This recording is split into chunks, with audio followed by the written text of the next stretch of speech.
Please बैठिए आप।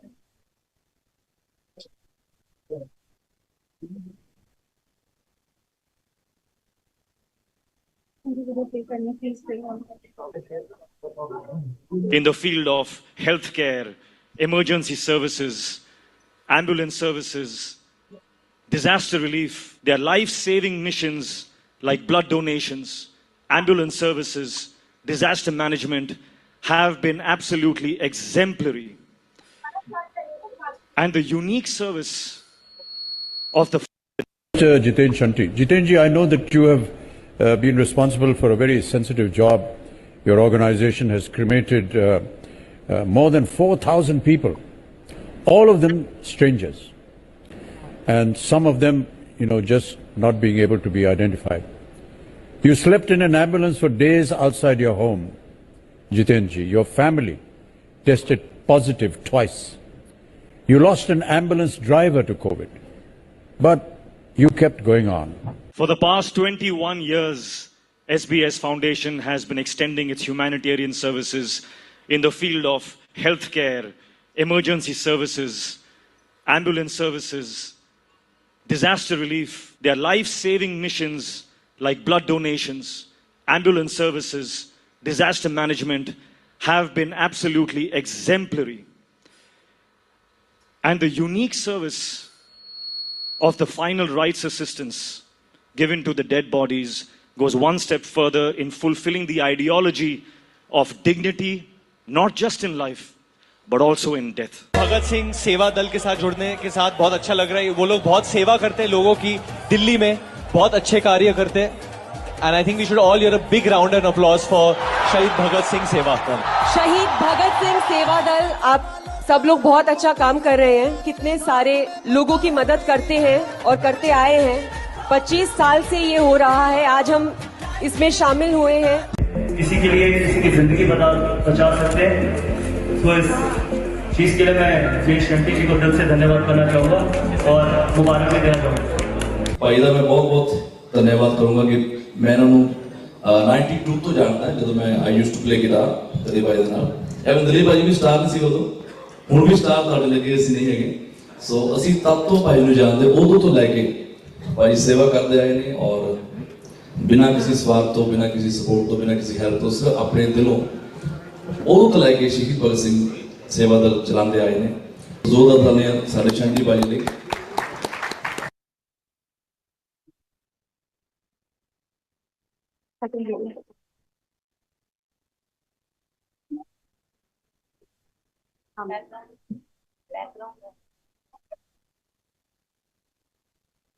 Please start.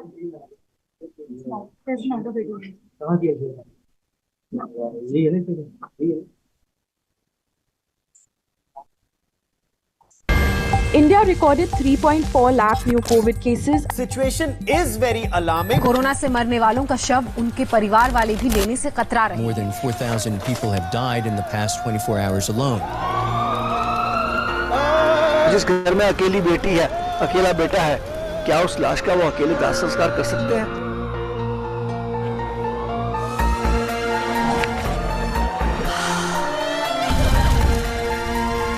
ये देखिए लाशों का मंजर, ये देखिए। तेरी है ये तेरी दुनिया, दुनिया के हम इंसान, फिर किस लिए ये जलजले, फिर किसके लिए तूफान। निर्भय होकर जी सके हमें ऐसा दो वरदान, हे ईश्वर, हे भगवान, हे ईश्वर, हे भगवान।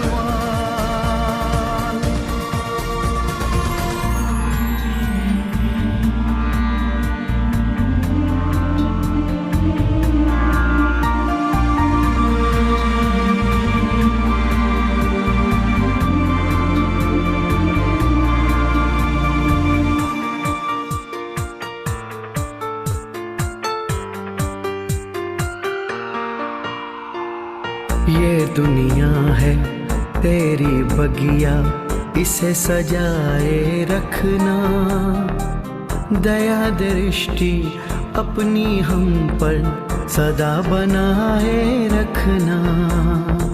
ये दुनिया है तेरी बगिया, इसे सजाए रखना।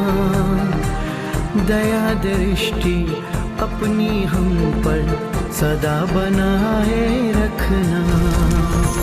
हम सुनते हैं तेरी नजर में सब है एक समान। हे ईश्वर, हे भगवान, हे ईश्वर, हे भगवान।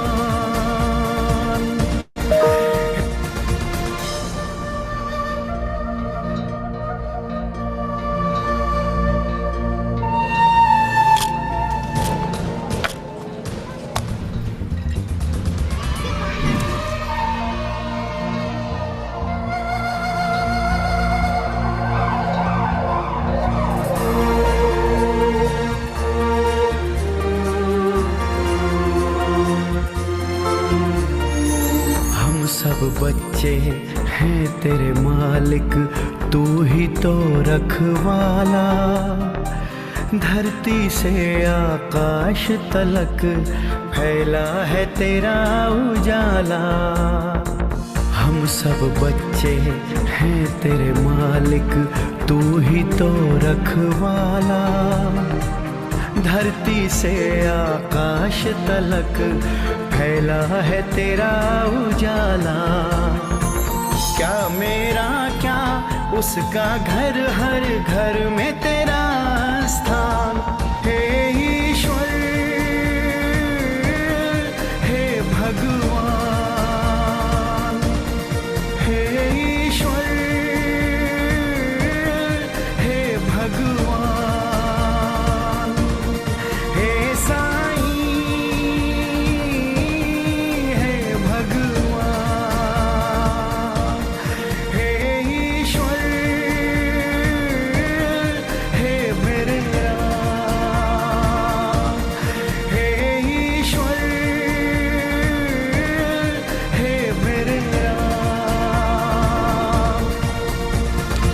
पैंतालीस हजार से ज़्यादा डेड बॉडी कैरी किया अभी तक मैंने। 33,000 से ज़्यादा क्रिमेशन मैं करा चुका हूँ। इसलिए मुझे रोना आता है देख के कि यार हम क्या विश्वास करें लोगों के ऊपर जिनका कोई सहारा नहीं। उनका शहीद भगत सिंह सेवादल परिवार बनकर सहारा बनता है। ये सेवा हम निभाते आए हैं और आगे भी निभाते रहेंगे। भारत माता की जय। Gathering, can I please have a huge round of applause? Shri Jitendra Singh shanty, समाज सेवा।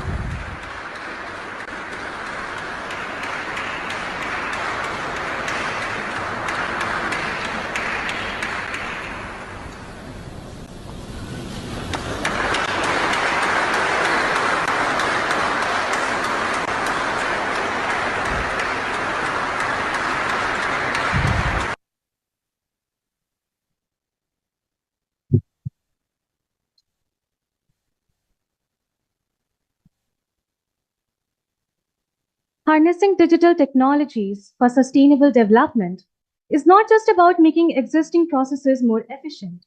It's about transforming systems and creating new possibilities. In the journey towards sustainability, digitalization is the accelerator that can propel us towards a greener, more inclusive future. The intersection of digitalization and sustainability is where innovation thrives, unlocking new solutions for the world's most pressing challenges. A very pleasant good morning to our Honorable Founder President, Sir Dr. Ashok K. Chauhan, Chancellor Sir Dr. Atul Chauhan, Vice Chancellor Ma'am, Professor Dr. Balwinder Singh Shukla, all our esteemed dignitaries, panelists, faculties, and students that have gathered here today. I, Disha, along with Tanya, heartily welcome you all on behalf of Amity School of Economics, Amity University, Noida, to the 7th National Conference on Digitalization and Sustainability, Building Resilience and Inclusivity, sponsored by the Indian Conclave and Saima Zaidi. Digitalization and sustainability are intertwined pillars shaping the future of our society, offering pathways to build resilience and inclusivity. It involves the capacity to adapt, bounce back, and continue functioning effectively, even in the face of difficult circumstances or disruptions. As we increasingly integrate digital technologies into various aspects of our lives, from smart cities to remote work solutions, there arises a unique opportunity to leverage these advancements for sustainable development. Digitalization can streamline processes, optimize resource utilization, and enable data driven decision making, leading to more efficient and eco friendly practices. This is a 2-day event where we promise to provide a platform for sharing knowledge, networking, and collaborating among the professionals, academicians, researchers, and budding scholars who all thrive to showcase their knowledge and contribute their best to the world of research, discussing the challenges and benefits of digitalization with regards to sustainability. Over the course of these 2 days, our conference on digitalization and sustainability, building resilience and inclusivity aims to bring together leading academicians, scientists, teachers, and research scholars from different domains to exchange and share their experience in the era of innovation and technology. As we gather here today, we must begin this event by seeking blessings from Goddess Saraswati, the epitome of knowledge, wisdom, and creativity. Saraswati Vandana holds profound significance in Indian culture and spirituality, serving as a revered hymn dedicated to Goddess Saraswati, the embodiment of knowledge, wisdom, arts, and learning. By reciting Saraswati Vandana at the beginning of a conference, the conference seeks the blessings of Goddess of knowledge and wisdom for a successful and fruitful event. It is believed that Saraswati's blessings can enhance the intellect, creativity, and overall effectiveness of the participants.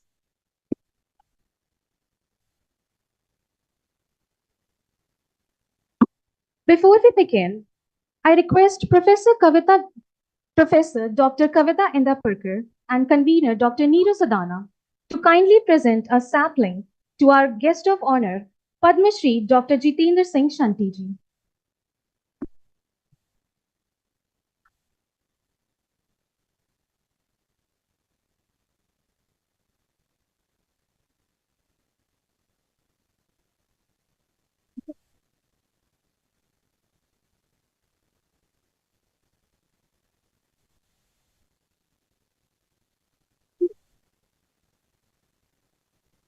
यहाँ से हाँ कमने की वजह से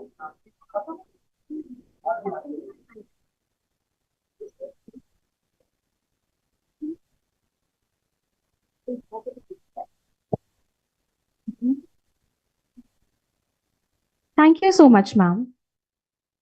I'd now like to request Professor Dr. Kavita Indapurkar and the convener, Dr. Neeru Sadana, to kindly present a sapling to our chief guest, Ms. Bhavna Bhatia.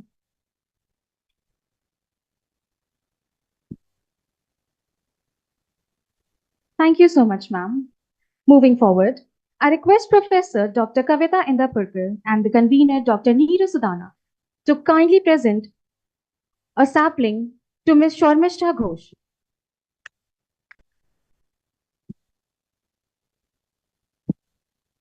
Thank you so much, ma'am. Now I'd like to request Professor Dr. Kavita Indapurkar and the convener, Dr. Neeru Sadana, to kindly present a sapling to our keynote speaker, Dr. Nasil Ul Hakwani.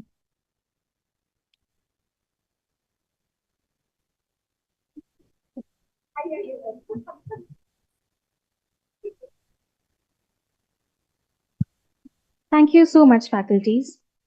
Now, I request Professor Dr. Kavita Indapurkar and the convener, Dr. Neeru Sadana, to kindly present a sapling to our keynote speaker, Ms. Paulami Bhattacharya.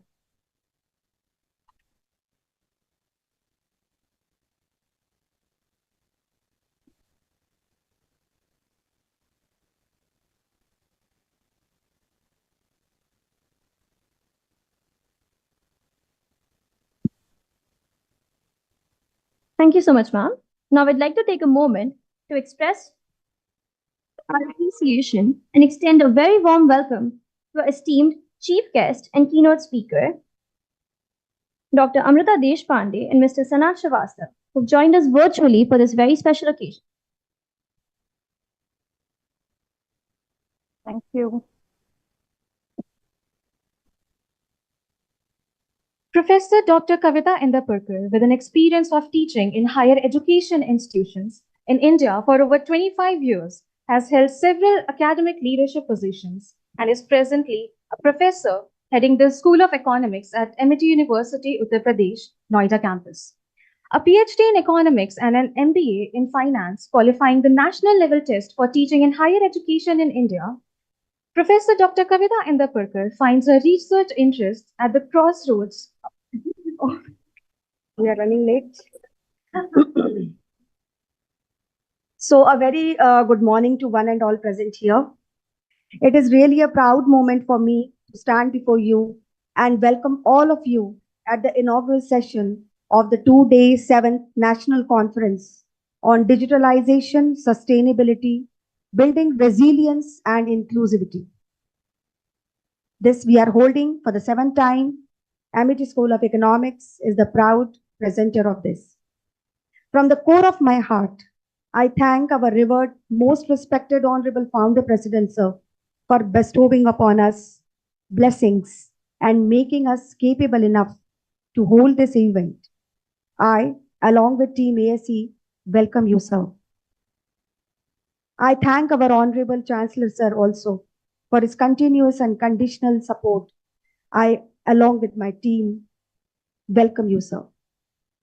Our guiding star is our Honorable Vice Chancellor Madam, who motivates us always to raise our benchmarks so that we work for the vision and mission laid down by our respected Honorable Founder Sir and Honorable Chancellor Sir. I, along with my team, welcome you, ma'am, for this inaugural session of the 2-day 7th National Conference. It is my proud privilege to welcome our guest of honor for today, Padma Shri Dr. Jitendra Singh Shanti ji, who is former MLA and founder and president of Shahid Bhagat Singh Seva Dal. ASE is really grateful that you gave your kind consent to grace this occasion on a very short notice. With folded hands, I welcome you, sir.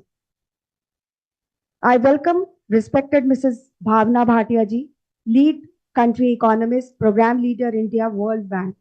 I thank you, madam, for accepting our invitation. I feel privileged to share the dais with you, ma'am. I welcome Ms. Charmishta Ghosh, founder MD at In Tandem Global Consulting, member governing body BRICS Chamber of Commerce and Industry, the chief guest. ASE has developed a good rapport with her, who has accepted our invitation and graced this flagship event earlier also. I welcome you, ma'am. I take this opportunity to welcome our keynote speaker, Dr. Nasirul Haq Wani ji, who has been here from Afghanistan to grace this event. Dr. Nasir is Director, Research and Development and Professor at School of Graduate Studies, Kardan University, Kabul, Afghanistan. I welcome Ms. Paulami Bhattacharya, the keynote speaker for today, who is the Director, Talent and Culture, Pullman and Novotel, New Delhi Aerocity. I also welcome my online guests, Dr. Amruta Deshpande and Mr. Sanat Shrivastava. I welcome all guests, paper presenters and participants in the campus and those who are joining us in the online mode. Thank you for showing interest in our conference. I hope that this platform will help you in showcasing your research and you will also gain academically. I welcome all the students of economics and the students of other departments. I hope and believe that you all will gain from this conference. I once again welcome each and everyone to this conference. Thank you so much, ma'am.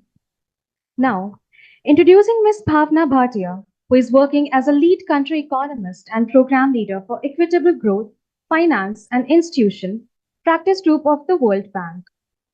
This includes areas of macroeconomics, investments, competitiveness, and governance. She has over 25 years of experience working with the World Bank in areas of public policy, governance, infrastructure development, and public-private participation. She has extensively worked with the national ministries and several state governments on strengthening public institutions and building state capabilities. Prior to joining the bank, she worked with a leading financial institution and think tank on energy and environment issues.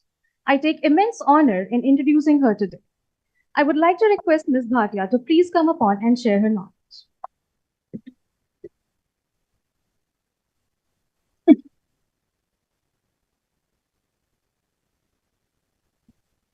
Thank you very much, and good morning to everybody.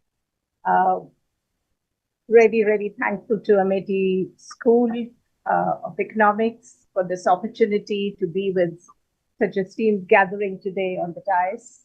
I'd like to begin by saying my gratitude to Honorable Vice Chancellor, Amity University, Professor Inda Purkar, esteemed dignitaries with whom I'm sharing the dais today, and some of them who are online, all the faculty members of Amity University, and dear students. It's an absolute pleasure here to be with the students, who are thinking about today very important topic about how digitalization is going to impact sustainability, how it is going to impact resilience, how it's going to impact inclusivity. All big words. You as students in the next 2 days are going to have a lot of opportunity to unpack these words. You have to bring them on the ground, bring them onto the real life, bring them on to think about how this is going to impact society as a whole. We have to adopt a more society-centric approach whenever we are thinking about these issues. We are indeed living in the era of a digital revolution. It is not just about the technological advancements which each of one of us are very excited to embrace. It's also about rewarding and rewriting some of the rules which will give access to these digital innovations to even a common person. We're talking about the opportunities that the digital revolution is going to give us to address the development priorities of our planet. It's very important that the excitement that we have with the mobile, with the AI, is shared with everybody.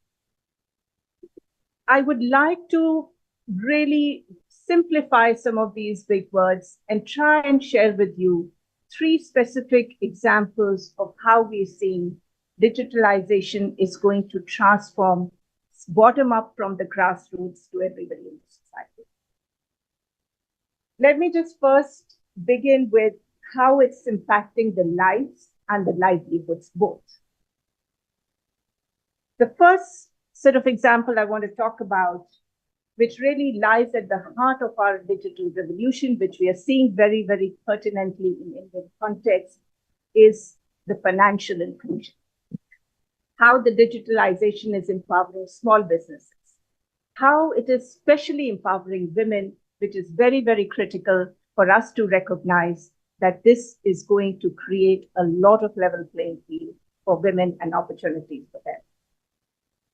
In fact, we have seen that the mobile money innovations are aligned with 8 of the Sustainable Development Goals. If we are able to embrace these, we're going to be very much more able to achieve the SDGs that the world is working towards.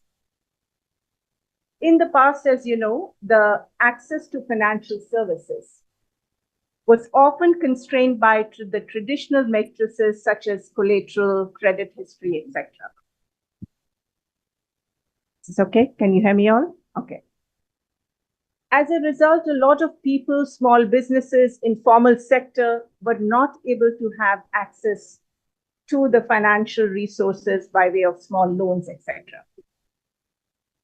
However, what we are finding is with digitalization, they are going to be now digital ledgers.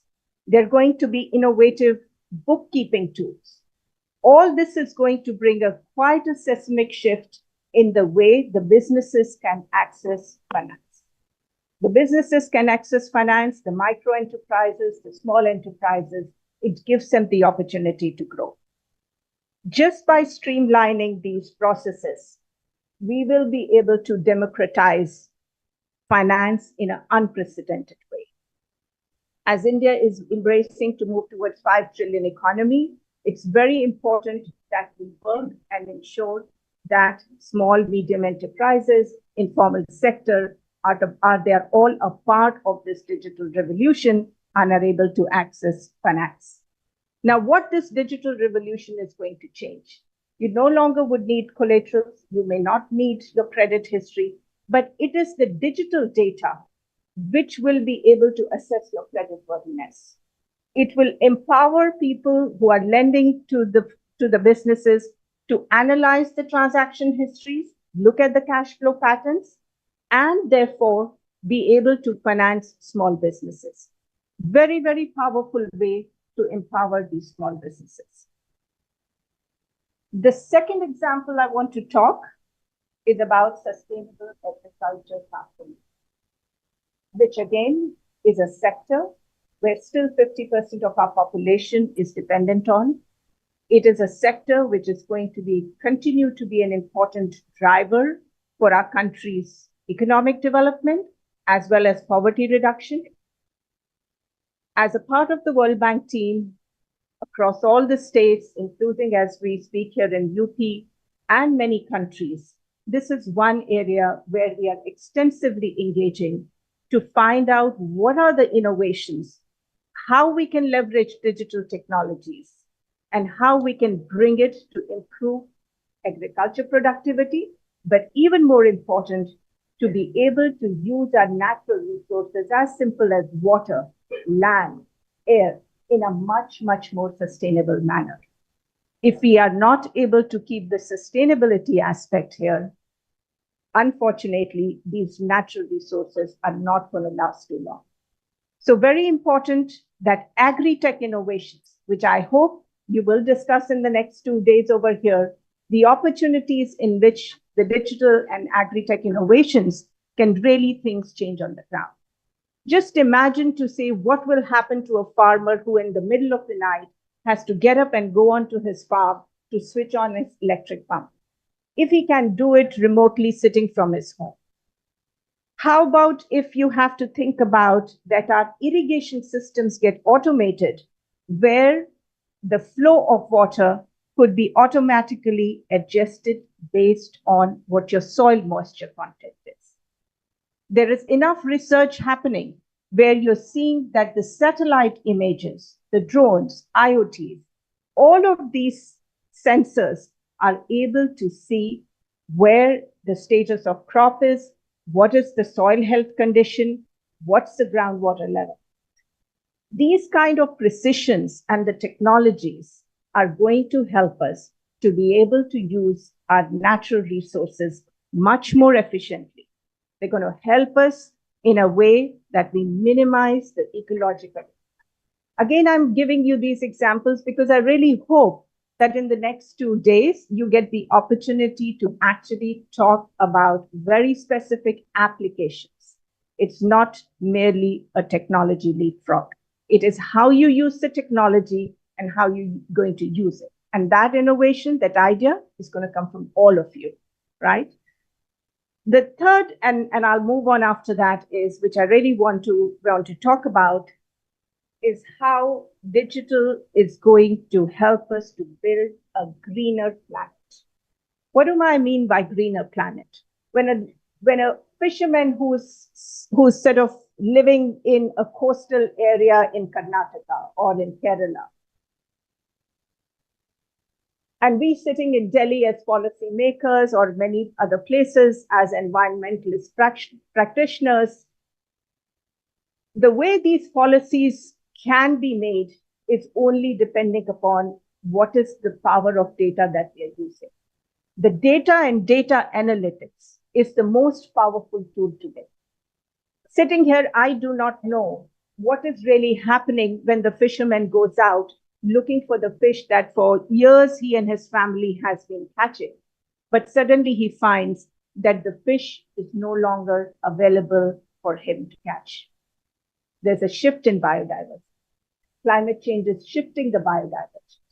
And how the biodiversity is changing in Himalaya, in the forest in Northeast, or it's changing in the Gangetic Plains, unless there is that information coming on real-time basis, unless that data is coming on a real-time basis, and unless we are able to analyze that data, policy making will be very, very difficult. So in my view, the use of digital technology, use of the power of data analytics, and connecting everybody living on this planet who's facing and experiencing this shift, it's very important for it to all come together. And that's what digitalization is. I know MIT University emphasizes a lot on the new areas of knowledge like big data analytics, you're doing AI. You're very fortunate that you are in a university which is giving you the opportunity as students to learn about it, to talk about it, and hopefully in future you're going to apply, right? So as we speak, the G20 Delhi Declaration last year, it reached a consensus. It reached a consensus to say that digital public infrastructure is essential for achieving sustainable development goals, something that you're going to talk in your 2 days, right? And I think that's a recognition now by the G20 countries. All the countries are going to put investments in terms of strengthening digital public infrastructure. Now, you may ask, what does this digital public infrastructure mean? It means that you develop the digital systems, right? You develop the systems that are secure, that are interoperable. You cannot have siloed systems, right? And these systems are built on open technologies so that there is an ability for you to be able to keep evolving these open technology systems. And most important, it must be accessible to public sector, private sector, and to deliver services to society. I really want to emphasize that you must think about society as a whole approach, right? But if we have to do that, there are 3 or 4 things which I want to leave with you because these are important. If we don't pay attention to these 3 or 4 things, I think the way we are looking at technology, we may not be able to get the best out of it. So what are these 3 or 4 things which as economic students, all of you have to think about and have to find solutions, right? First is you have to think about how as the technology is changing, your legal, your regulatory, and your institutional systems have to shift, right? There are laws. We're already talking about data privacy. We're talking about cybersecurity. These have to shift. And you as economic students have to start thinking about what those shifts will. Second, there is a need for coordination across different departments because development challenges are not unidimensional. There are multiple dimensions to it. Departments have to coordinate. Public and private sector has to coordinate. Public, when I say it's the users, it's the NGOs, everybody has to coordinate to be able to think, how are you going to have a multiplier effect on some of these opportunities that they're in? And the third I want to say is that use the data most powerfully, use the data to be able to do deep insights through data analytics and use it both to address the challenges, but use it also to be able to foresee what the opportunities are. If you're able to do data analytics strongly, it will open up a huge lot of areas for you to all work on. I think I'm going to just kind of bring it to a sort of conclusion. I spent a little extra time, I just wanted to leave these thoughts with the students because next 2 days, you should be able to get into a little bit more deeper discussion on this. But, before I close, I think it would be amiss talking to college students if I don't talk about knowledge and jobs. What's going to happen to jobs? Question which is in the mind of all of us. There are enough people to say, are the jobs going to be less? Is everything going to get automated, digitized? What's going to happen?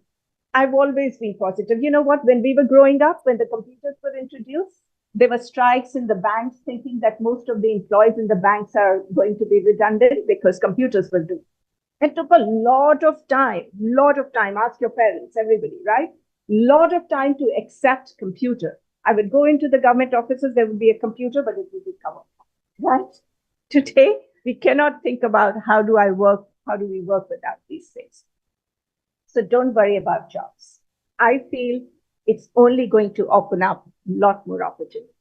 As things evolve, new opportunities come, new ways of engaging with the society and with ourselves that come. So therefore, it's very important that you recognize that digital jobs in future, and this is what pandemic taught us, right? Digital jobs were more resilient. Women can do this much better, keeping a balance between family and work life, working from home. So therefore, go ahead and embrace the opportunity that you're getting. There are enough opportunities which are going to come in the areas of big data analytics, entrepreneurship, sustainable development ideas. There are going to be a lot more ideas in terms of cybersecurity, the cloud architecture. So there is a very, very open sort of field waiting for you all to be able to embrace it. And I think you're very fortunate, the academic course that you're doing. In addition to that, the wider ecosystem that Amity University gives you, because you're getting an opportunity to, in addition to your course, do many other things like entrepreneurship, AI. All these are going to help you in terms of shaping your future. Even at the World Bank, last year, we recognized that digital development is one of the 6 global challenge programs that we have launched. In the years to come, there's going to be a lot of emphasis, a lot of focus on digital development. And in the end, I would really like to conclude, and I would like us to remind ourselves, all of us need to be very aware of the fact we are living in the world of rising uncertainties. The future will be much more uncertain given what we have seen in pandemic, given what we can't even fathom in terms of the climate change challenge, the disasters, the resilience that we need to build. There is going to be a lot more uncertainty in the future.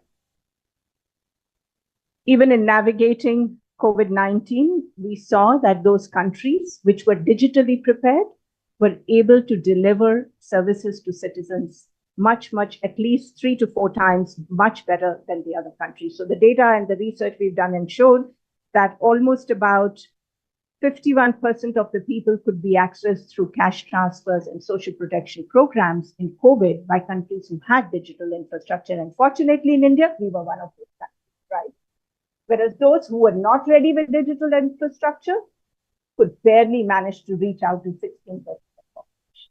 So you can see the power of digitalization, how it can help us in future in terms of ensuring that we're able to be address the challenges of climate change, address the challenges of pandemics, right? And lastly, I would say that perhaps it's a repetition I'm making, don't just look at this digital revolution just as technological advancement. Think about it, how you're going to use it for people. Think about how you're going to use it for planet, and think about how you're going to use it for prosperity, right? I wish you all a very, very stimulating next 2 days. I hope there'll be lots of ideas, lots of innovative ways in which all of you will be able to come up with real solution-oriented approaches by leveraging digital technology. All the best to you. Enjoy the next 2 days. Thank you.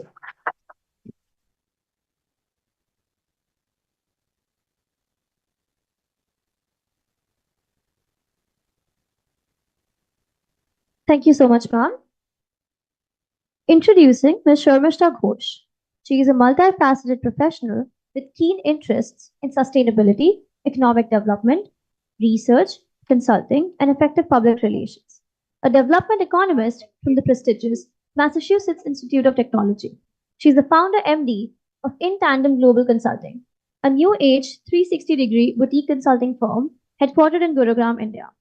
As a proud student of Nobel laureates Dr. Esther Duflo and Dr. Abhijit Banerjee, she is working towards incorporating the modern economic tools of development and poverty elevation into the Indian scenario. Prior to this, she had a degree in business management and worked as a branding professional for more than a decade with various organizations. She is the member of the governing body of the BRICS Chamber of Commerce and Industry, a chamber of commerce and think tank for the BRICS and other friendly nations. She also serves as a director for business advisory for the chamber. She is also currently pursuing a PhD in economics and believes in honing her skills and meeting new people for her professional excellence all the time. And with that, I would like to call upon Ms. Sharmishta Ghosh to enlighten us all with her words.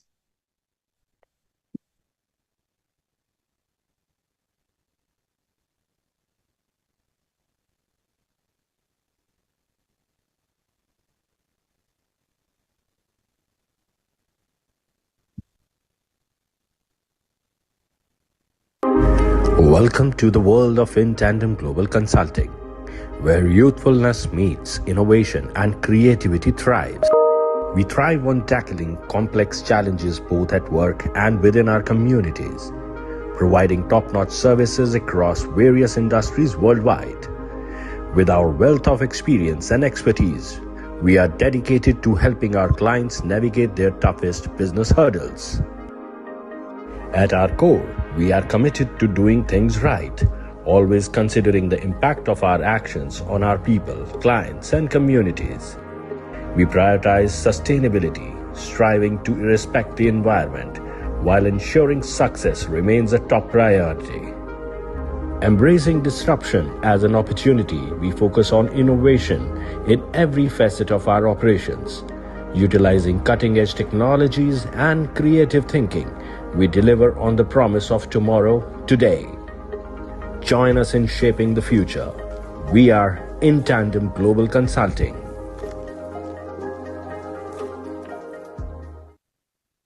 Thank you very much, all of you, and a very good morning. And I must tell you, it is deeply embarrassing to have been read out about yourself when you're sitting there, right? I think it'll take a while before you start getting used to that. But anyways, thank you so much for that kind introduction. Before anything else, Jitendra ji, I'm very familiar with the kind of work that we do. And when we talk about sustainability, we talk about building societies, everything. It starts with a simple, that's my belief as well, starts with seva. So आपने उसको inculcate किया है, आप उसको organizational तौर पर कैसे हम, क्योंकि सेवा का शायद भाव सबके अंदर होता है, but उसका impact. So today I'll talk with all of you about two things. There is a topic that have been given, but I'll talk to you about sustainable development and impact. तो sir जब तक सेवा में भी organisation नहीं है, organisational ethics and values नहीं है, उसका इम्पैक्ट नहीं आएगा. सो मुझे लगता है कि सेवा को इंस्टीट्यूशन की तरह एक स्ट्रक्चर में लाना मैनेजमेंट का सुप्रीम लेवल होता है. So I think a round of applause should go for to him specifically for the very difficult task that he has done to make people work. My organization's name. Now, this is a little bit of shameless marketing. That's the reason I called my organization In Tandem. कहीं भी fit कर सकते हैं उसको. So to make people work in tandem to what you think is what management is all about. And you guys, although you are all economists, but a bit of management has to be inculcated in all of you all, as well as us in our everyday lives. आज जो मैं बात करूंगी, मैं सोचती हूँ थोड़ा सा मैं हिंदी में भी बीच बीच में बोलती रहूंगी. I was worried about a guest of hours. मुझे लगा था शायद उनको हिंदी बिल्कुल समझ में नहीं आएगा. It's not here right now. So हम थोड़ा हिंदी में बात करेंगे और थोड़ा आप लोग बात करेंगे, थोड़ा मैं बात करूंगी. That's okay with you all. क्योंकि 2 दिन तक अगर तुम लोगों को सिर्फ सुनना पड़ गया ना, प्रेजेंट भी करेंगे. अच्छा, they are also presenting. They are also present. That's a good thing.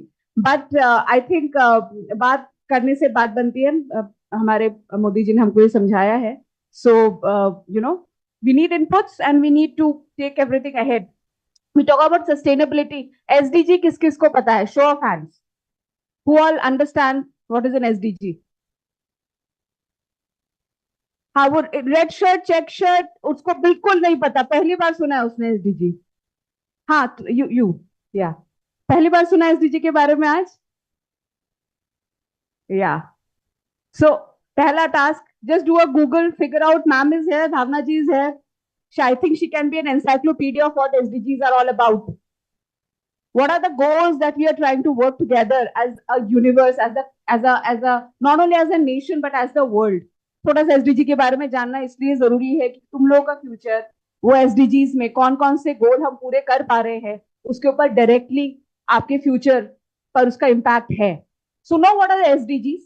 They're not very difficult. We're talking about no poverty, no hunger, inclusion, women development, health for all, water for all, a better town planning, etc., etc. पहले बात ये कि economics alien नहीं होता, economics हमारी रोजमर्रा की जिंदगी होती है. इकोनॉमिक्स और फिजिक्स दो सब्जेक्ट्स दुनिया चला रहे होते हैं, लेकिन उनको पोजीशन बहुत इंटेलेक्चुअल करा जाता है, स्पेशली इकोनॉमिक्स को बहुत इंटेलेक्चुअल पोजीशन किया जाता है. And I think that's the problem area first. Economics is every day. Everything that you want, you buy, you sell, you produce for the demands, the needs, the social behavior, everything is a part of economics. So first and foremost, stop thinking of this as a very intellectual topic. It is not. It's your everyday topic. So treat economics like that and it will love you back. मैं poverty alleviation पढ़ी हुई हूँ अभिजीत बैनर्जी डेफलो के साथ. RCT मेरा specialisation है, randomised. I do not know, should I get into that too much of technicality? But भावना जी ने कुछ बातें बोली, मैं उस पर add up करना चाहूंगी. भावना जी, very recently I know the initiative that World Bank is doing along with the government of UP, especially in agriculture. I have attended a lot of those conferences.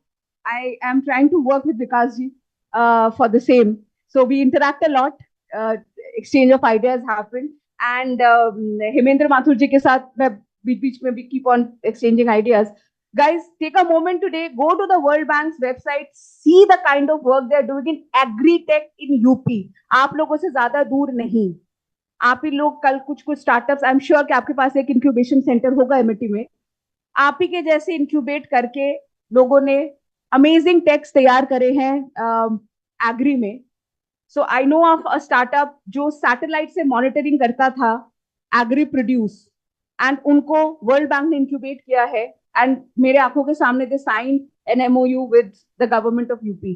So what I am trying to say, we are living in the most exciting time ever, specially young लोगों के लिए.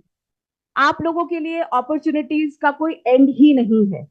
And you don't have any end. Like ma'am will agree to me, the biggest institutions in the world are mandated to have startups with them, so that वो उनको incubate कर सके, उनको समझा सके, उनको आगे लेके जा सके.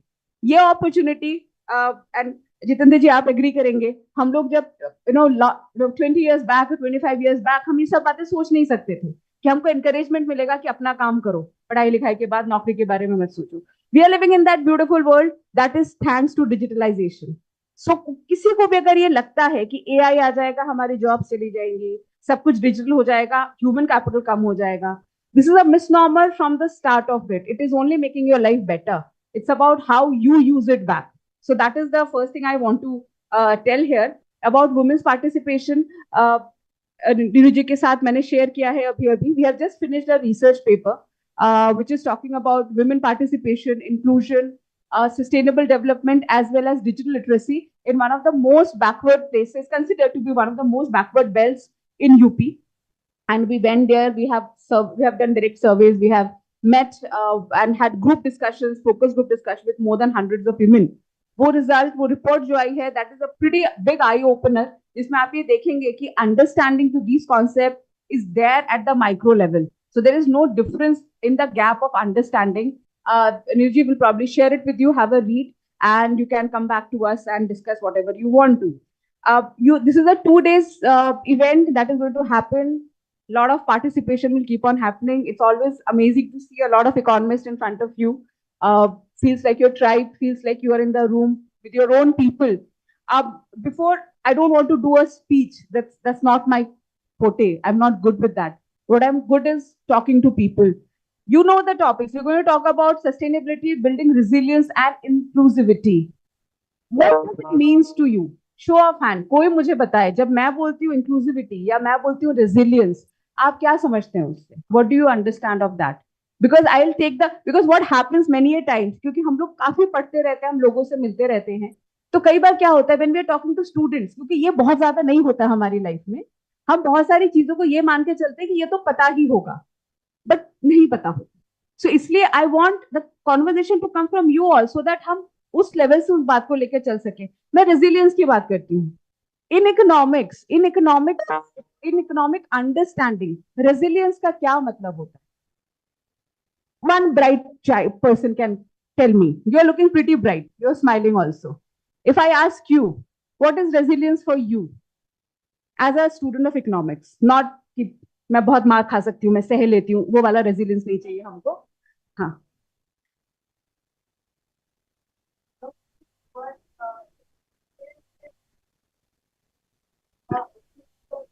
She can be given a mic. Okay.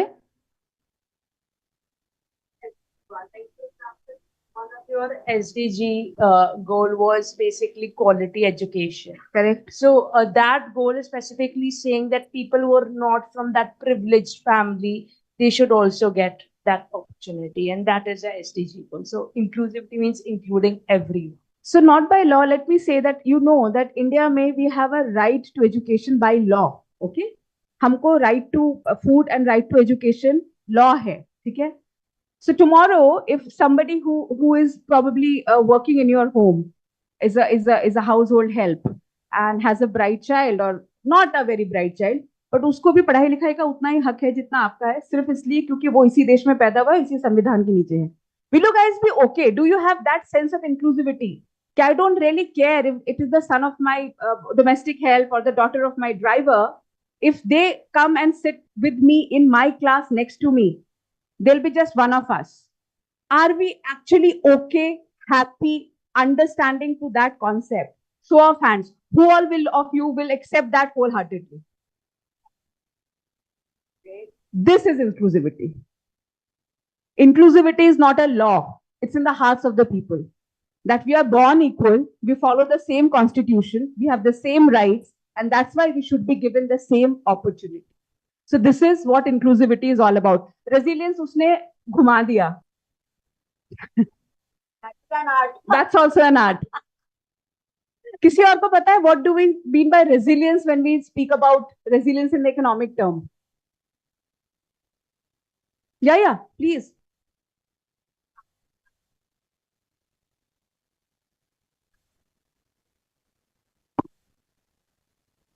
You want it? Yeah. So that part of it is true. Definitely resilience is how do you manage crises? How do you not give up? And how do you come back from a situation that was unplanned? Resilience is also your innate will to keep going and finding opportunities within opportunities, keeping your eyes and ears sharp and open. Who will be more resilient than the youth of a nation? They have nothing to lose and everything to gain, correct? So be resilient, be inclusive, and that's how we'll make development sustainable.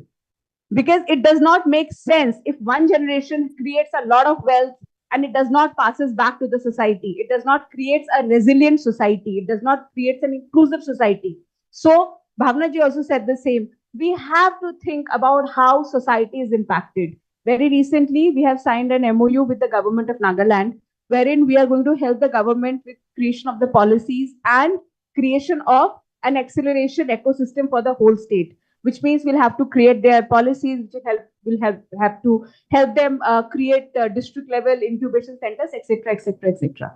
But when we went and started working in that little tiny hilly state, सच्चाइयां बदल जाती हैं geography के साथ. जो आपके लिए आज की रियलिटी है वो एक दूसरी जगह की रियलिटी नहीं होती है. हमको चेंज करना पड़ता है अपने आप को टू अंडरस्टैंड कि उनकी नीड क्या है. जस्ट गुड पॉलिसीज और good intentions are not enough. We also have to see if the person जिसके लिए वो चीज बनी है वो उसको बेनिफिट कर रहा है या नहीं कर रहा है. So that study has to go in parallel, that study has to go in tandem. So that's how you create a sustainable society, and that's why inclusion of the society becomes very, very important. So I do not have a lot to say right away, which is your first day, but what I want you to always do and keep doing is understand that everything that you do as students, as young people, and as economists can actually have an impact on the economy of this country, on the future of this country, and on the future of yourselves and your fellow beings also. Start from the smallest of the unit. Start from a family unit. Okay, I'll throw another question here. There are a lot of women here also, there are guys as well. Have you ever heard of a concept called the hidden GDP? Are you aware of this? Do we know what is a hidden GDP? Anyone? Wild guess? So but you all know what is GDP because that's there in the textbooks, right? कौन textbook definition बता देगा GDP की? या ये भी थोड़ा difficult हो गया? Who will tell the textbook definition of GDP? Come on, GDP. दिल मत तोड़ो मेरा. इतने सारे. Yes, please. Value of goods and produces produced in the country. आगे. आगे. कुछ डिवाइड नहीं करना, नीचे कुछ नहीं आना है. Number of the population. Okay.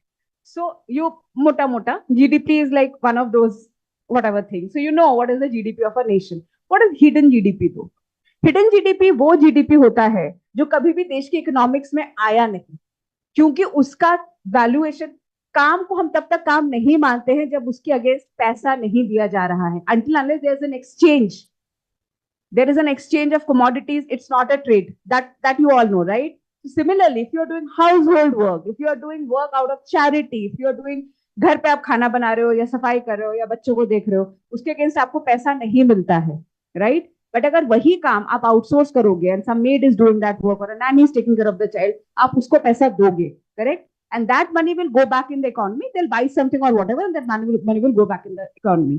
तो जिस काम के बदले में पैसा नहीं मिलता है, मोटा मोटा, not, I'm just giving the overview of it, which has not become the part of the GDP, but that service has been rendered, is called the hidden GDP. Okay.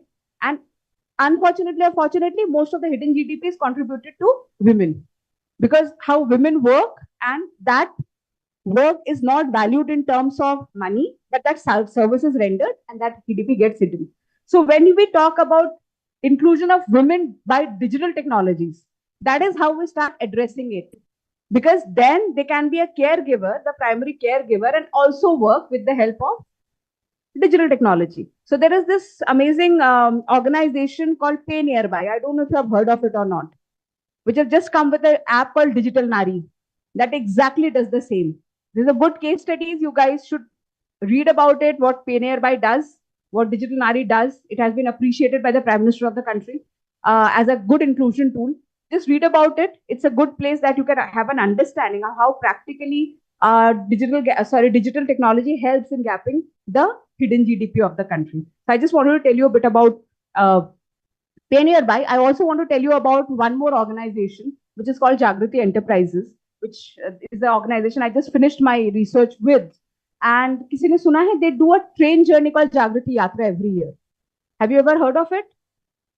So they do a train journey. They have been doing it for the last 16 years. And they do a train journey across the country. And they incubate people. About 8,000 people have been incubated in that train journey. And a lot of very big, very well-known startup founders met each other in that train. So they do that initiative. And uske saath, they have also created a center of excellence for semi-urban and rural women.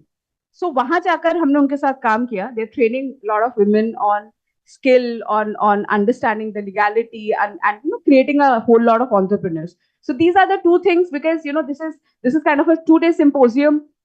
Find some time, look up to what Pay Nearby is doing, look up to what Jagrati Enterprise is doing. They are the people who are actually creating impact on the ground, and they are completely Indian. They're not funded by anyone else. They created that model and they did work for the society. So social entrepreneurship is one thing that economic students should always think about, because that not only gives you the money, creates a great business model, also does something good for the society and lets you use your knowledge as economists to actually be translated to the ground. So I will not take any more time. Thank you so much, everyone, for having me. It was probably a little off topic, but I did not really wanted to just tell you what is happening. I wanted you guys to take a little time and also find out for yourself what is happening. Thank you very much for your time.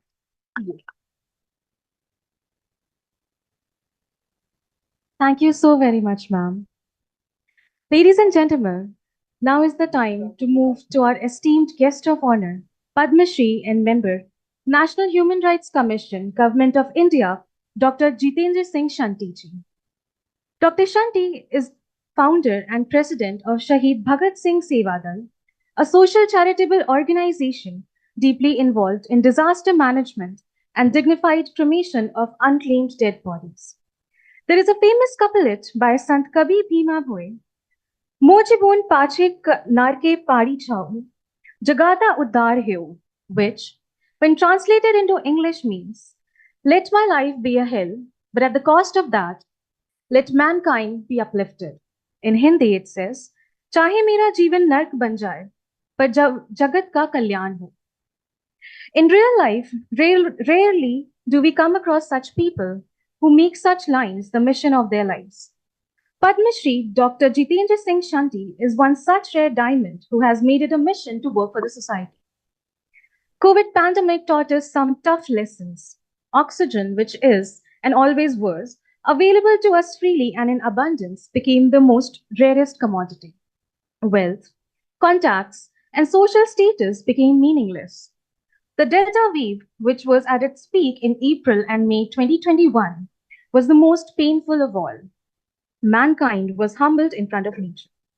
We all, who were sitting at homes and working from home, were ascribed various titles like COVID survivors, COVID fighters, COVID warriors, etc., considering various degrees of involvement in the COVID pandemic.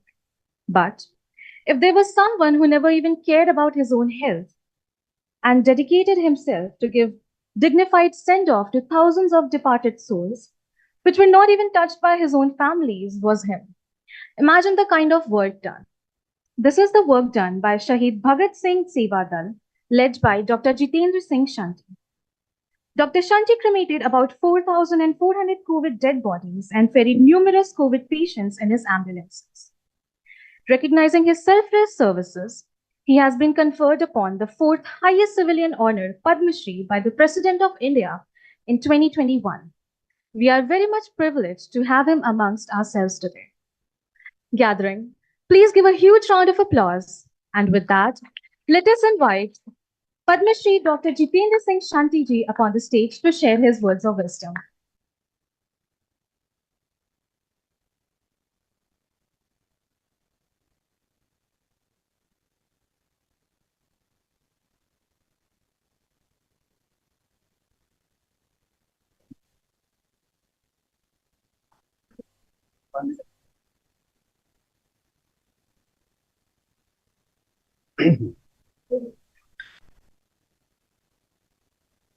बहुत ही अपार खुशी हो रही है देश की एक बहुत बड़ी यूनिवर्सिटी उत्तर प्रदेश ही नहीं पूरे देश की शान अमेठी यूनिवर्सिटी और जिसके फाउंडर प्रेसिडेंट मेरे दोस्त अशोक चौहान जी जिनकी मेहनत रंग लेके आई जो कभी सोच भी नहीं सकता है आदमी। और आज का जो सेशन खास करके इनॉग्रल सेशन मुझे यहां पर आमंत्रित किया तान्या ने। तान्या कौन है भाई? मुझे जानता ही नहीं, देख लो। धन्यवाद बेटा। आदरणीय कविता जी, आदरणीय भावना भाटिया जी, आदरणीय एम घोष जी, बलविंदर शुक्ला जी, वाइस चांसलर जी, मुझे देख रहे होंगे कहीं ना कहीं। डॉक्टर नीरू सिदाना जी, बहुत ही आदरणीय वरिष्ठ अतिथिगण, बहुत ही प्यारे प्यारे बच्चों। आजकल कुछ लोग तो होली मना रहे हैं और 2 दिन बाद यानी 23 मार्च को एक बहुत महान दिन भी है। कोई बच्चा हाथ खड़ा करके बताएगा क्या है?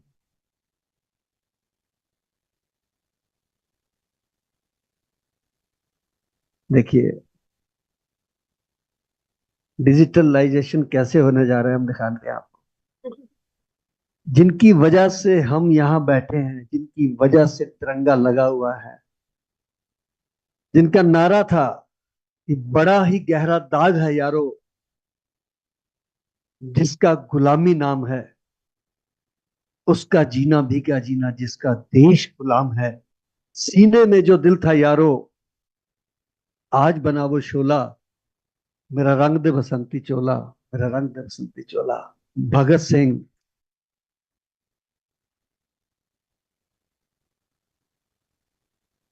शहीद आजम भगत सिंह सुखदेव राजगुरु, परसों 23 मार्च को उनको उनका शहीदी दिवस है। और कहते हैं कि शहीद जो होते हैं वो कभी मरते नहीं। एक शेर सुना होगा ना आपने कि शहीदों की चिताओं पर लगेंगे हर बरस मेले, वतन पे मिटने वालों का यही बाकी निशान होगा। रिस्पेक्ट, उनकी वजह से ही हम जिंदा हैं। क्या आप सोच सकते हैं कि उस जमाने में जब शिक्षा बहुत छोटे स्तर की थी, लाहौर यूनिवर्सिटी से भगत सिंह ग्रेजुएशन करते, बहुत बड़ी बात थी। उसके बाद कानपुर में आके पत्रकारिता करते और फिर फ्रीडम मूवमेंट की तरफ उनका ध्यान जाता है, क्योंकि उस समय देश में एक ही पार्टी होती थी। उस अधिवेशन में भी रहे वो, सुभाष चंद्र बोस जी के साथ रहे, चंद्रशेखर आजाद जी के साथ रहे। ये वो नाम हैं जो हमारे खून को गर्म कर देते हैं। पीछे मैं एक मेंबर ऑफ पार्लियामेंट जो पंजाब से हैं, उनका एक बयान सुन रहा था कि भगत सिंह आतंकवादी थे। तो मैंने उसी दिन एक वीडियो डाली और मैंने कहा कि अगर भगत सिंह आतंकवादी थे तो सुभाष चंद्र बोस, चंद्रशेखर आजाद, बटुकेश्वर दत्त, अशफाक उल्लाह खान, सुखदेव राजगुरु, दुर्गा भाभी, झांसी की रानी, इसका मतलब वो सारे ही फिर आतंकवादी, जिनकी वजह से देश आजाद हुआ, जिनकी कुर्बानी के सदके। ये मैं इसलिए बता रहा हूं कि हमको पता होना चाहिए। कितना बड़ा दिन है परसों, आप सोचिए। उम्र कितनी थी? 21 साल, 22 साल, 23 साल। क्या उम्र होती है ये? कुछ काम सीखने की, कुछ एंजॉय करने की। और पहले टाइम में तो शादी भी हो जाती थी 16-17 साल की उम्र में। लेकिन जब भगत की मां ने कहा कि बेटा मैंने तेरे लिए लड़की देखी है, तो उसका जवाब सुनिए क्या था कि मां, बहुत जल्द दुल्हन ब्याह के लाऊंगा, मगर आजादी के रूप में। ये जज्बा था उनका, देखिए आप। उस जज्बे के सदके एक उन्होंने शुरुआत। ये बातें आपको इसलिए पता होनी चाहिए कि मैं मानता हूं कि वो जमाना जो था वो डिजिटल नहीं था, अखबार का जमाना था, वो भी एक दो अखबारें निकल। लेकिन आज जितने स्टार्टअप्स आ गए हैं, अगर उसका फायदा उठाते समय भी हमारी जनरल नॉलेज जीरो रही तो हम एक स्टार्टअप पर ही रुक जाए। 1 लाख स्टार्टअप है, परसों ही अभी प्रधानमंत्री। अब आप 300-400 बच्चे बैठे हैं, मैं आपकी जनरल नॉलेज देखना चाहता हूं। पहले पहले में तो आप पास नहीं हुए। पूरे वर्ल्ड में प्रोडक्शन ऑफ ब्लड करने वाले कितनी कंट्री है? खून को बनाने वाले कितने देश हैं? उनका बताइए कितनी कंट्री है? 2 है, 4 है, 6 है, 1 है? हाथ खड़ा करके बताएंगे कोई। तुक्के से बता दीजिए, 6 है, 2 है, 4 है। फिर मैं सोचूंगा ना डिजिटल की तरफ, तो तब चलेंगे हम। पहले साधारण किताब नहीं पढ़ पा रहे हैं तो डिजिटल आगे बढ़ेंगे। नहीं बता पा रहे हैं तो क्वेश्चन का समय खत्म हो गया। पूरे विश्व में ब्लड सिर्फ 2 जगह से मिलता है। प्रोडक्शन कहीं नहीं होती है। या इंसान दे सकता है या भगवान दे सकता है, बीच में कोई जरिया नहीं। इसके लिए मैंने एक कोटेशन लिखी थी, रक्त दाता है जीवन दाता, उससे बढ़कर सिर्फ विधाता।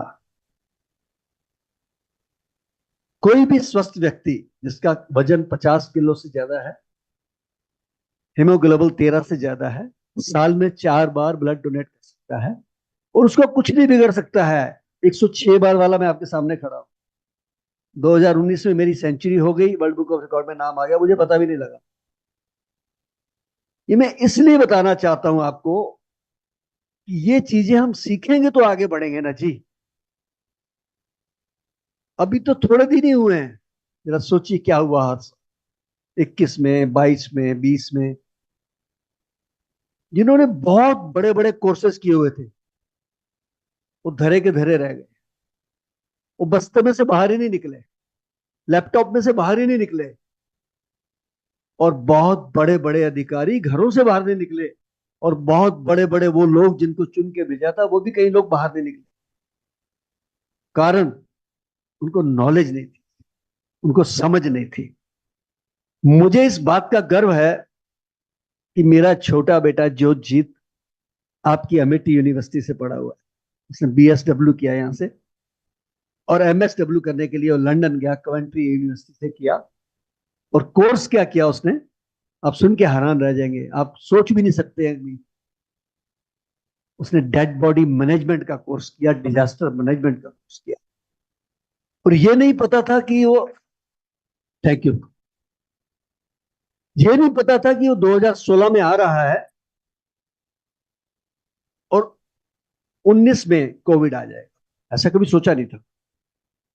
NGO तो मैं शहीद भगत सिंह सेवा दल 95 से चला रहा हूं, लेकिन फायदा क्या हुआ, आज B.Ed करके, आज MBA करके 15-20 हजार रुपए की तनख्वाह के लिए धक्के खा रहे हैं बच्चे, धक्के खाते हैं। कोई नौकरी नहीं देता है, बता दूं मैं आपको। कहीं तो डिग्री खरीद के ले आते हैं बेचारे, बुरा मत मानना जो मैं कहने जा रहा हूं, लेकिन मैं जो देखता हूं प्रत्यक्ष, माँ बाप के पैसे भी लगते हैं, बच्चे का टाइम भी लगता है, उसके बाद नौकरी नहीं मिलती। तो हमको कोर्स वो चुनना है जो माँ बाप के काम भी आए, क्योंकि घर भी तो चलना है ना, पैसे भी तो चाहिए, देश के काम भी आए, समाज के काम भी आए, मानवता के काम भी आए। जैसे ही मेरा बच्चा 2016 में लंदन से आया, कवेंट्री यूनिवर्सिटी से, पंजाब गवर्नमेंट ने उसको सीधा डिजास्टर मैनेजमेंट में प्रोजेक्ट ऑफिसर बना दिया, क्योंकि इस क्वालिफिकेशन का उनके पास भी कोई बच्चा नहीं। और थोड़े दिन बाद बाई चांस मेरी LG साहब से मीटिंग थी दिल्ली में, नजीब जंगजी से। मैंने जब उनको बताया कि मेरा बेटा ऐसे ऐसे कोर्स करके आया, कहने लगे यार आप गलती कर रहे हैं ना, आप उसको दिल्ली लाइए ना, दिल्ली में ऐसे बच्चा चाहिए। उन्होंने फट डिविजनल कमिश्नर को फोन किया कि इस बच्चे को चंडीगढ़ से आप यहाँ बुलाइए, इसको ऐसे बच्चे हमें दिल्ली में चाहिए। मतलब एक कोर्स को लोग पकड़ रहे हैं कि वो कोर्स करके आ गया, बहुत बड़ी बात हो गई। और जो लाखों कोर्स करके घूम रहे हैं उनको जॉब नहीं मिल रही है। तो ये आपको सोचना है कि हमने किस कोर्स को करना है अपने जीवन को बदलने के लिए, किस कोर्स को करना है परिवार के भविष्य को बदलने के लिए, अपने माँ बाप की हुई कमाई को, किर्त कमाई को, बहुत मुश्किल से कमाया होगा पैसा उन्होंने, उसको सफल कैसे करना है, वो ऐसे ही सफल करना है आपने अच्छे काम। जब बुरा समय आया कोविड का, जब लोगों को हाथ पैर पड़ गए, उस समय हमारी कदर क्यों पड़ी, मुझे जीरो से हीरो क्यों बना दिया। सुनने की बात है, बड़ी मजेदार बात। एक गरीब परिवार का मैं बच्चा, पटरी पे बैठ के मैंने कारोबार शुरू किया। जब मैं 9वीं या 10वीं में था, मेरे पिताजी की मृत्यु हो जाती है। लेकिन एक लगन, देश प्रेम में लगा रहा, लगा रहा, लगा रहा। 95 में परमात्मा ने मुझे कुछ ऐसा दिखाया राष्ट्रीय राजधानी दिल्ली में कि एक व्यक्ति लोगों की जली हुई, अधजली हुई लकड़ियां उठा के अपने बच्चे का दाह संस्कार करने जा रहा है। वो मेरे जीवन का बदलाव था। जब मैंने पूछा आप ये क्या कर रहे हैं, चोरी कर रहे हैं लकड़ी, तो उसने कहा नहीं, मैं प्रदेश से बच्चे का इलाज कराने आया था, मृत्यु हो गई, पैसे नहीं है कि संस्कार कर सकते। मुझे उस दिन महसूस हुआ कि हम राष्ट्रीय राजधानी में शादी में, ब्याह में, मैरिज एनिवर्सरी में, बर्थडे पे, मकान पे, कार पे करोड़ों रुपए लगाते हैं। उस दिल्ली के अंदर एक व्यक्ति अपने बच्चे की लाश लेके बैठा है। पहला संस्कार करवाया मैंने, उसके बाद एक संस्था बनाई शहीद भगत सिंह सेवा दल, लोग जुड़ते चले गए, कारवां बन गया, 17 शमशान घाट अडॉप्ट किए, एक एम्बुलेंस बनाई, करते करते कोविड आने तक 12 हो गई। और जैसे ही कोविड में पता लगा प्रशासन को कि शंटी जी के पास डेड बॉडी वाली गाड़ियां हैं और शंटी जी के पास टीम भी है, वॉरियर्स हैं, सारे मेरे पास आ गए, सबके फोन आने लगे, मीटिंग्स करने लगे मेरे साथ, बड़े बड़े आईएएस आईपीएस। मैंने किसी को भी मना नहीं किया।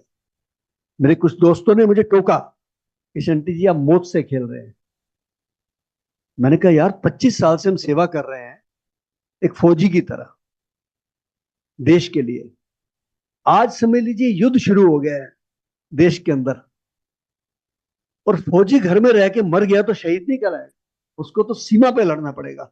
और हमारी सीमा शमशान घाट है, हमारी सीमा डेड बॉडी और पेशेंट है। हमको लड़ाई लड़नी है, कुछ भी हो जाए, मौत आती है तो आ जाए।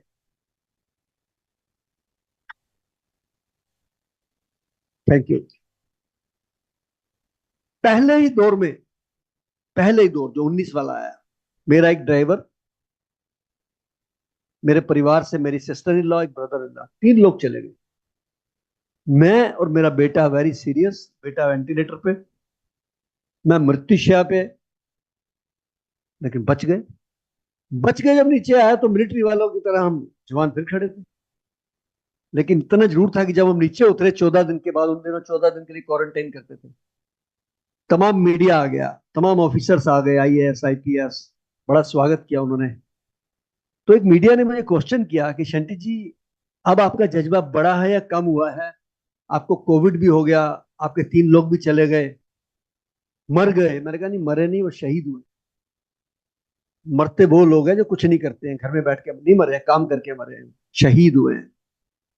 तो कहने लगे जज्बा बड़ा है या कम हुआ है? मैंने कहा मैंने एक फौजी की बात सुनी थी करगिल की लड़ाई के बाद, जिसकी एक आंख में गोली लगी थी और एक आंख चली गई। तो जब मीडिया ने उसको ये क्वेश्चन किया था कि अब आपकी आंख नहीं है, जज्बा बड़ा है या कम हुआ है, तो उसका जवाब बड़ा जबरदस्त था। कहने लगा मैं मिलिट्री में रह के सामने वाली सीमा के पार वाली फौज को, दुश्मन को एक आंख बंद करके गोली मारता था, परमानेंट बंद हो गया, टिका टिका के मार। मैंने भी कहा, मैंने कहा जिस चीज का डर था वो तो खत्म हो गया, मौत से निकल के आ गए, घर के 3 लोग भी चले गए, अब परवाह नहीं करनी है। आप बिलीव नहीं करेंगे कि 21 दिन मुझे शमशान घाट से बाहर निकलने का मौका नहीं मिला। 21 दिन, 21 डे। अभी जो अमिताभ बच्चन जी बता रहे थे, को दुनिया का ऐसा हीरो हीरोइन ये नेता को बचा नहीं जिसका मुझे फोन ना आया हो। उपराष्ट्रपति जी का फोन आया, वेंकैया नायडू जी का, उनका थोड़ा हिंदी कमजोर है, तो कहने लगे शंटी जी हम आपको देखता है कि जो सुनते थे वो आज देखने को मिल रहा है टीवी पे कि 1.25 लाख से एक लड़ा हूं तभी गोविंद सिंह नाम का हूं। आपकी कम्युनिटी ने करके दिखा दिया।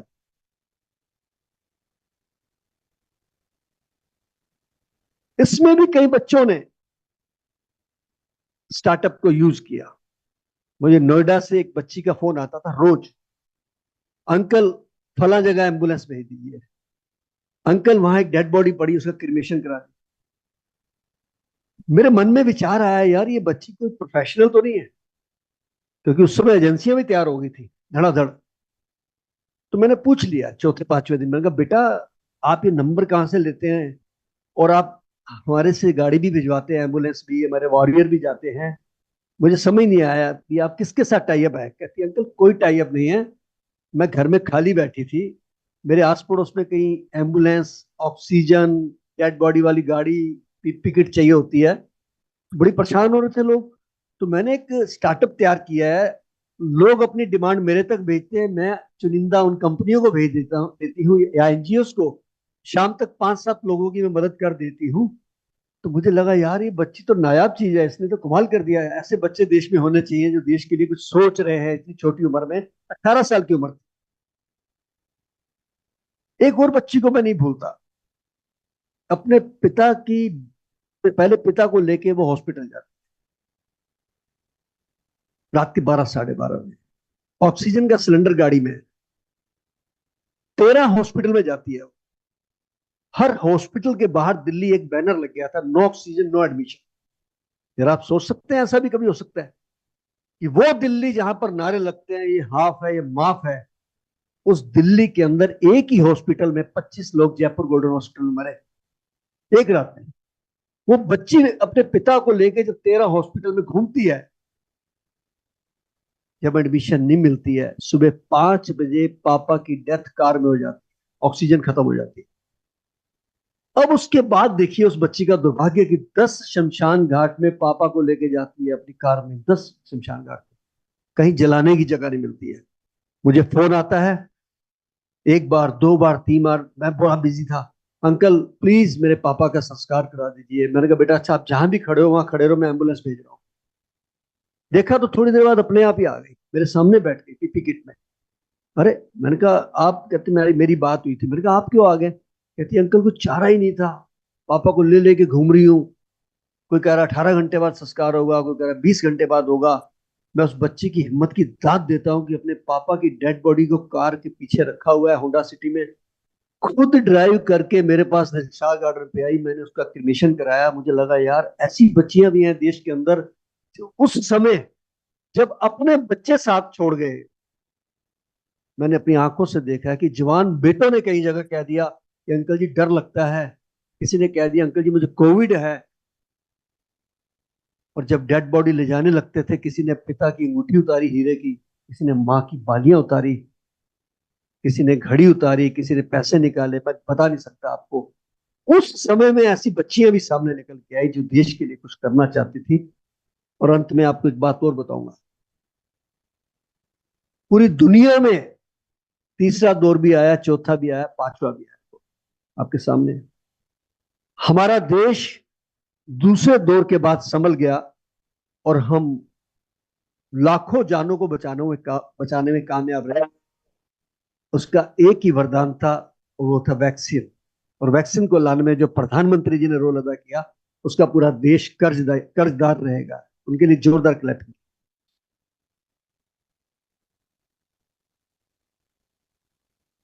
लेकिन जब वो समय चल रहा था, आप जैसे कई अच्छे लोग सामने निकल के आए, एनजीओ आई, धार्मिक स्थल आए, ऐसे समय में कुछ बुरे लोग भी तैयार खड़े, डॉक्टर को, नर्सेस को, टेक्नीशियंस को, एम्बुलेंस ड्राइवर को हम सैल्यूट करते हैं, भगवान के रूप में थे।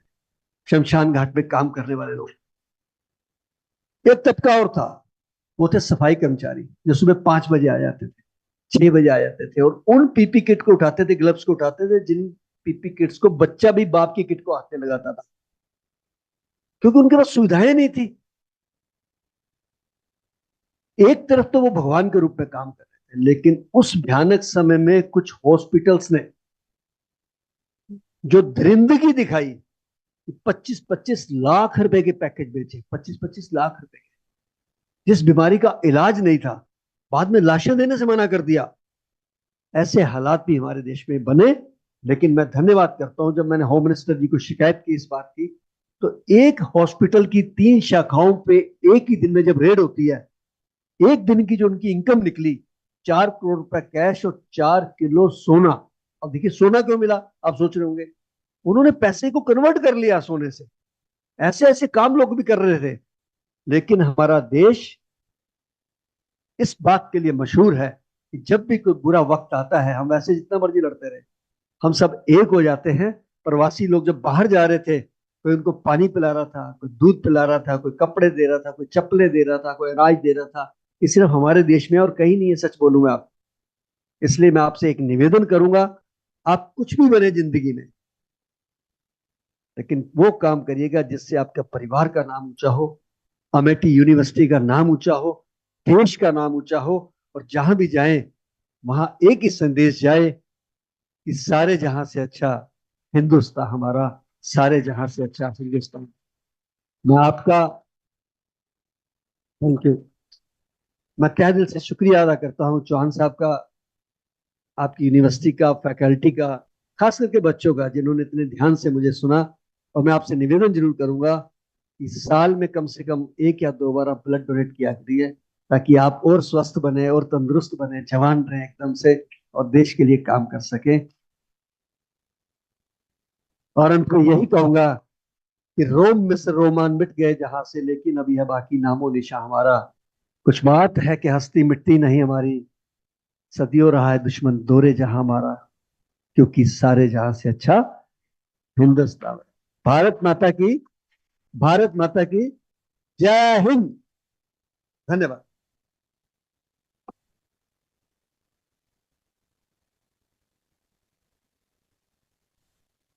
Thank you so much, sir. Your dedication was already an inspiration.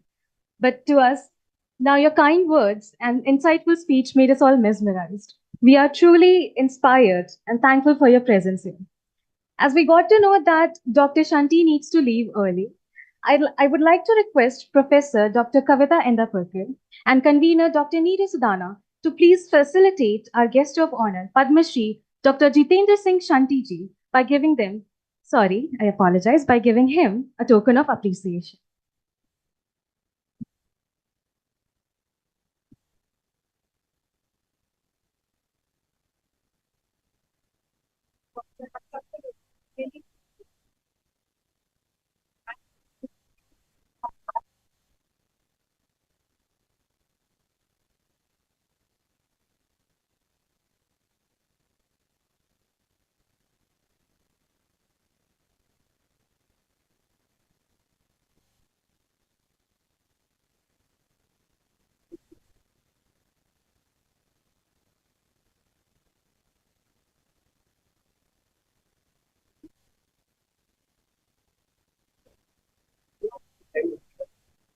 Thank you, sir. बच्चों एक बात और बता दूं, जिस बात को बार बार बोल रहे थे, पद्मश्री अवार्ड का मैं कभी जिंदगी में सोचा भी नहीं था और ना मैं अवार्ड के लिए काम, मैंने कभी जिंदगी में सोचा नहीं था कि मैं कोई अवार्ड लूंगा। लेकिन कहते हैं ना कि खुदी को कर बुलंद इतना कि हर तकदीर से पहले खुदा बंदे से पूछे बता तेरी रजा क्या है। सोया हुआ था घर पे 25 जनवरी 2021 को और रात को हेल्थ मिनिस्टर ऑफ इंडिया जी का फोन आता है कि शंटी जी कहाँ हो। मैंने कहा मैं सोया हूँ। जल्दी उठ जाइए, टीवी लगाइए, राष्ट्रपति जी ने आपका नाम पद्मश्री के लिए घोषित कर दिया है। ये मैं आपको इसलिए बता रहा हूं कि काम करते समय, सेवा करते समय, पढ़ते समय आप एक ही बात को दिमाग में रखिए कि हमने देश के लिए करना है, मानवता के लिए करना है। ईश्वर आपको खुद चल के आएगा, मान भी देगा, सम्मान भी देगा, आपको काम भी सिखाएगा और जहां तक लेके जाना है ना, उंगली पकड़ के लेके जाएगा और आप हमेशा कामयाब रहेंगे जिंदगी में। अवार्ड आपके घर चल के आएगा। जब एक गरीब घर से पढ़ा हुआ बच्चा, एमसीडी के प्राइमरी स्कूल से पढ़ा हुआ बच्चा राष्ट्रपति भवन में खड़ा होकर अवार्ड लेके आ सकता है, तो आप क्यों नहीं लेके आ सकते? आप भी ला सकते हैं। खूब काम करिए देश के लिए। धन्यवाद।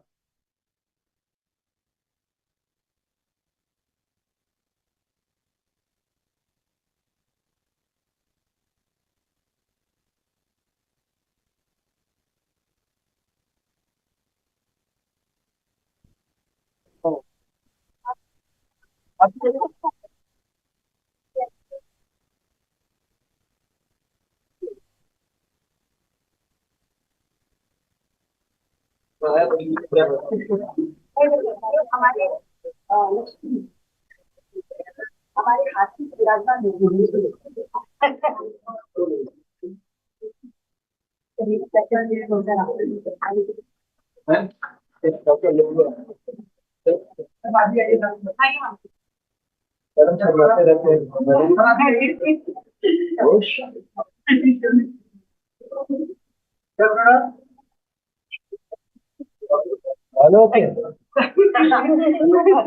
Thank you so much, sir.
Everyone, please maintain the decorum of the hall. Thank you.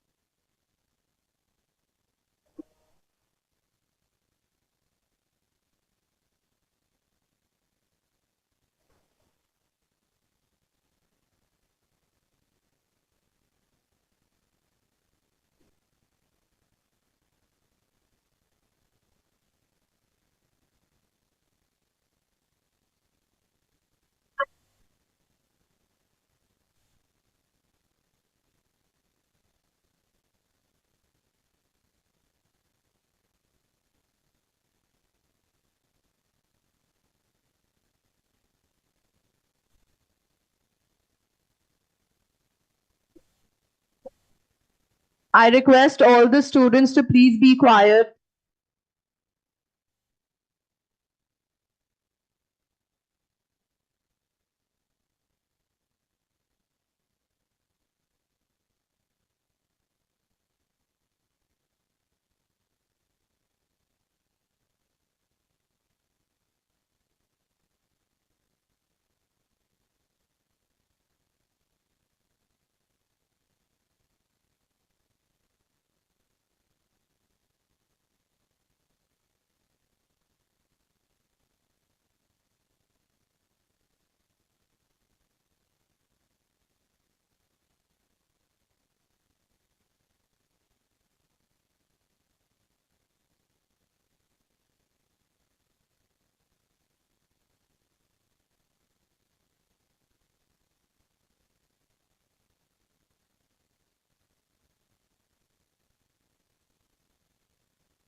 Can I please have your attention now?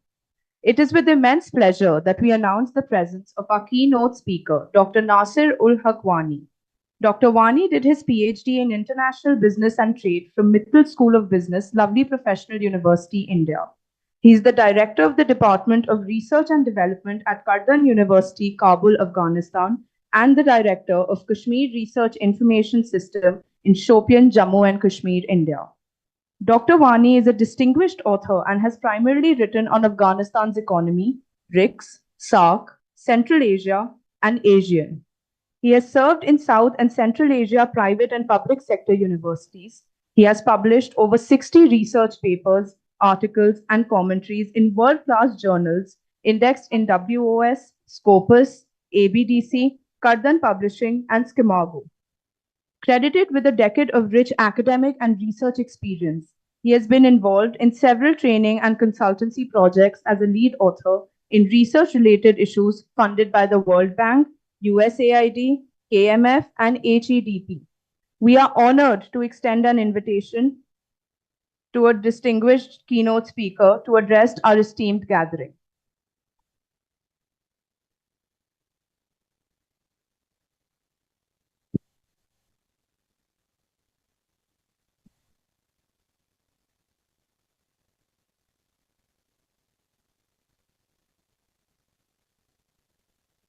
Good afternoon, everyone. Am I audible? Okay. So, delivering the keynote address at the 7th Hybrid Today National Conference on Digitalization and Sustainability, Building Resilience and Inclusivity. It's a great honor and privilege. I thank the Amity School of Economics, Amity University, for conferring this honor. I'm grateful to Dr. Kavita Indrapurkar, Dr. Neeru Sidana, and the organizing team of this conference for providing this opportunity. So these conferences at Amity University are an epitome of success where the young researchers, budding researchers, producing high quality research. So in the same vein, I'm going to talk about the regional development. And since we are short on time, so I will be only talking about one important ingredient of the regional development, that is the fiscal federalism. Since I was thinking of linking the practical stuff to the reality, so that's why I'm going to talk about only this issue, that how the center, how the states are distributing the revenue chain cycle. So there are, of course, if I look at the Indian economy, there are some sort of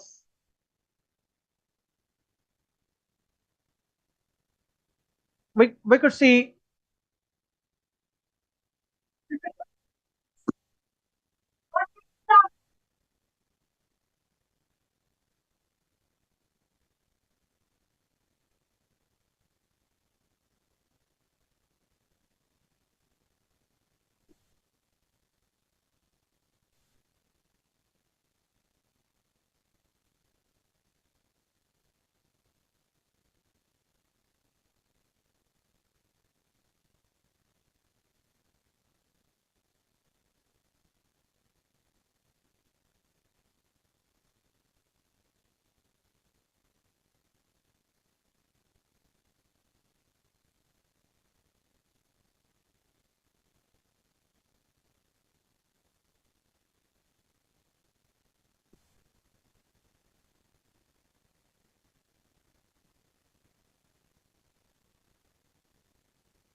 I'm very proud to announce.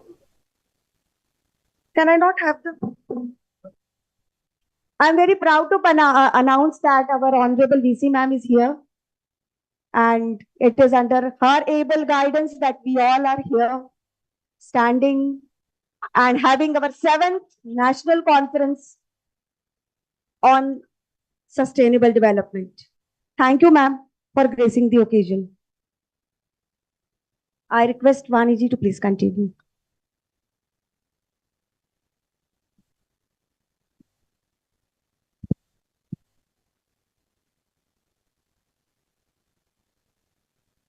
Morning, too many conferences.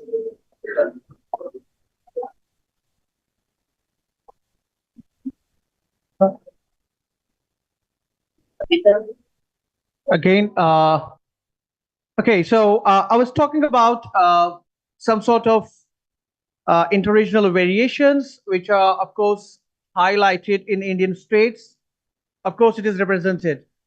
So the 5-year plans of the erstwhile Planning Commission, which is presently the Niti Aayog, has stressed the importance of balanced regional development. There have been, of course, some sort of policy discourses, procedures that have been designed to promote more investment to the relatively backward areas.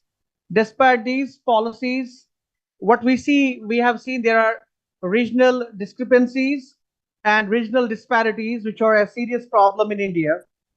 The degree of control of the central government, it declined in many areas due to deregulation in many sectors of the economy. State governments were supposed to take more initiatives for economic development and social policy in the post-reform period. In this context, apart from the central government interventions, state level policies are crucial for attracting both domestic and foreign direct investment.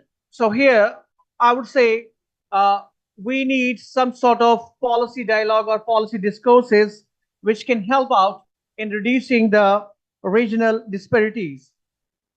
India is now achieving a status of developed nation by 2047, which of course is the 100th anniversary of its independence. If India wants to achieve this higher growth with inclusion, with sustainability, then India has to change its stances. There's a report by the CII, the Confederation of Indian Industry. It says that the India's GDP can grow from the current $3.4 trillion to $5 trillion by 26-27. It can reach to $9 trillion by 2020 and $40 trillion by 2047, provided the population is productively employed. And I'm talking about the population, the demographic dividend, which of course you are. We have listened to the keynote speakers, to the guest speakers, and all that stuff was basically the practical stuff. We are academicians and we bring facts based on our research. This is our understanding about the stuff, that what sort of policies, what sort of impact policies should be in place so that we can realize the dream of India to be a developed nation by 2047. That's why I'm going to talk about one element. It will just take 3 to 4 minutes, and then I will close I could say, the keynote speech. That would be primarily on the fiscal federalism. Why so? Because there has been a mismatch. There have been sort of protests from the states in terms of the allocation of funds, especially from the Tamil Nadu, from the South Indian state side. Because when we talk about the revenue collection, it is going more to the North states compared to South states. We will look at this political challenge, that what mechanisms are needed to allocate resources across states and local bodies. So when I talk about the fiscal policy, it is one of the important policy tools for boosting growth to encourage demand. So fiscal space in India is likely to remain limited in the foreseeable future unless the tax GDP ratio and non-tax revenue improve. And if growth starts to slow down, this will make the task of fiscal consolidation even more challenging. Lowering the deficit and debt to more sustainable levels is imperative for ensuring macroeconomic stability, which in turn is an important precondition for growth, especially when we look at the global uncertainty. So when we talk about now the fiscal federalism, of course, in a large country like India, states, they have a predominant role to play in fiscal policy for improving the social and economic paradigms of the country. The consolidation of state finances is equally important as they spend more in the center. The state governments, they allocate significant amounts of funds to agriculture, health, and education in their rights. There is a famous stuff which is going around in our Indian economy, that is the North-South divide. That is basically a political challenge, and the research needs an answer over here. And what sort of mechanism, what sort of policy procedures we can have in place so that we can solve this political challenge. The 16th Finance Commission and the upcoming Finance Commissions, they should consider the continuous fall in the share of southern states and make suggestions for compensating them. Is there any need for a change in the devolution formula? That is the first thing we will talk about. And what sort of solution has to be found by the Finance Commission? So we have some tools at our disposal. Like first thing I will talk about is we need to set up a stabilization fund, because you will not find these things in the books. Remember that, because you can't look into books every time, because we need to get some sort of insights based on our experience, and you can't Google experience. So that's why the first thing is we talk about stabilization fund. We can also have some sort of innovation in the GST, the goods and service taxes. We can also have a example from the Uzbekistan. That is a country case, because they have set up a commission which is talking about fiscal council that would help to reduce these issues.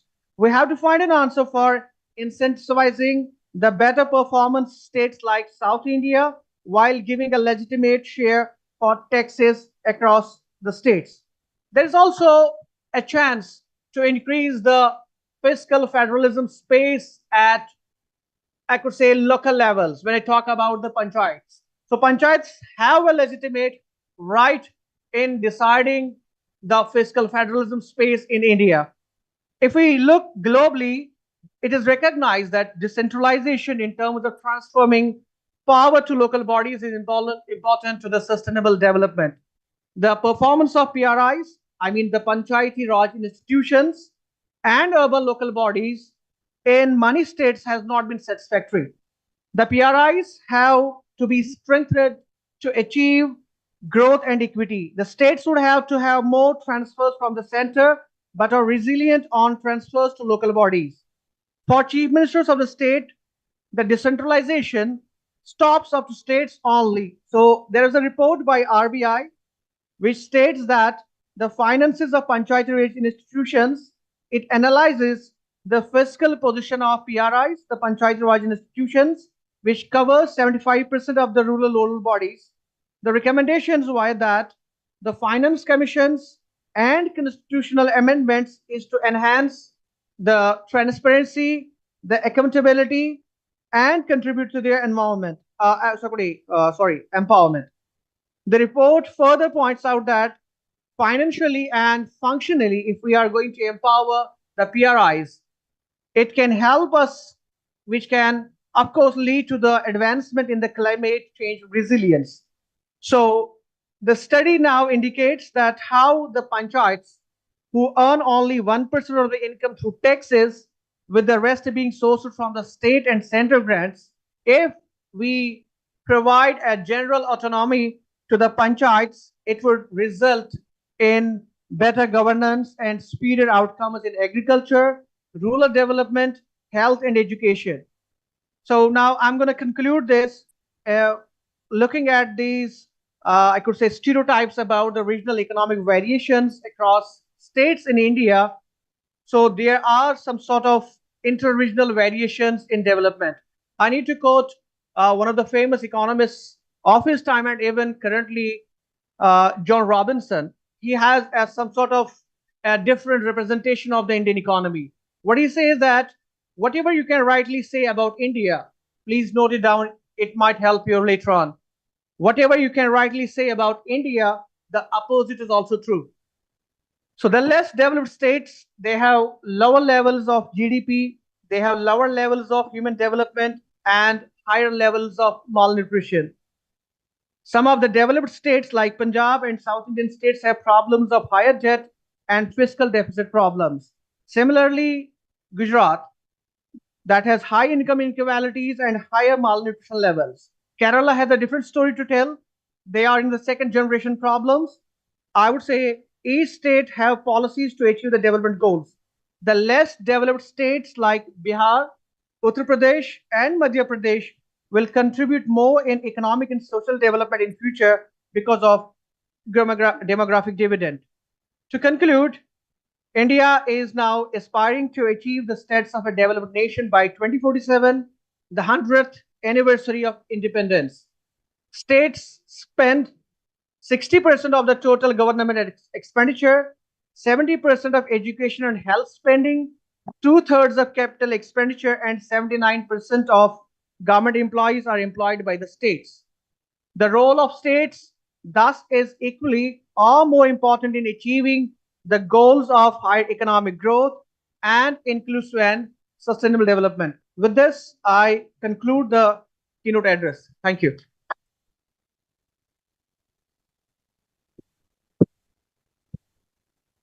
Thank you so much, sir. And with that, I'd like to request Professor Dr. Kavita Indupurkar and the convener, Dr. Neeraj Sudana, to kindly present a sapling to our Honorable Vice Chancellor, Professor Dr. Balwinder Shukla.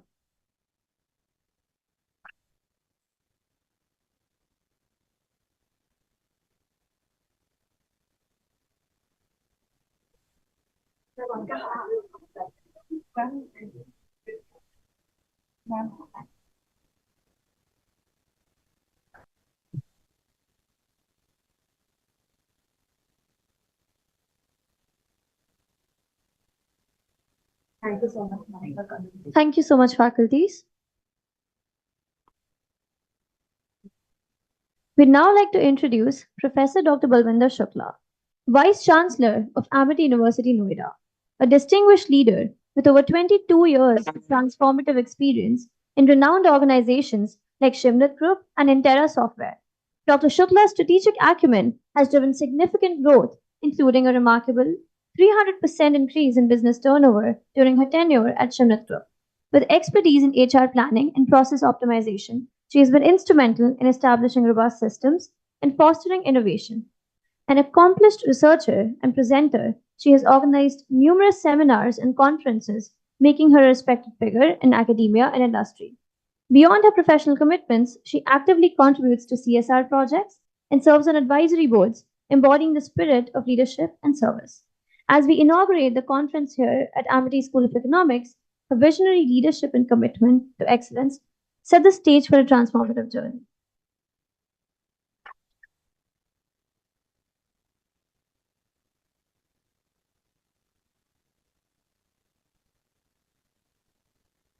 A very distinguished keynote speaker and the chief guest, my colleagues, participants, very dear future leaders, the stewards. I would like to first of all extend very warm welcome to all our esteemed guests for sparing their valuable time for being part of the 7th National Conference on Digitalization and Sustainability, Building Resilience and Inclusivity. Since morning, I'm going to various venues because today there are almost 7 events in the campus. From very big conference on signal processing and integrated network of engineering, where the ISRO chairman, Sri Somnathji, was the chief guest. Then we have had another national training and workshop on water management strategies, and water is the life, is important. And now on this conference by the economics department and subsequent other conferences. So first of all, I would like to congratulate Dr. Indra and her entire team for putting in this very wonderful conference, and which is the need of the hour. And I think when we look at, we have got very clear vision of Viksit Bharat 2047.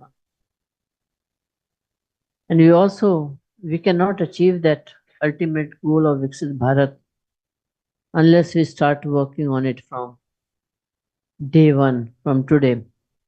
When we completed our 75 years, and started the Amrit Kal, from there started.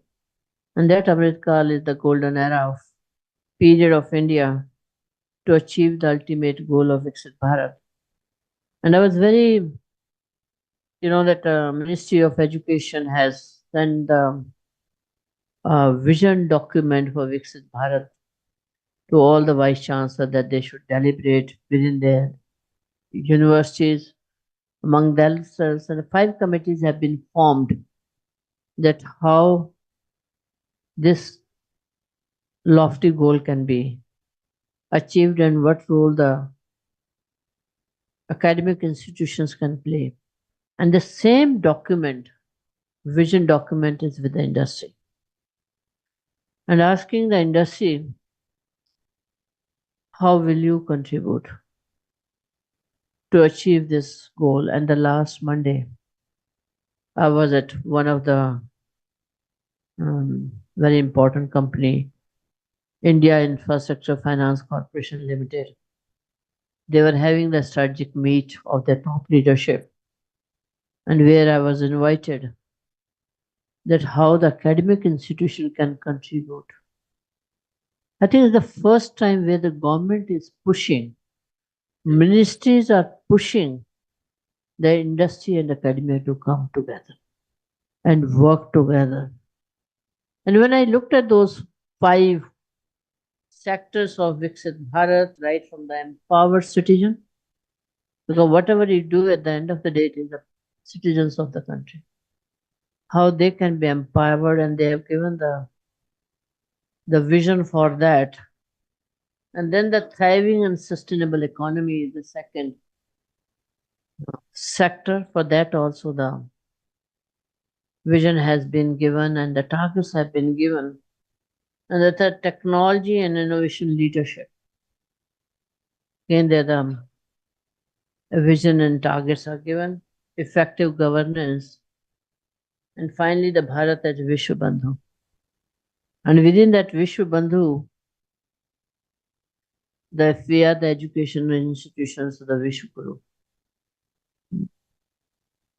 And I was going through this document and I have been studying it before I discuss with my deans and heads of institution how we can contribute to Viksit Bharat.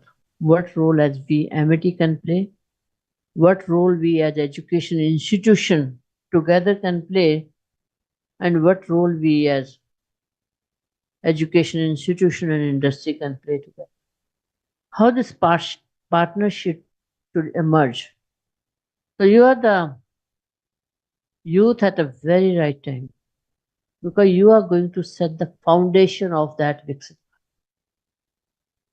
And when you will be in the prime time of your career, and you will be realizing that Viksit Bharat is there. So how important role all of you are playing. I saw many of the students loitering around outside. I was not very happy. And because this conference is so important, which is going to talk about various aspects.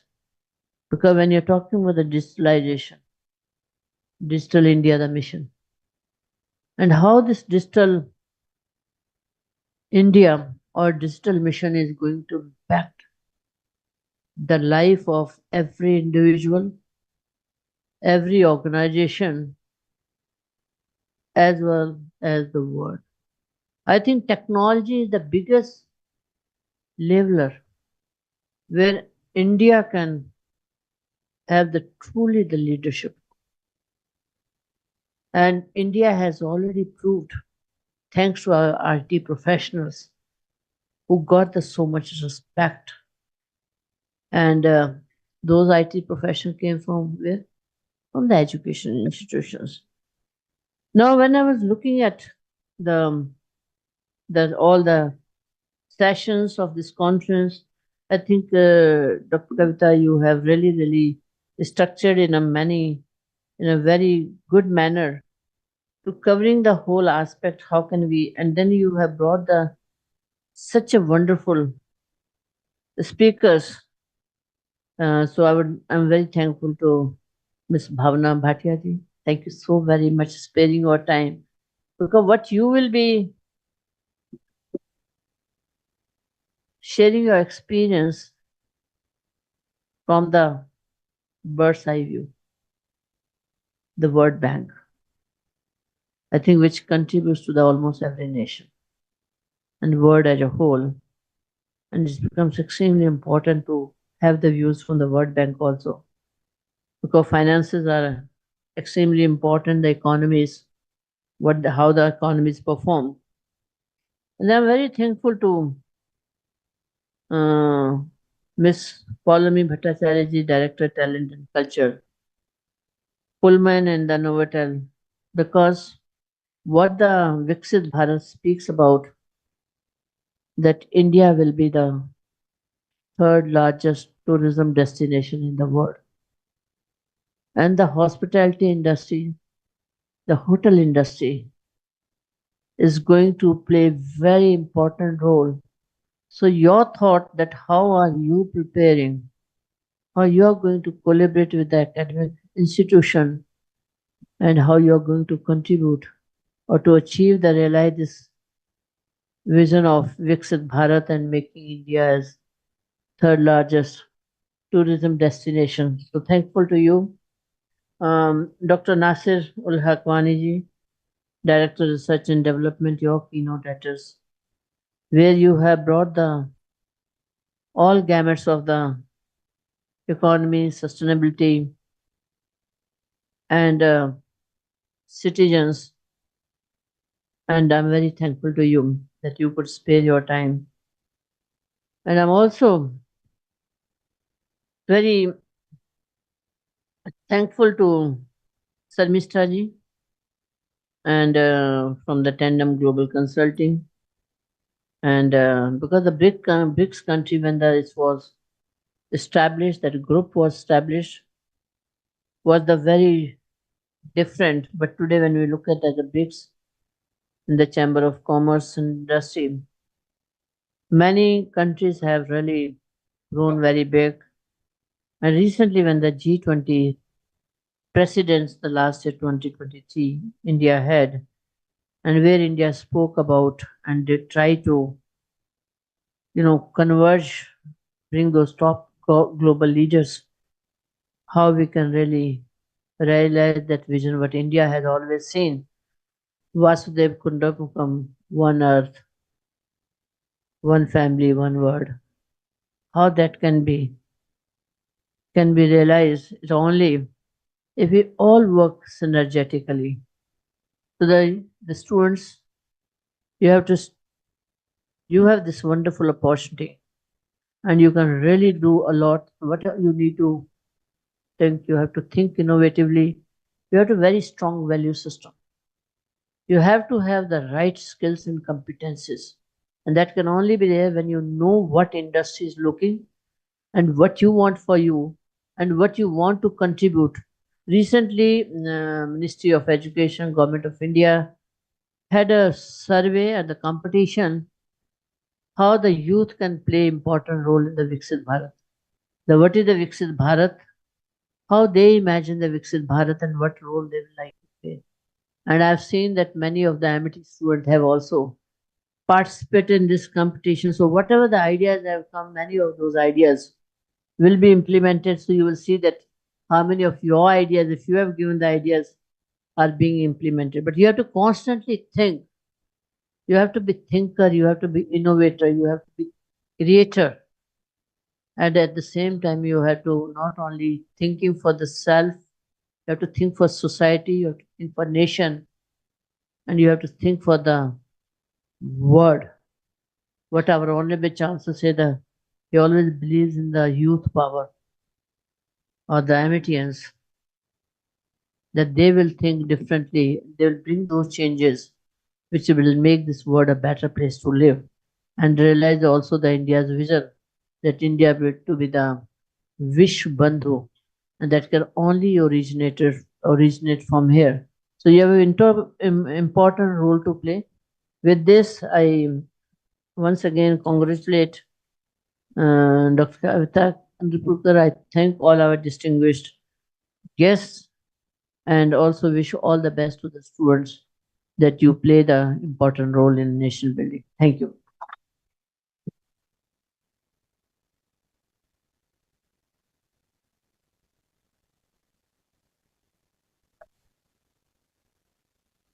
Thank you so much, ma'am, for your valuable and kind words.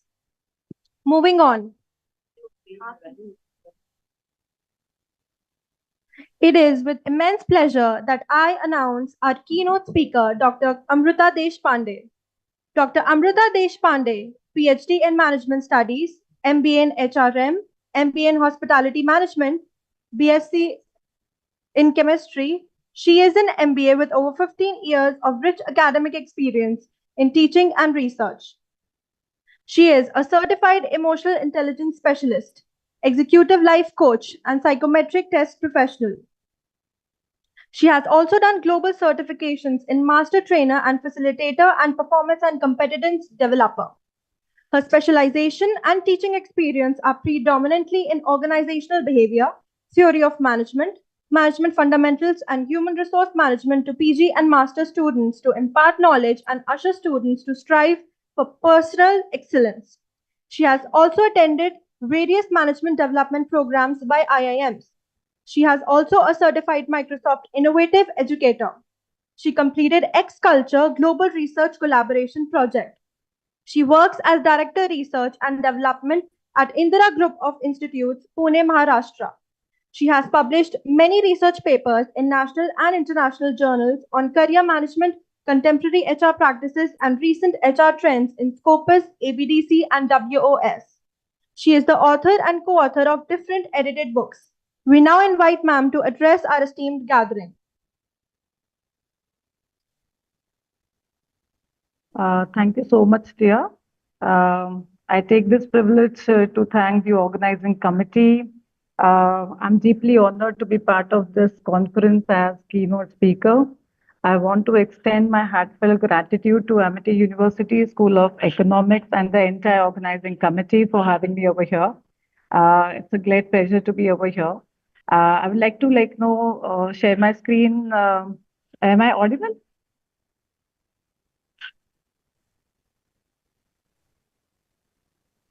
Yes, ma'am, you're audible.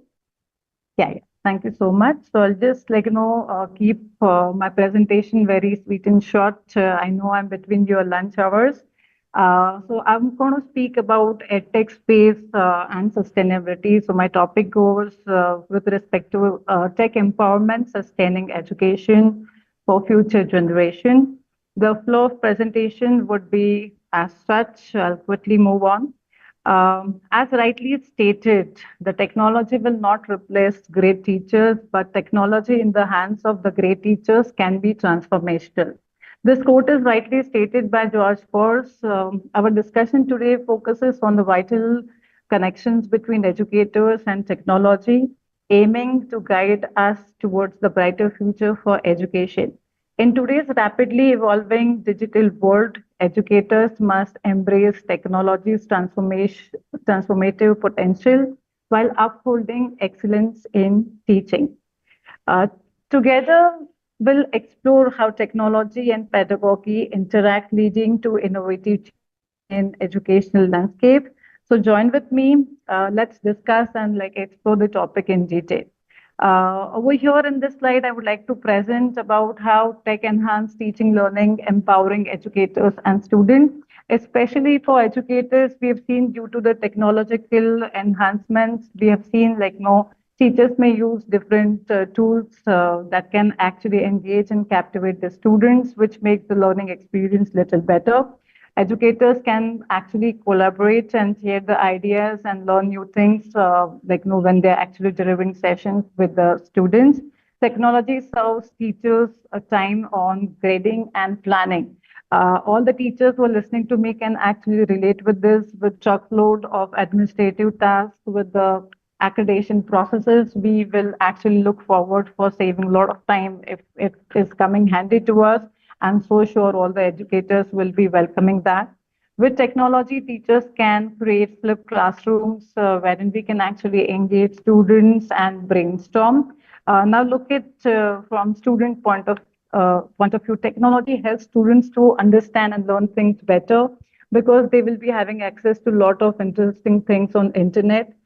They can actually see all the content by having it on a own pace, and they will be actually getting more access for it timely.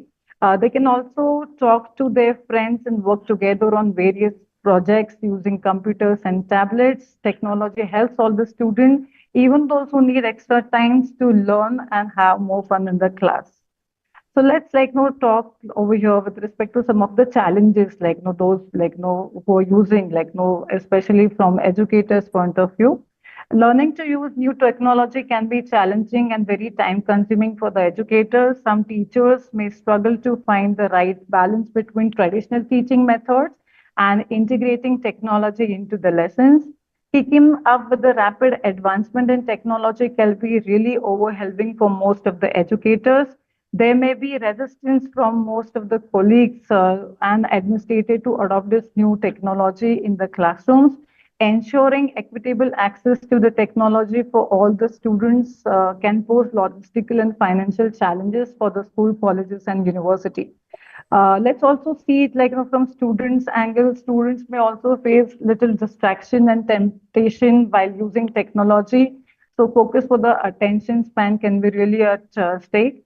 At the same time, not all the students may have access to same technology or internet. There could be internet or connectivity issues at home that can create a kind of a disparities.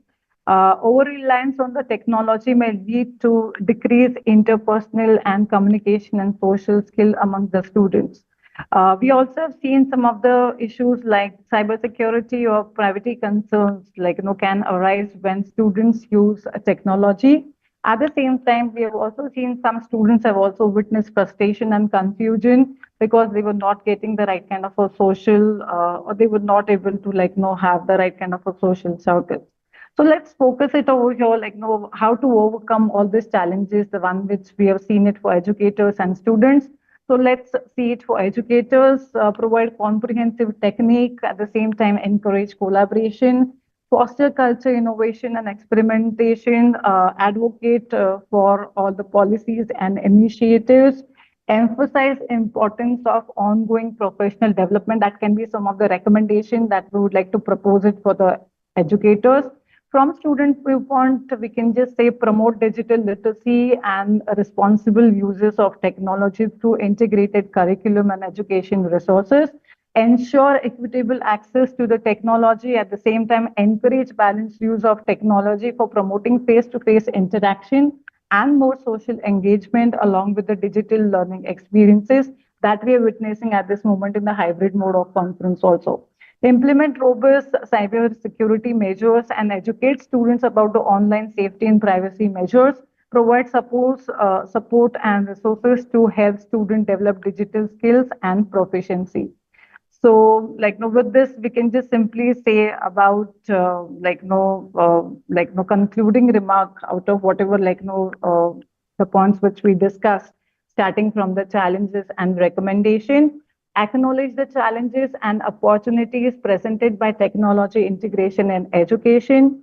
Emphasize the importance of addressing obstacles faced by teachers and students alike.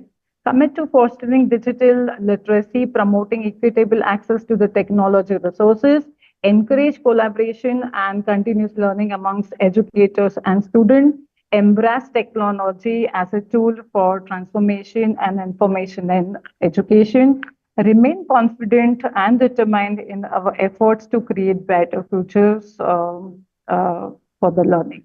So with this, I would like to thank all the organizing committee members for having me over here. It was great privilege to be part of this conference. Thank you so much.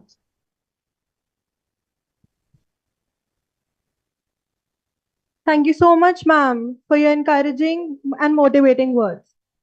Thank you, dear. Thank you so much.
We would like to state the 4 technical sessions falling under the banner of our conference. The first track talks about socio-economic development along with the digitalization goals.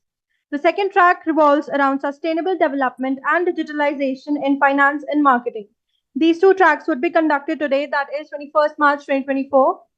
The third track explores sustainable development and technology enabled inclusive human resource management. And the fourth one is dedicated towards digital ethical leadership and business ethos, which would be conducted tomorrow, that is Friday, 22nd March 2024.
Now, I request Professor Dr. Kavita Indapurkar and the convener, Dr. Neeru Sadana, to kindly present a symbol of appreciation to our chief guest, Ms. Sharmishta Ghosh.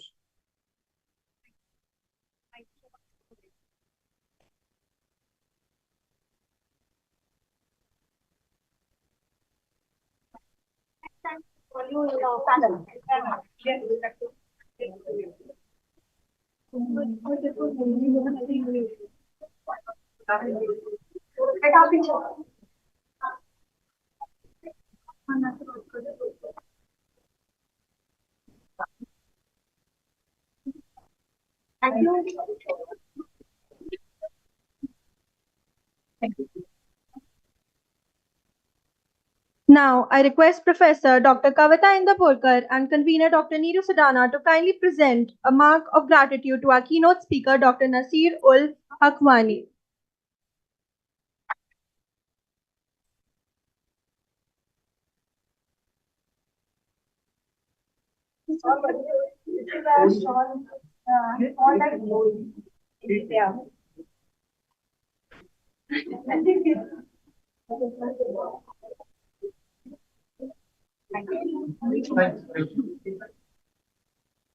Thank you so much, ma'am and sir. Now, ladies and gentlemen, it gives me great pleasure to conclude this inaugural session of the 7th Hybrid National Conference on Digitalization and Sustainability, Building Resilience and Inclusivity by expressing our heartfelt gratitude and appreciation to all our esteemed guests, speakers, and attendees. We have been privileged to hear from some of the most insightful and inspiring leaders who have shared their wisdom, experiences, and visions for the future. Their knowledge and expertise have provided us with valuable insights and perspectives that will shape our thinking and actions going forward. I would like to thank our distinguished keynote speakers for their captivating address that has set the tone for this conference. Your words have resonated with us and inspired us to strive for excellence and impact. I would also like to thank our honored guests and delegates who have graced us with their presence and added richness and diversity to our discussion. Your participation and contributions have been instrumental in making this conference a success. Furthermore, I want to extend my appreciation to all the organizers, heads, and my cooperative hosts, Suhani Kumar, Tanya Tripathi, and Disha Tiwari of this conference for their tireless effort and dedication in putting together this event. Your hard work and commitment have.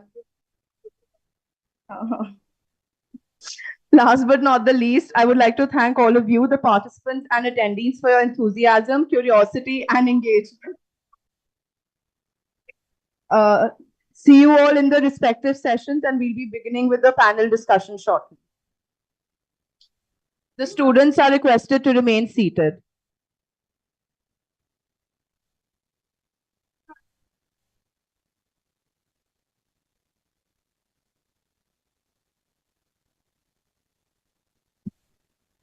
A very good afternoon to one and all gathered here.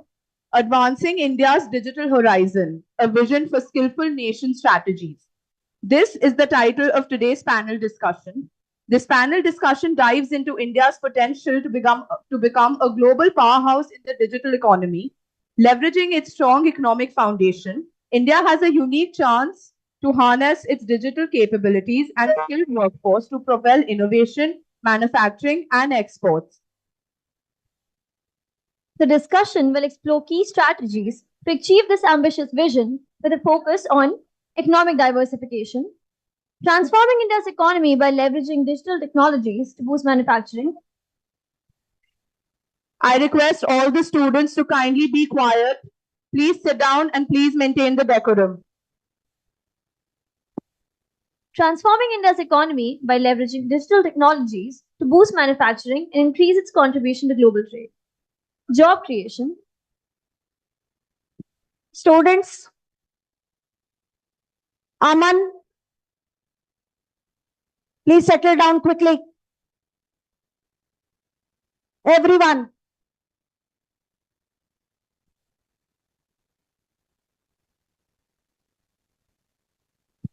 Recognizing the crucial role of digital manufacturing in job creation, the framework aims to generate employment opportunities by fostering a supportive environment for digital product development and manufacturing, establishing India as a reliable and innovative global player, capitalizing on the demand for secure supply chains, and positioning the nation as a preferred destination for digital product development and manufacturing.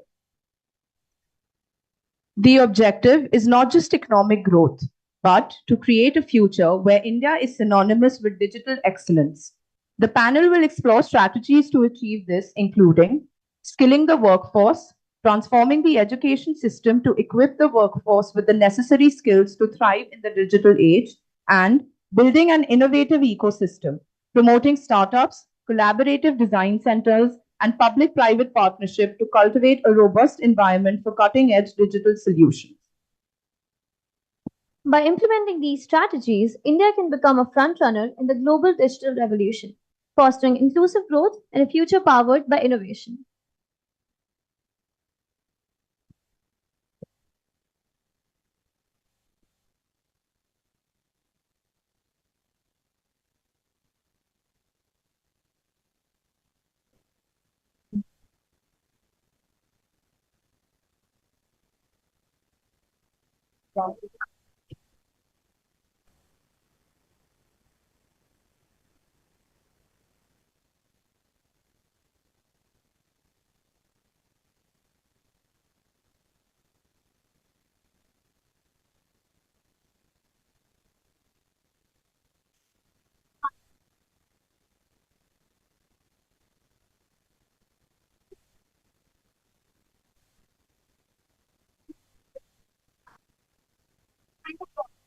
That's why.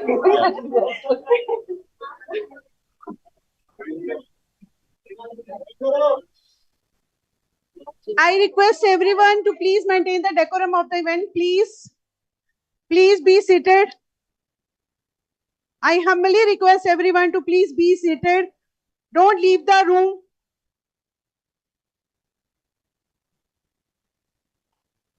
Everyone, please settle down. Yes.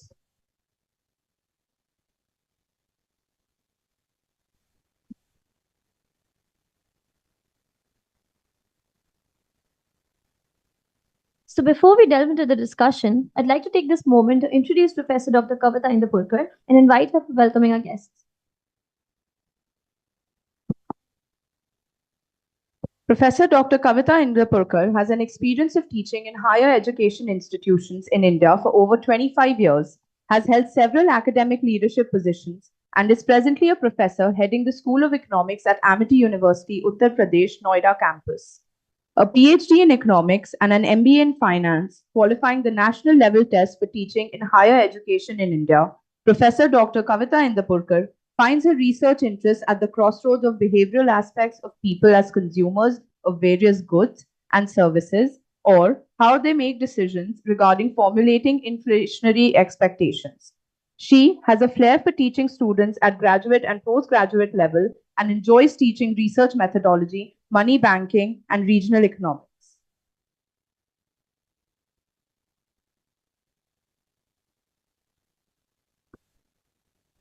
Thank you so much for your welcome and my introduction. I take this opportunity to welcome all the panelists, and I specifically thank Anika and Professor Dr. Virat Bhatia. We have that habit of saying professor or doctor.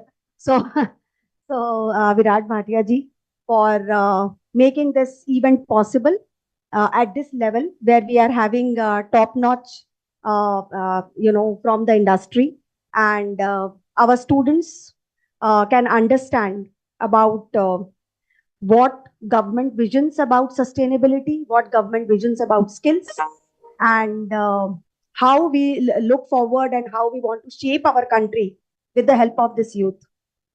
Our honorable founder president always believes, and we all follow him, saying that our youth is our strength, and if this youth is guided properly, then they can do wonders. And in the recent times, this has been seen and witnessed by all of us.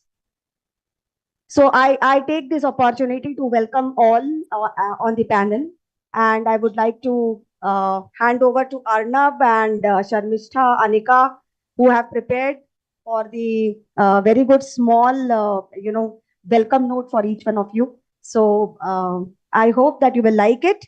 And I try to give more and more opportunity to all the students to come over here, stand and gain that confidence. So over to you, students. Thank you.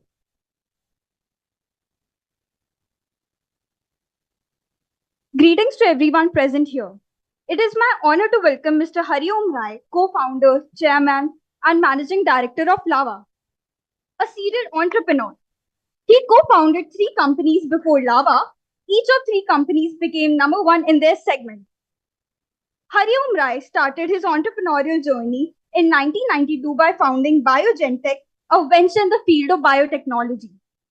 Mr. Rai co-chaired the Government of India's Fast Track Task Force to catalyze India's mobile handsets manufacturing ecosystem. He is on the governing board of the Electronics Development Fund and the National Institute of Electronics and Information Technology. He is also in governing council of the Telecom Sector Skill Council. We welcome you, sir. Next in line, we are privileged to be joined by Mr. Virat Bhatia. He is responsible for supporting Apple's investment strategy and policy initiatives across all of its businesses in India. These include manufacturing, export, retail services, online content, and digital payments. Mr. Bhatia's career in the ICT sector spans over 25 years across various functions in multiple MNCs. Before Apple, he served as a chairman of AT&T in India and later as AT&T's regional president for South Asia. As a part of India's G20 presidency, Mr. Virat Bhatia, sir, co-chaired the Business 20 Task Force on Global Value Chains. He serves on CII's National Council and FICCI's National Executive Committee. An alumnus of the Delhi University and John F. Kennedy School of Government, Harvard University, he has also completed advanced management program at Kellogg School of Management and the Wharton School. Mr. Bhatia will moderate today's session. We are privileged to have you with us, sir. So we are so privileged to have Mr. Ashutosh Chadha with us. Mr. Chadha is currently responsible for corporate affairs and public policy for India and South Asia at Microsoft. In his role, he works closely with key audiences in the government, academia, industry, as well as multilaterals to help frame policies which enable deepening of usage of technology, driving digital inclusion and growth, as well as ensure innovation and safety of the digital ecosystem. In a career of spanning over 37 years, Mr. Chadha has worked companies such as MasterCard, Wipro, Intel, Shell, NIIT, and the National Dairy Development Board. Mr. Chadha has had extensive experience in business development, channel management, strategic planning, and corporate affairs. He has spoken at the events hosted by the World Bank, WTO, UNICEF, UNESCO, amongst other important platforms. He is passionate about advocating the use of technology for socio-economic development. He is also so involved in mentoring startups, coaching students and executives. Thank you, sir. We welcome you. It is my great honor to introduce Ms. Smriti Sharma, a distinguished tech policy professional who managed government affairs for Amazon operations throughout India in her recently concluded stint. Ms. Sharma has earlier consulted private companies, think tanks, and multilateral institutions on varied policy issues, including technology, domestic manufacturing, global trade, and value chains. During her fascinating work life, Ms. Sharma has worked for Apple, National Institute of Public Finance and Policy, United Nations Economic and Social Commission for Asia and Pacific in Thailand, and Global Value Chain Center of Duke University in the US, a master's from Duke University prior to her career in public policy. Ms. Sharma was a national news anchor with renowned national TV channels such as CNB and NDTV. We welcome you, ma'am. Thank you so much.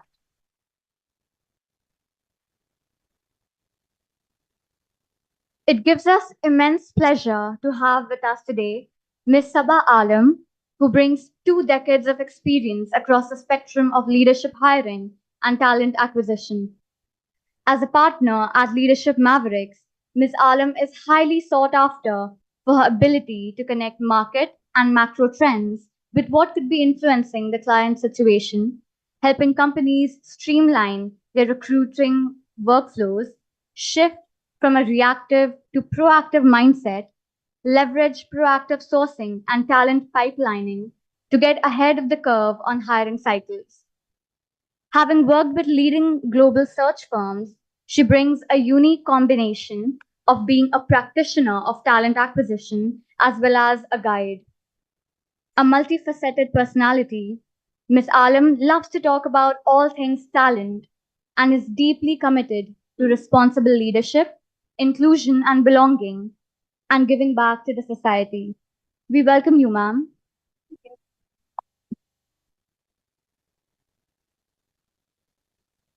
So, without any further ado, let's commence the event which we all have been eagerly waiting for, the panel discussion. Therefore, I request our moderators for today, Mr. Virat Bhatia and Professor Dr. Kavita Indapurkar, to kindly proceed with the discussion. Thank you. Thank you so much. Warm welcome to all the delegates here today. Thank you for taking the time. I know some of you want to step out because you've been here since morning. So thank you for your patience. I just want to get a quick show of hands of students who are from economics and business background. So no engineers in this room, almost none. Okay, just wanted to make sure that our panelists knew the audience that we're talking to, even though it was obvious that this is the School of Economics. I'm going to start with Ashutosh, who spent a lifetime in technology.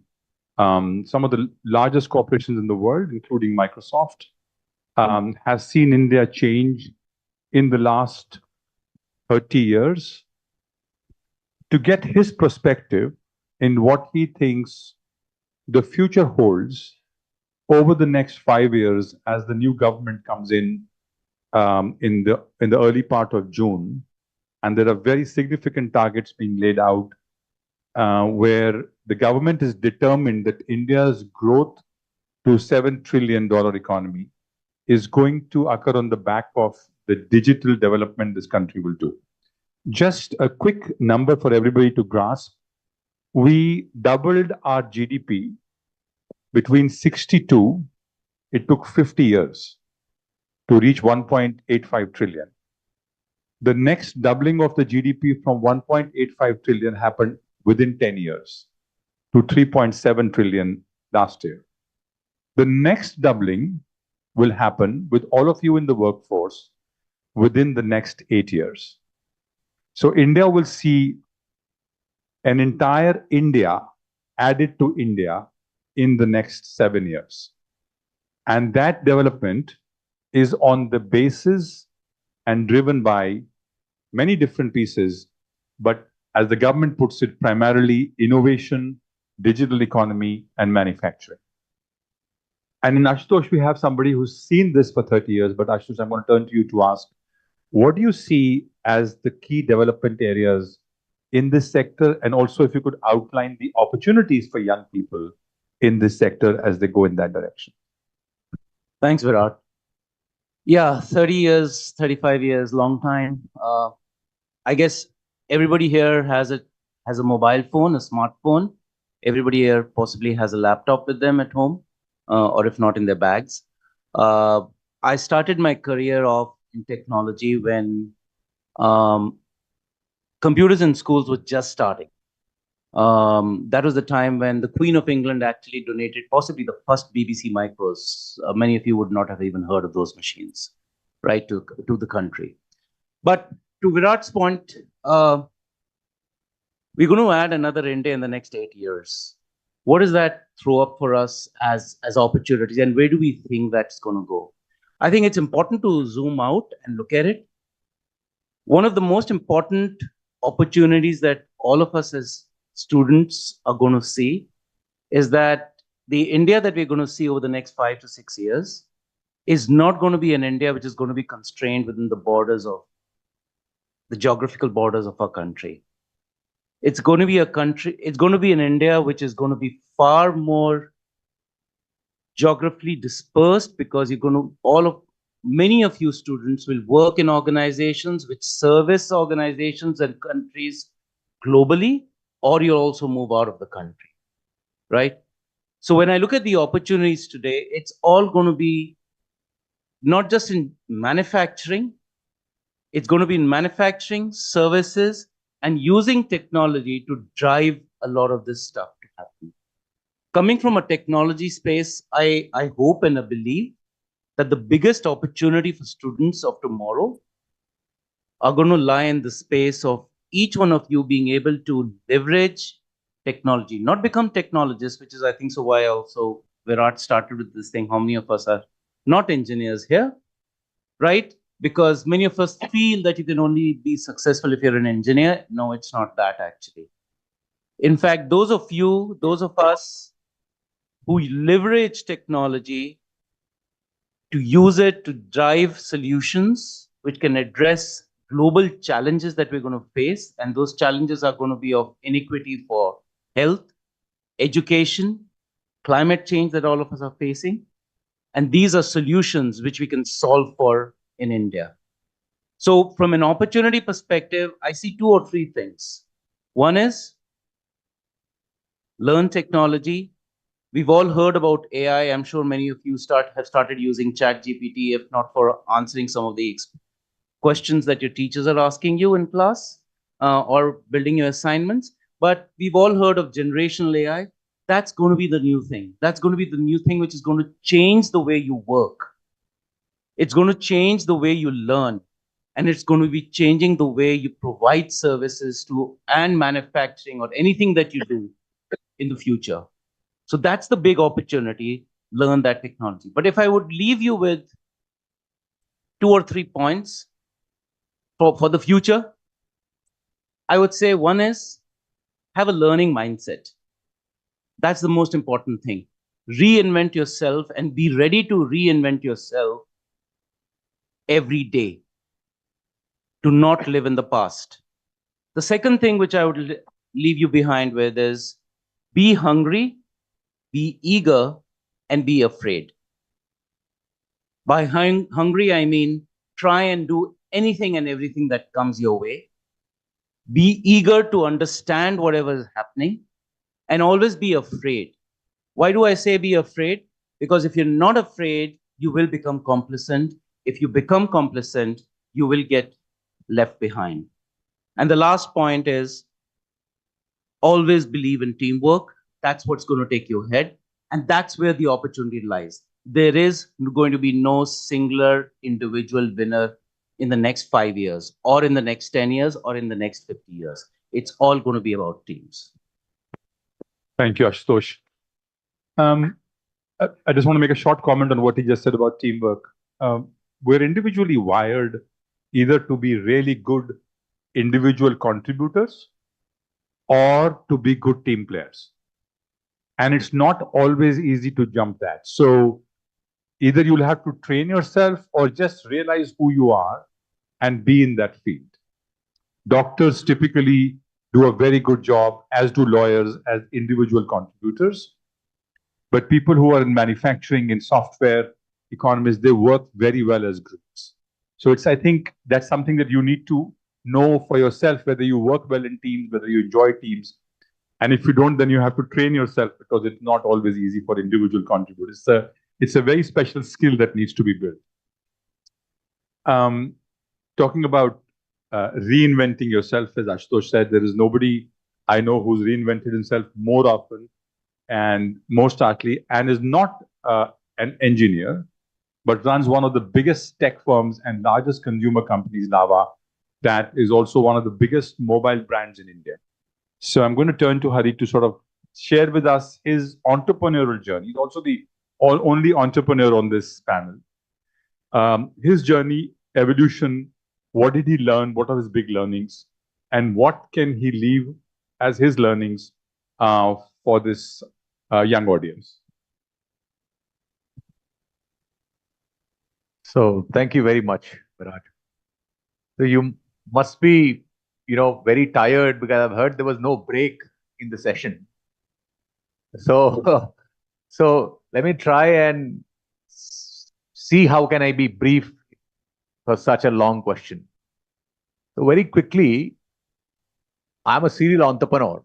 I have built companies, and fortunately, before Lava, I have built 3 companies.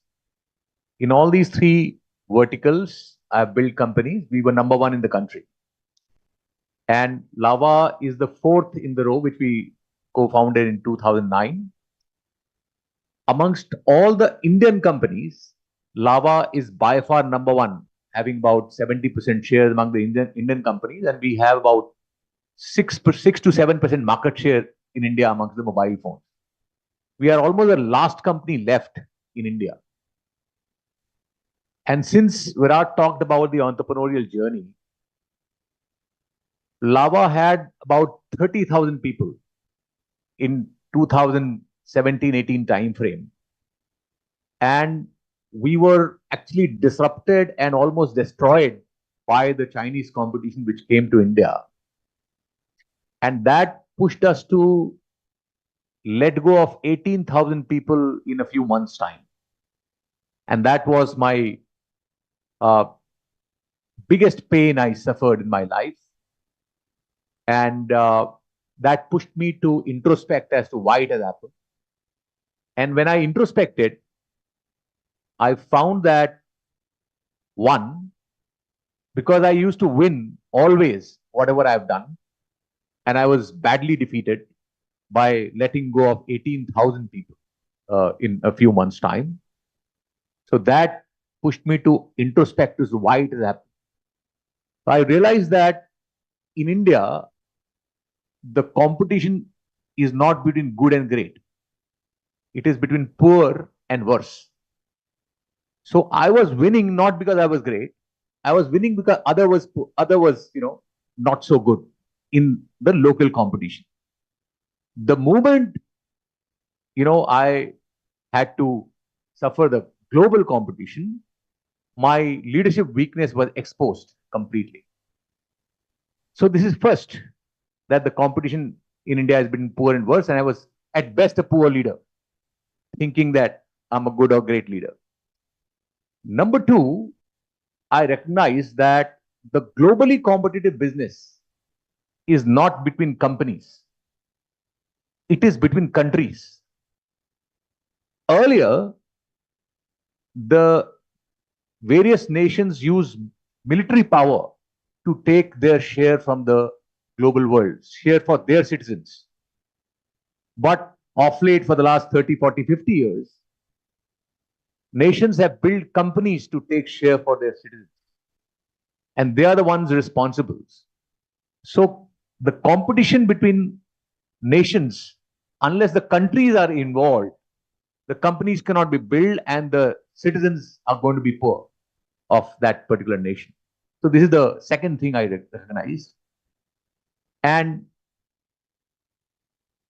then I started working, along with Virat. I had a very, very deep interaction, and we started working with the government, recognizing the same thing, that even on the government side, the fight is not between good and great. It is at best poor and worse. So therefore, evolution is not there. in both, on the political side or the bureaucratic side. So we had two options. One is to let go, because we cannot grow the government or boil the ocean. And the second was, I had to either let go of this job and do something else, or at the cost of boiling the ocean, grow the government. So finally, after a lot of introspection, we decided that why the disruption happened is because our country requires to grow. And therefore, we decided that let us, at the cost of boiling the ocean, make the government grow. And we've been working to make it happen. So I'm very sure the way our sector is progressing, there's a lot of growth in the government mindset of bringing change in the industry. And that has happened. And I'm very sure the possibilities of Indian companies is going to emerge, and Indian companies are going to lead globally in some time to come. What have been my learnings? Number one, I've learned that any life or anything, whether it is this bottle or a life, it belongs, it exists to serve others than itself as the most important thing. At the lowest level, when our evolution is at the lowest level, we don't think about ourselves. At the lowest level, we think about taking care of our families. They are not us, they are someone else than ourselves. But as our mind grows, our radius expands, we start thinking about the larger community and maybe the country, maybe entire world, environment, etc. And once whatever we want to serve, like for example, if we want to serve our family, the nature gives power to us to serve our family. If we want to serve the community, nature will empower us to serve the community.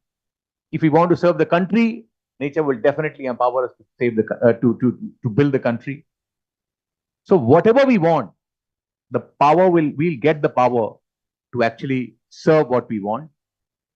So therefore, think about it and allow your radius to expand. This is first learning. The second learning is that the life exists only to evolve. This is not going to evolve, but the life exists only for evolution. And the only ingredient to evolution is challenge.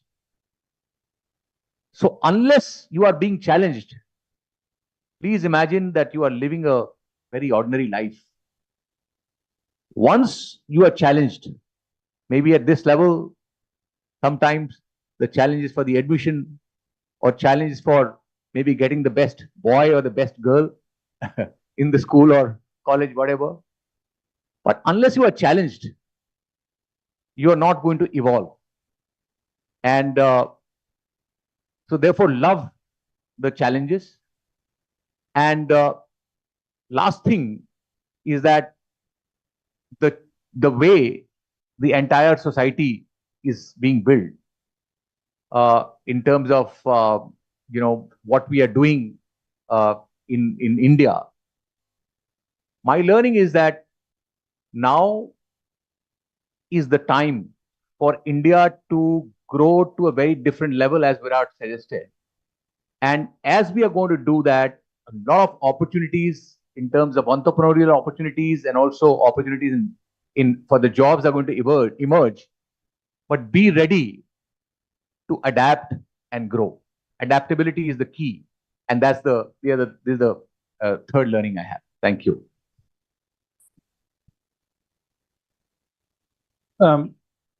Friends, just a couple of things. And why are we discussing digital in this meeting today? And why have we included sustainability? Before I go to the next two speakers, I just want to leave you with some numbers so that you can understand the importance of the sector and your role in that sector.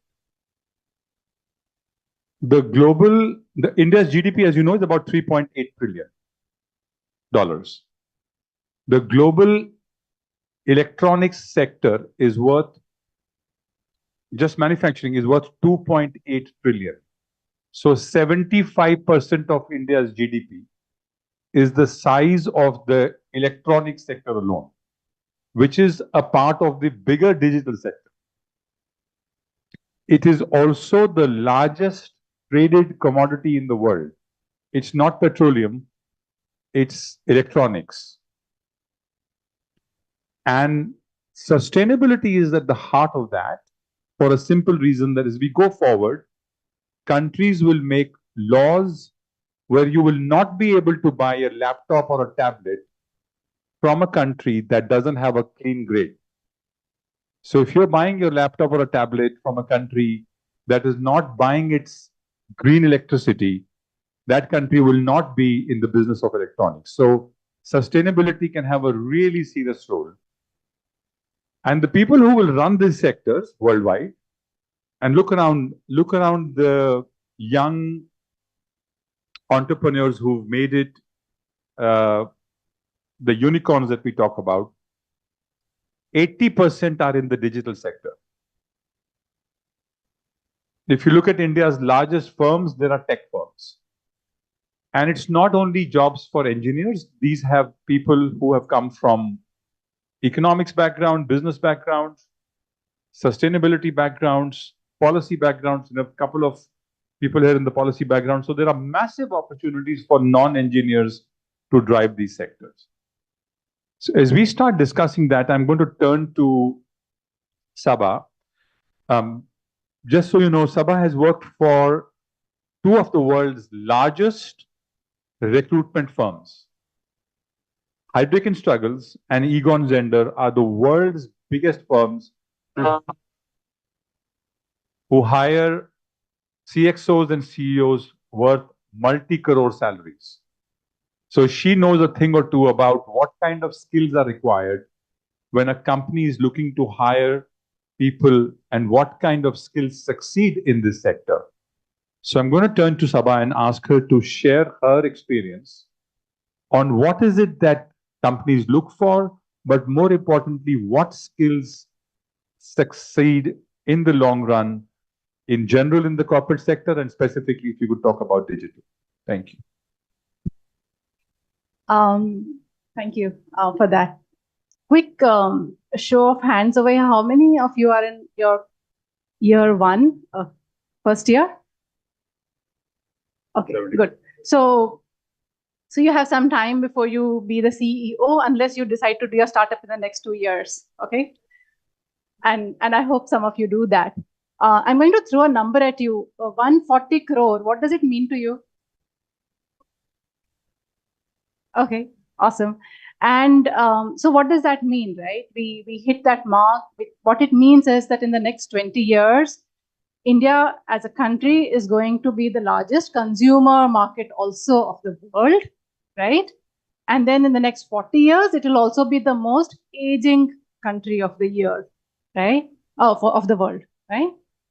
And so how do you guys in this room play over there, knowing that at an individual level, things are changing a lot, right? So unless you're eager, hungry, and afraid, right? Eager, hungry, and afraid, you will not be able to deal with the disruptions which are going to come your way, which are coming much faster than what we have experienced, right? So how do you then design your career? What skill set do you need? Some things still remain the same. They were the same for us.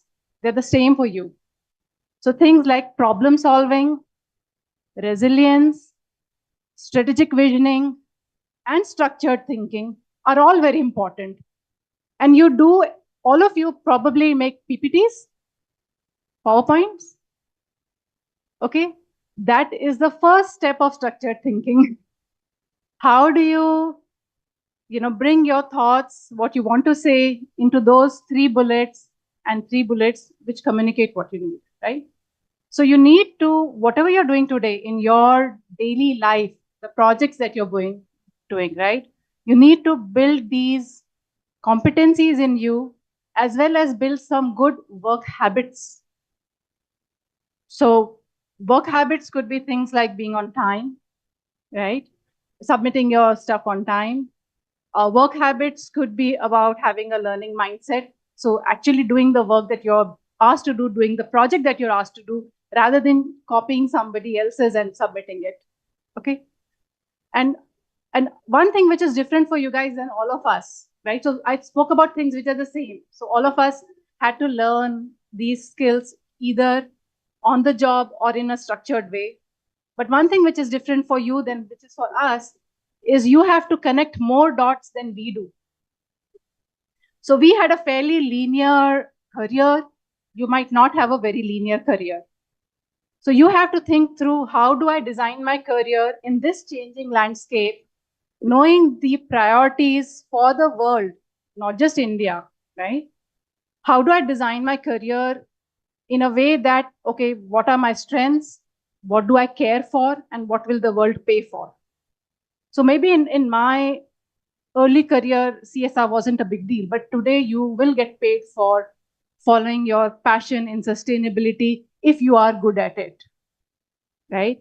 Also, when you're connecting the dots, go beyond the regular stuff. So I don't know, just throwing something which is not necessarily on the topic, but as an individual who's designing your career, if you are good at, for example, data, number crunching, but you're not good at maybe communication skills or English language, but you're passionate about marketing, then how would you build your career? Do you think you can build your career given the skill set? Yes, no? All those who say yes, no, no, all those who say no, say, just raise your hand. If you are a candidate who is good at number crunching, but not good at language and the spoken word or the written word, but you're passionate about marketing, do you think you can still build a career in marketing? Okay, yes, yes. And where would you do that? Because you would go into a area of work called performance marketing, where it's all about data number, data crunching, and that is what all of you are targeted, with Google Ads. So you have to keep going through, what do I like? What is my purpose? What does the world care for and will pay for? And that is where you need to keep your focus on sustainability, because that's going to get huge. You need to build your resilience because you're going to go through disruptions, but you need to, at your individual level, go deep, no matter what you're doing, whatever project it is that's been given to you. Okay? Be afraid that this, just because you got good scores last semester doesn't mean that next semester you'll get good scores, right? And be eager to know more, eager to learn more. We used to read the business page news every day for half an hour at the start of our day. And that's what allowed us to connect the dots. I hope you guys are able to do that also, right? And of course, in all of this, please be a team player, because unless you're taking people together, you're not going to get far. And it may not be like a team, like a formal team. It could be either your extended team, your partners, external partners who you work with. Even if you're an individual sole proprietor, you have to work with a lot of freelancers, right? So please build those skills. And last but not the least, be true to yourself. Please be true to yourself, be authentic. This is a time which is not going to come back for you. So all of us here are probably jealous. I would love to be on that side of the table right now.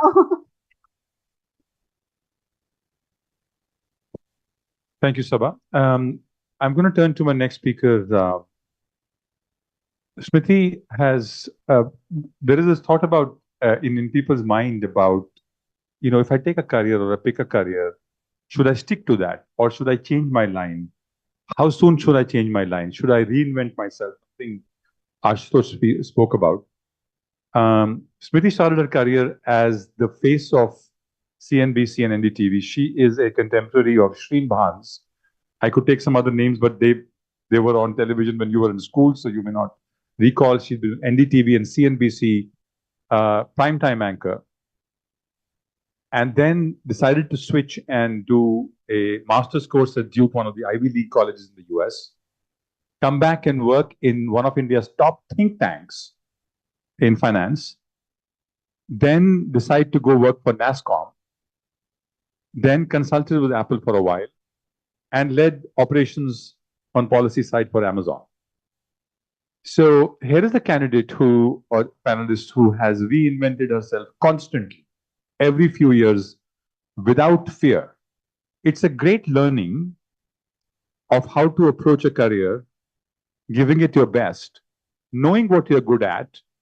And if you're not good at that, then you need to either reinvent yourself, pull back, or go to a different level. So I'm going to turn to Smriti for her lessons as she went through her career, and especially over the last 7 years where she spent time in the digital world, on what she thinks are the prospects for non-engineering students in this fastest growing piece of the economy. Thank you, Virat. Hi, everyone. It's such a pleasure to be here. I remember just a few years back, I was sitting on the other side. Sorry, that was many years back, but still, it just feels like yesterday. I started out as a television journalist because it was the time when television was booming and it seemed like you could be on TV, young faces, and you could present news and you could, well, in my mind, sort of change the world. And that opportunity came in the form of television journalism. And I did my bit for about 10 years. It was fantastic, just reporting stories on people whose voices were not heard, talking to entrepreneurs who were starting young, and talking about the Indian economy, which started really booming, at least as far as Sensex and Nifty were concerned, post 2004. So it seemed like a great high and a great opportunity where, things were just sort of shaping up for the country and seemed like they were shaping up for me too. But I think around 2011-12, I sensed that television journalism was changing. Okay. It was turning into something like more hyperbolic entertainment, come news. And when I say come news, I mean come news entertainment zyada wala ho gaya tha. So I could not fit into that. And I absolutely felt that, this is not the place for me anymore. And it would be nice to do something which would excite me. Now, first of all, I want to say that more than me, my parents were scared when I was shifting because, here you were like a mainstream news anchor coming on television. Every time you go back home, your parents and your neighbors, they come to you and say, "Arey, aapki beti to television pe aati hai, humne usse dekha hai." So my parents were really like excited about it. They didn't want me to leave that life. And they were like, "What are you going to do? What are you going to study? What are you going for? Why are you changing?" And I said, "No, I'm not enjoying this anymore. And I want to do something different. There is a vacuum, there's a void inside me, which tells me that I need to fill it up with something more substantive. And whatever is happening right now is not exciting anymore." So when I walked away from my television life back into studies, I promise you, I had to put not only every penny of my own savings into my education, I also took all of my parents also. So suddenly we were all very poor. Kisi ke paas paise nahi the. I didn't have money, my parents didn't have money, and I came back. And like Virat said, I joined a National Institute of Public Finance and Policy, which is a government think tank, which was paying half the salary of what I used to earn earlier. So now you are in a position where you're feeling very, very self-dubious. Did I do the right thing? Did I really do the right thing? Right? And there used to be these moments when your parents look at you and you're like, "What are you studying? What did you study? What was this course?" Because somehow your salary has gone half. And somewhere there was this constant belief in my mind that no, I've followed my gut. I know this is going to work. And I enjoy this. I will do it. Now, there were these great, wonderful idols I followed. You should read a book by Anthony Bourdain called Kitchen Confidential. This gentleman, he was an American television show host. But much before he became this great television sensation, he was a dishwasher in a restaurant. For 44 years of his life, he was just washing dishes and cooking, washing dishes and cooking. And that's where he learned the most. And that's from where he suddenly decided, I want to write a book about my experience. And he wrote it, and overnight it became a bestseller. The moment it became a bestseller, the good life started quoting him. I think, contrary to be afraid, I would say don't be afraid. Just believe in yourself. If there is one thing I can tell to anybody is that you're so much more capable of what you think. You really have no idea what you have inside of you. And when you will pushed into the deep end, when you'll be thrown into the deep end, you will suddenly realize you are so much more than what you had thought. So invite those challenges, invite those problems, and look at opportunities to make yourself uncomfortable. Look at people who don't agree with you. Because if you are sitting in an echo chamber, if you have friends who all agree with you, I'm sorry, you are not good. You have to make not necessarily friends, but you at least have to sit with people who don't agree with you and see if you can stick around. See if you can hold your fort. That is going to be one of the best things you're going to be able to do for yourself, which is, are you able to hold when people disagree with you? Are you able to keep your senses calm when people are disagreeing with you? Ask a lot of questions. In any room where you go, post this conference, any conference you go, if you decide to go, either don't go. But if you decide to go, make sure you ask a question. Otherwise, what's the point? Right now, I see 200 faces or 150 faces in front of me. I don't know any one of you. But one person gets up and asks a question, I will register. हाँ भाई, ये कोई एक सवाल पूछे हैं. I may not remember, but let me tell you, that is all that's going to make a difference. But anywhere in life, make sure you register your presence. And one word for the introverts, who are also very important, because at one point in time, and maybe to some extent, I'm still an introvert, doesn't look like it, but I am. It's all right to be quiet sometimes. You have this preserved, conserved energy. Learn that about yourself and appreciate it. You don't necessarily have to conform to what everybody does. It's okay. You don't have to. Anyway, everybody is doing the same stuff. So if you do something different, you have a more valuable market. You have a better chance of succeeding because everybody else is doing the everything else, right? Which is the common norm. So stick out. Don't be afraid. Apple, one of their best ads, it said, here is to the misfits and the ones who don't belong. So don't belong. Just fight it out and just be different. Don't be scared of it.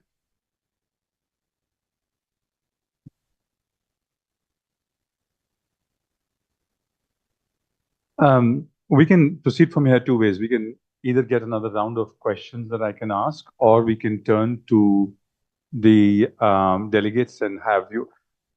I detest the word audience. These are delegates, and I call them as that because you're equal participants in this. And so when you are moderating one day, remember to call people delegates and not audience, because you're not audience. So my request is, would you like to ask questions? Should we go there? Because this might be a good opportunity. Some of the world's largest companies, most successful corporations are represented here. We can do that, or I can ask a set of questions, but I'll go with what you say. Questions, or do you have questions? Raise your hand if you have questions. Okay. Well, are you yawning or? Okay, somebody will just. Yes, please go ahead. Ask a question. Go ahead.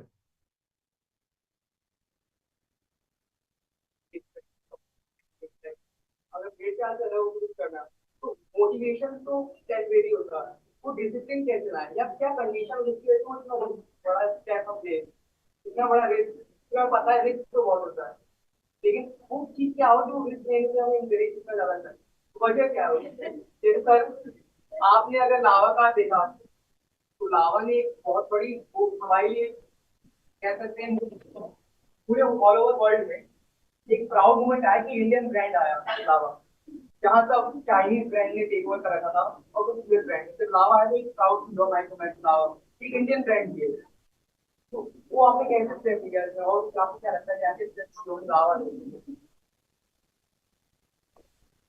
देखिए, मैंने सबसे पहले बताया था आपको कि आप किसको लिंक करते हैं, किससे रिलेट करते हैं. I think there are some foreign students also, so I must use the English language. Who do you relate to? If you relate to your family, you will be motivated to serve your family. This is the first. If you relate to your girlfriend, you will be motivated to do something for her, right? That's how the motivation comes from there. And as I told you, as you allow your radius to expand, because it is very myopic and narrow thinking that just your family is your family. The more you will start working, the more you will start, growing in your thoughts, in your abilities, in your knowledge, in your skills. And first you will surpass the needs of your family. This is first. Then you will say, okay, from my family, it is now the larger family, which is the company. As I told you, that we had 30,000 people working for Lava. So that was the family. And as step by step, I recognized that bare minimum, today, India, we are 18% people of the world. And we are surviving on barely 3.3% of the global GDP. When you see the hunger, the poverty, unemployment issues, I think that motivates me. And why it happened? Because as you grow from your abilities to take care of a family first, and then your company later, and then probably the community, as your abilities are going to grow, you will definitely, your radius is definitely going to expand, because I realized that even an ant work for the family. If the ant can work for the family whose life is hardly 4 to 5 months, as human life, why we should think only about the family? Because such a lowest level of existence of the ant, if you're just thinking of a family. So at the bare minimum, if you cannot think about the world and the environment, at the bare minimum, it is the time to think about your country. And once you will think about your country and the poverty and the lack of infrastructure, etc., you will now, when you relate to that, your heart will become detached from yourself and your family. Once that detachment will come, and you will seriously and sincerely attach with everyone around you, then the motivation to change their lives is going to come. So from detachment to attachment to others and to a very larger family, the motivation comes from there. And then the determination, detachment, determination, and discipline. This is the third one. Once you will understand these three things very clearly, I'm very sure we have an opportunity today as a nation to serve the world, because we are hardly 17% of the global per capita. Our per capita income is 17%. Anything valuable in the world, Indians can make it accessible. That's the power of India. And despite being disrupted, I believe that there's an opportunity for us. I was just sharing with Sabha outside. He asked me what next, and because all the companies got disrupted. So I shared that I talked to one of the company's CEO in 2008, because we were partner before that, why don't we partner in India? Let's partner. And he was building phones in China at that time. He said, look, Hari, I'm building phones for the rural China. I cannot even serve the urban China. And today, that company is about $100 billion company. So from the European companies, American companies took over. From the American companies, Japanese companies took over. From the Japanese, Koreans took over. From the Koreans, Taiwanese took over. From the Taiwanese, Chinese have been able to take over. I think it is the time, next 10 years is our time We are 17% per capita of China. If we are 17% per capita of China, the moment will create skills and scale in India. It is not about Atmanirbhar Bharat. That's a weak thought. It's about Paraspar Nirbharta. The world should depend upon us. How can we supply to the world is my thinking, and I think we can do that. And that's an opportunity for any company of India to supply to the world. And the motivation comes once you allow your radius to expand. Thank you.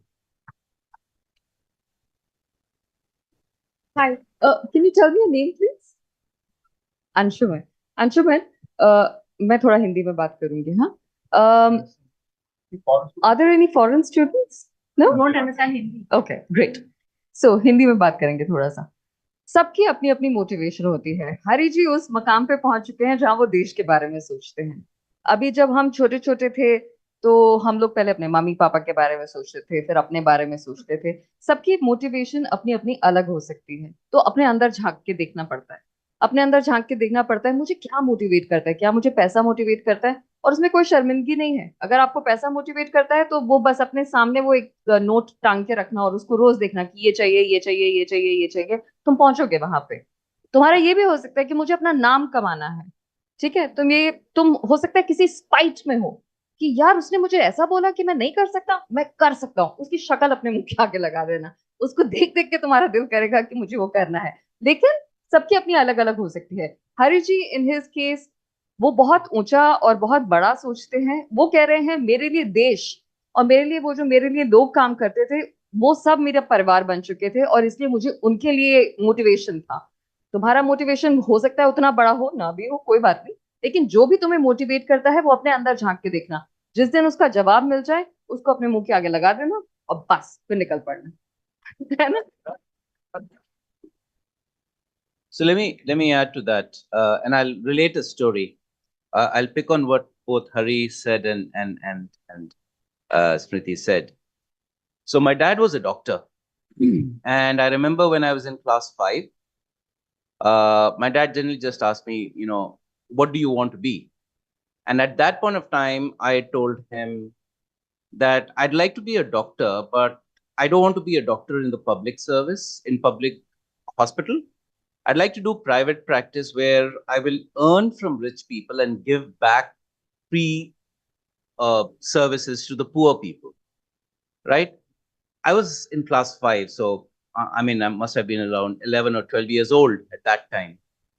But I realized that that singular statement of mine is something which motivated me through and does still motivate me through my career, right? Which is in everything that I do, whether I'm doing public policy or whether I was doing sales or whether I was doing marketing, I was trying to figure out a way by which I can align my personal aspiration of helping others with what the government and the organizations wanted, where I was working was what doing, right? So the point that is very important is, which Smriti said, is find your personal passion and go for it, right? Sometimes you will not be doing something which is aligned completely to that personal passion, but if you think deeper, you'll always be able to find a way to manifest that in reality. And that's what will motivate you to move first. So I think I completely resonate. You should have a vision, a passion, right? A purpose to which you're motivated. And it has to be something which resonates with you. So you have to apne andar jhaak ke dekho, right? And of course, taking it to the skill needed. But how many of us wake up thinking, "Aaj to main brush karunga"? We don't, right? Like, let's face it, we don't get motivation every day, right? In the morning, we may think, "Aaj so I will do this chapter, finish it off." Sham tak probably you've done only half of the chapter, right? So motivation, energy levels keep going up and down. If you have a purpose to which you are moving towards in incremental ways, small ways is good enough. And that is where all of you need to build work habits, because you're entering that phase of your life.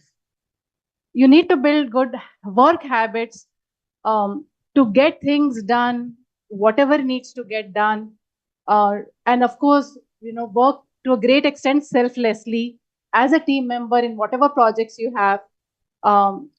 You never know where that skill will, help where else.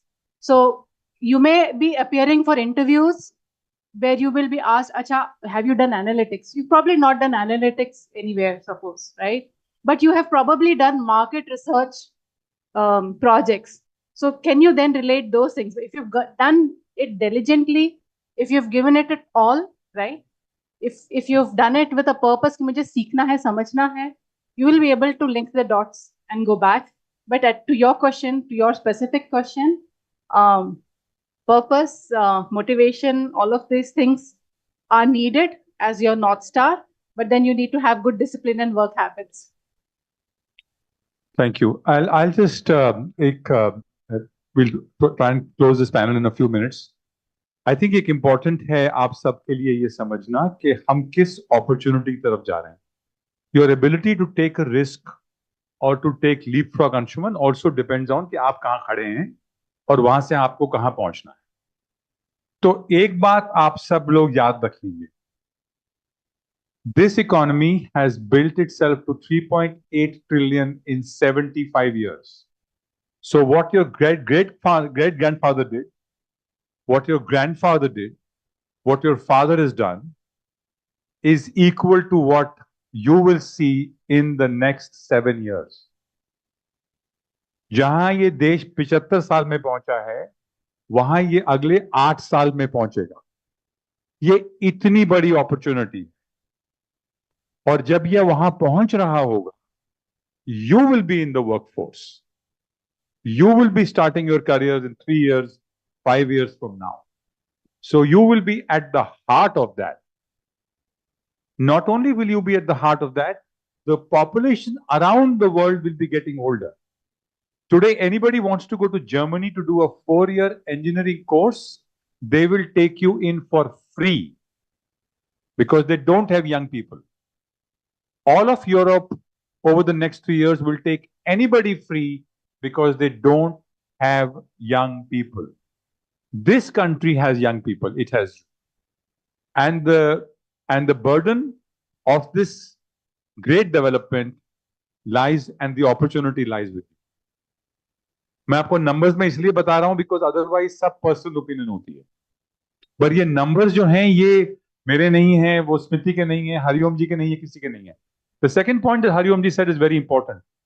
China और India 1980 में हम दोनों का export 11 billion था.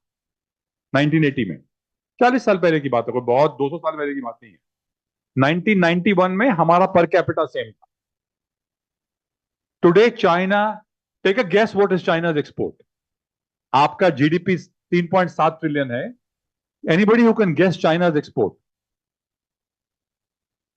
China exports India's entire GDP every year.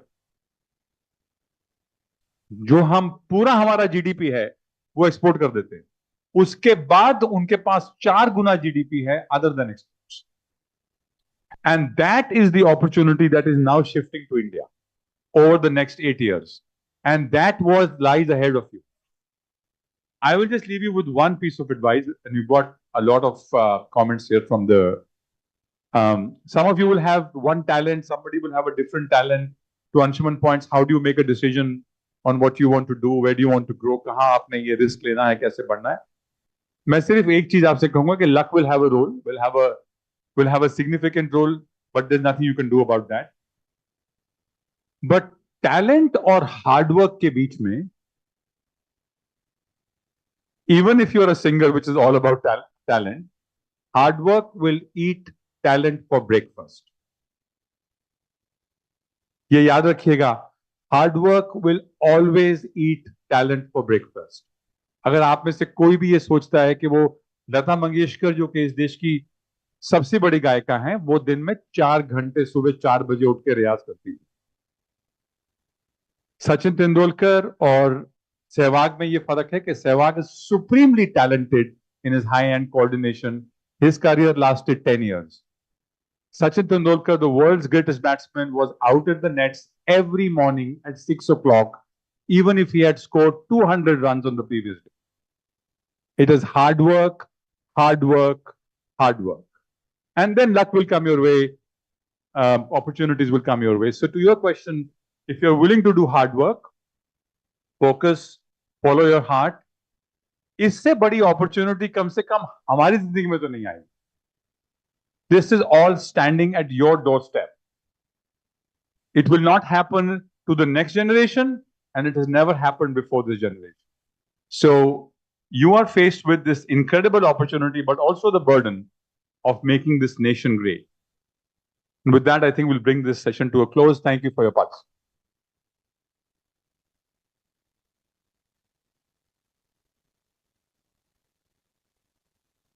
Thank you to all the distinguished panelists for such an interesting and thought-provoking session. Your profound contributions added immense value to the discussion and have helped us gain invaluable insights. Thank you, panelists.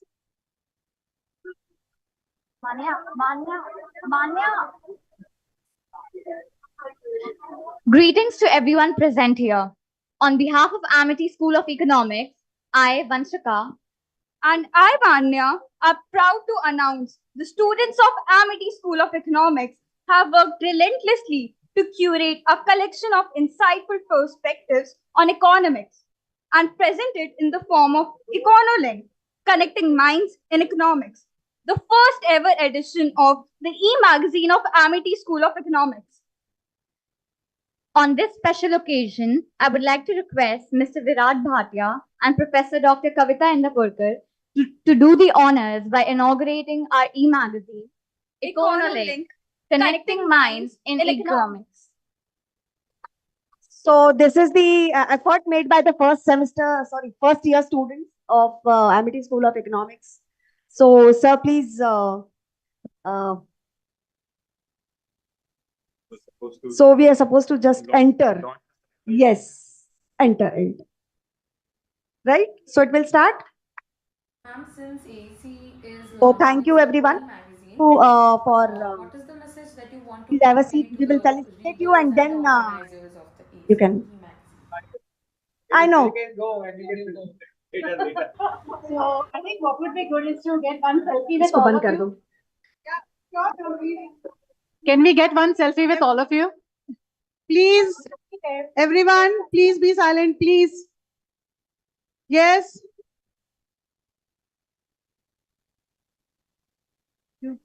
Someone who can take a picture,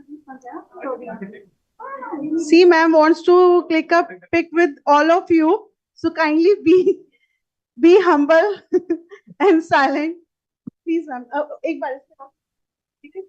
Yes. I hope I'm clear to everyone. So, will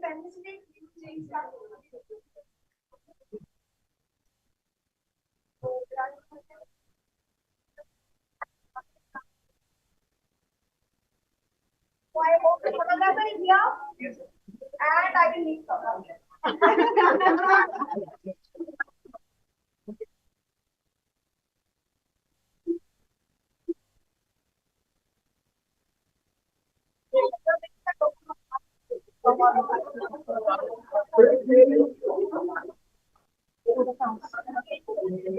वो तो chance नहीं बोलना हाँ हाँ ये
Folks, can you just come into the selfie, please? No, madam, they'll do the थोड़ा both सा of आगे us. ये जगह घेरो ना.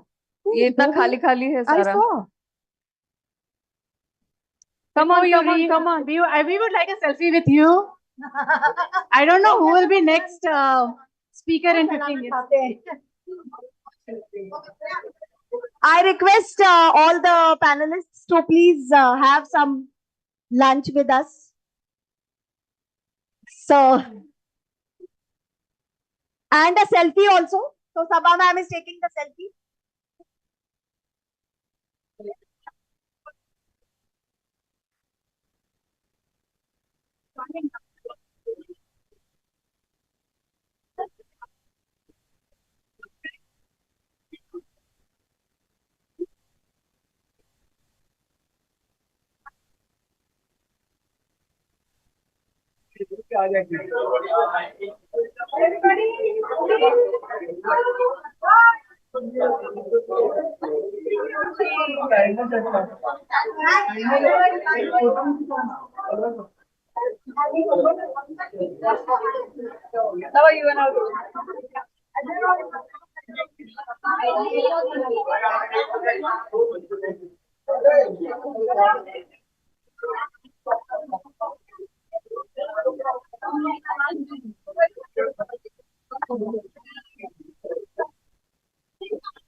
So I invite Dr. Neeru.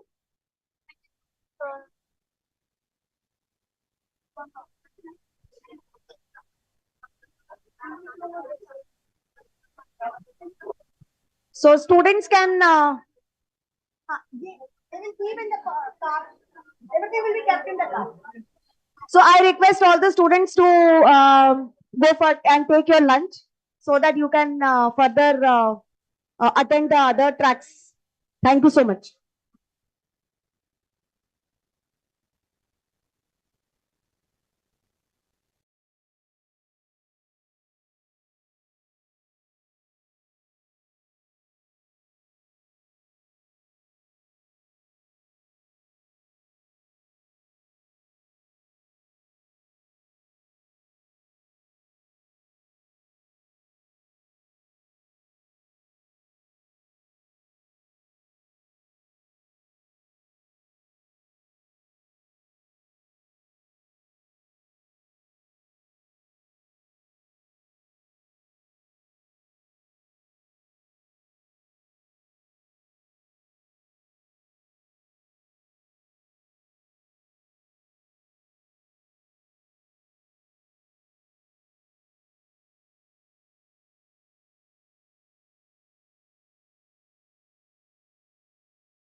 Good afternoon, everyone. So now we're starting with the session. I would request the session chairs and the presenters to please switch on their cameras. And also please once confirm if we are audible.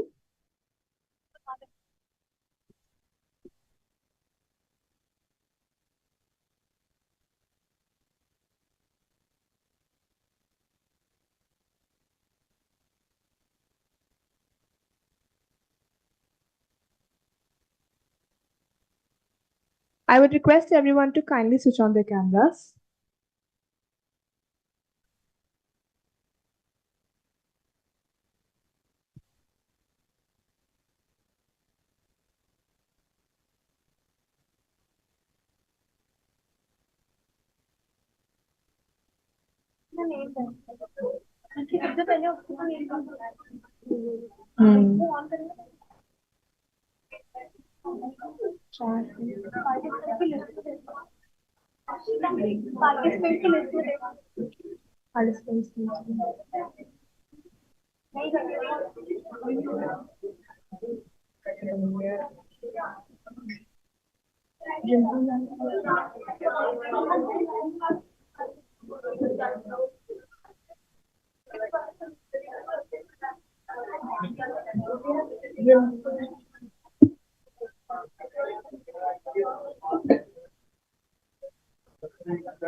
Hi, ma'am.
A very good afternoon and a warm welcome to everyone present here. With the blessings of our founder president, Sir Dr. Ashok K. Chauhan, Chancellor Dr. Atul Chauhan, and Vice Chancellor Dr. Balvinder Shukla, we welcome you all once again to Amity School of Economics 7th National Hybrid Conference. Amity University, which established the Amity School of Economics in 2009 as a specialized institute for economics under its aegis. Currently, ASE provides undergraduate, postgraduate, and PhD programs that incorporate the fundamental, analytical, and quantitative skills needed by economists who are going to enter the economics world. ASE strives to provide a realistic learning environment while also polishing students' communication skills through regular discussions and presentations on current issues and debates. Amity University is a strong believer in encouraging a dynamic flow of knowledge, and conferences such as these do an excellent job of accomplishing that goal. We consider that the Sustainable Development Goals are the way ahead for development, innovation, and environmental health, and we have worked tirelessly to increase awareness about them. Under the title of Amity School of Economics 7th National Hybrid Conference on Sustainable Developmental Goals, Digitalization and Sustainability, building resilience and inclusivity. Our purpose is to combine knowledge and innovation via these goals.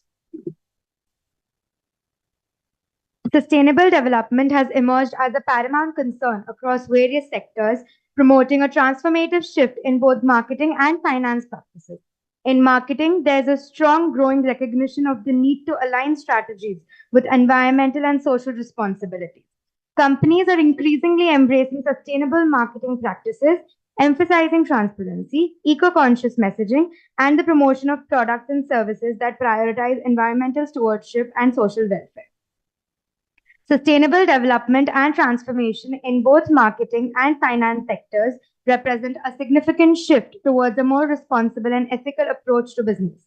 In the realm of marketing, companies are increasingly focusing on promoting products and services that are environmental friendly, socially responsible, and ethically sourced. These include transparent communication about sustainability efforts and initiatives aimed at reducing carbon footprints and promoting social equity. By integrating sustainability into marketing and finance, businesses can not only drive positive social and environmental impact, but also foster trust and loyalty among consumers and investors alike, immediately contributing to a more sustainable and prosperous future. This brings us to track 2 that talks about sustainable development and the transformation in marketing and finance. I would like to welcome our first session chair, Dr. Rimple Manchanda, who has been sharing her experience as a professor at multiple universities like Sharda University, GT Goenka, Galgotias, and of course, the Amity University, Noida. She has patent published on the analysis of how real estate advertisements in media channels reach rural areas of people in India and also has multiple copyrights registered. We welcome you, ma'am, and thank you so much for joining us today. Thank you so much for having me. All the best. Thank you, ma'am.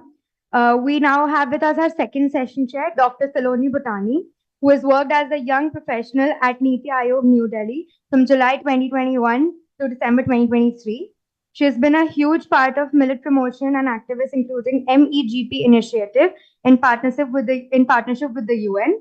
She's carried out independent, innovative, and rigorous research work involving literature review, data collection, compilation, analysis, case study analysis, report preparation, and presentation. We welcome you, ma'am.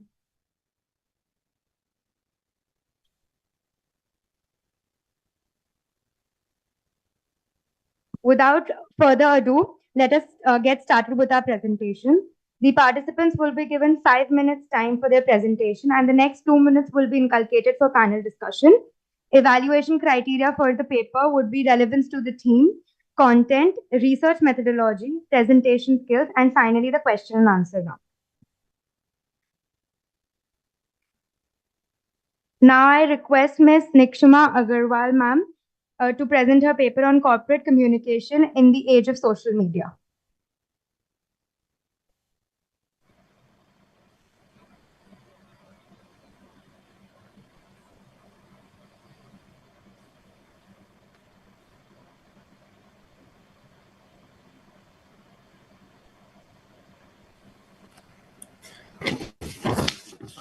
Am I audible? Yes, ma'am. Yes. Good afternoon, judges. We would like to present our research paper on the topic corporate communication in the age of social media. I am presenting this paper with, I'm Nikshima Agarwal, and I'm presenting this paper with my co-author, Samrita Haridas, mentored by Kulvinder Kaur Bath. Abstract. There are two forms of communications, traditional and modern communication, which we will which we will discuss it ahead.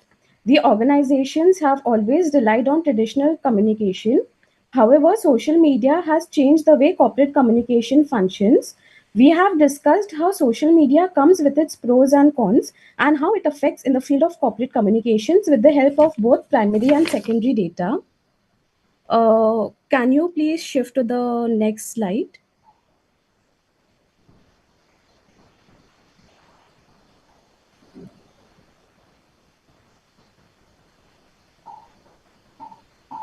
Can you please shift to the next slide? Introduction.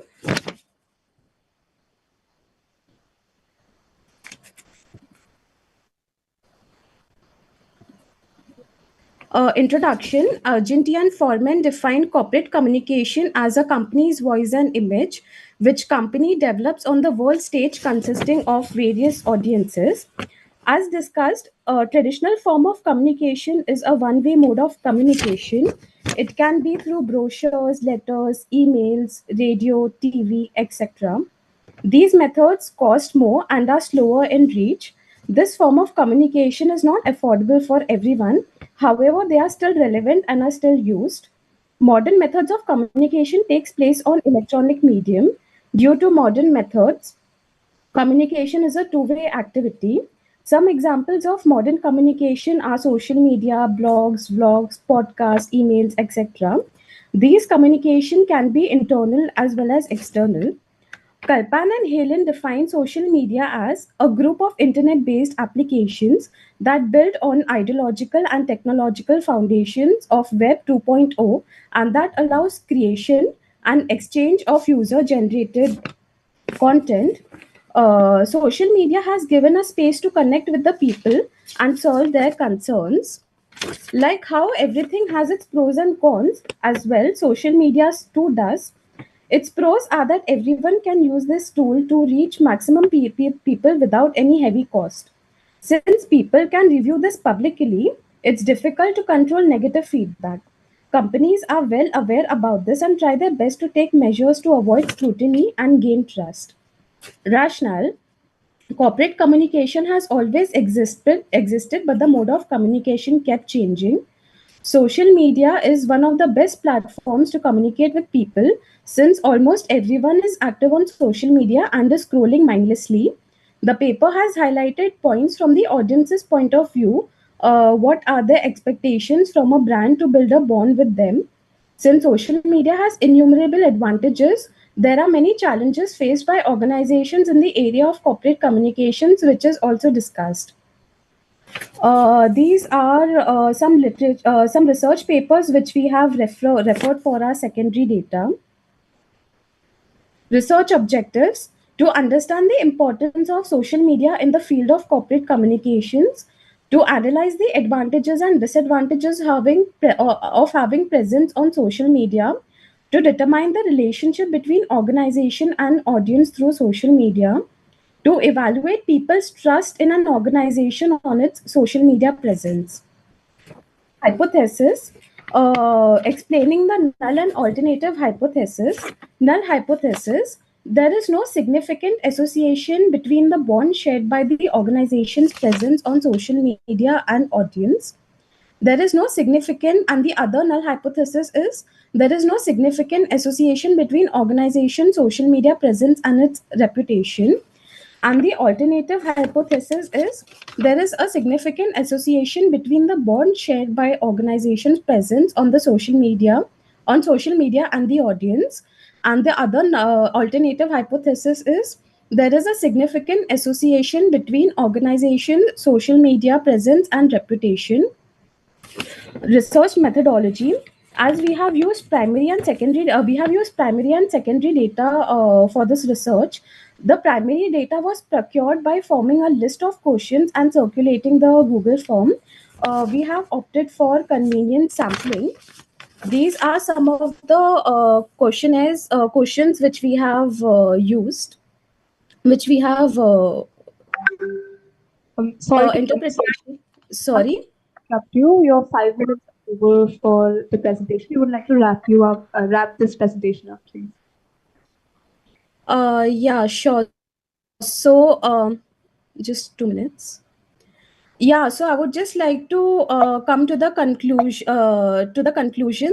We came to a conclusion that everything has its pros and cons, and social media has played a big role in helping a lot of companies.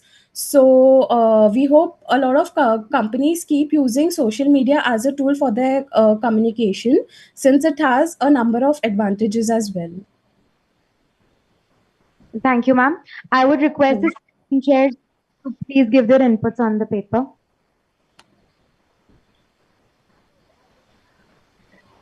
Okay. Yeah, I want to appreciate this topic, corporate communication. Am I audible? Yes, ma'am. Okay, so corporate communication in the age of social media. This is the explanation. It is much timely and relevant topic. Social media, of course, plays important role in modern business communication by providing the platforms for real-time interactions. Since I think the research is in very initial stage. The scholar has done the research. It is at the very initial stage, so I think there is a lot of scope, and this topic can be carried forward. And in a lot of this thing insights can be developed for the body of knowledge in this area. All the best. Yes, ma'am. Thank you. Yeah, that's yeah.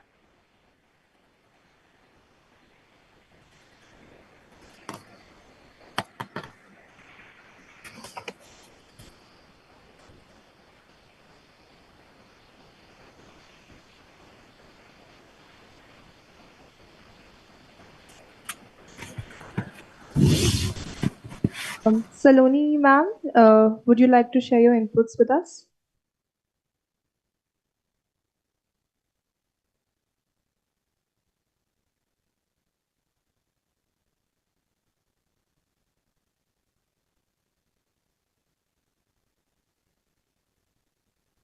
Okay, thank you so much, Nikshima, ma'am. Now we would like to welcome Ms. Vanchika Verma, who will present their paper on Understanding Digital Healthcare Uptake, a study of Delhi NCR.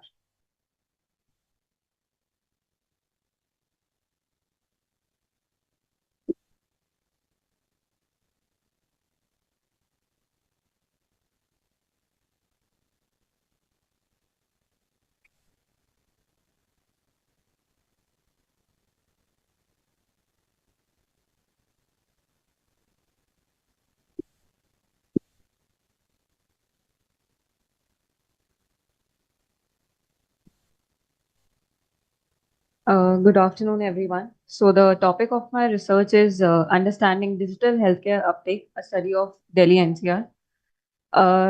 So universal health coverage is termed as ensuring access to quality healthcare without financial constraints, which also aligns with the Sustainable Development Goal 3, which is good health and well-being. uh, Digital technology plays a major role in bringing about this universal health coverage.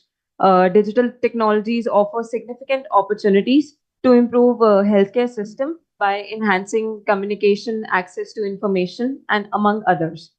The global digital health market is growing rapidly, indicating increased demand for quality healthcare and expanding the influence of digital technology. And in the lieu of a global scenario, India also has launched initiatives like Digital India Campaign and the National Health Policy to integrate digital technologies into healthcare delivery, aiming for comprehensive primary healthcare and improved access. Ayushman Bharat, comprising of health and wellness centers and Pradhan Mantri Jan Arogya Yojana, represents India's shift towards comprehensive and inclusive healthcare delivery. So, uh, you know, despite these technological advancements, challenges persist in healthcare in terms of accessibility and affordability. Challenges remain in terms of awareness and adoption gaps in digital health interventions, particularly in rural areas. Challenges. So, the rationale of my research and this research aims to understand various factors such as awareness, benefits that these schemes offers, perception of the people behind adopting these digital healthcare schemes, and also the socio-economic factors like age and family income. So the methodology is as follows that I have taken Delhi NCR and Delhi NCT as my area of research, and the samples was calculated according to the Fisher's formula, which came out to be 384. And the variables, as I told earlier, are the following: socio-economic factors, awareness, perception, and adoption, influencing individuals' accessibility to these schemes. So in my methodology and to find out particular factors which help the adoption and awareness of the digital healthcare scheme, I have applied regression analysis, which is as follows, which is divided into three categories, which is adoption being influenced by awareness, adoption being influenced by other factors, which are socio-economic factors, perception, and benefits of the scheme, and lastly, awareness being influenced by the other factors. So these were the results according to the three regressions performed. Uh, and the significance level was checked at 99% significance, and the R square also was high, which showed a good fit of all the three models. And lastly, the factors that I found out to be influencing or impacting the adoption of digital healthcare schemes were awareness and perception of the people, and also the family income that comes under the socio-economic factor. So lastly, concluding my research, I found out the reason that that why were these only factors were impacting adoption. So the reasons were as follows: that rural areas, exhibited lower awareness of government schemes due to limited access of communication channels, language barriers, infrastructural challenges.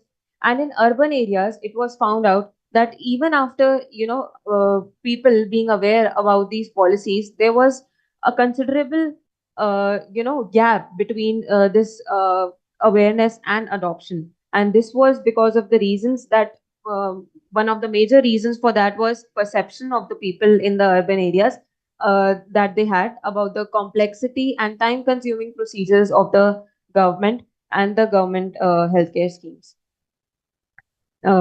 Lastly, the policy recommendations that have recommended are as follows: that we should take up various social media platforms, public transports, and especially digital literacy is what is the need of the hour, and which was found to be lacking both in case of rural and urban areas. Thank you.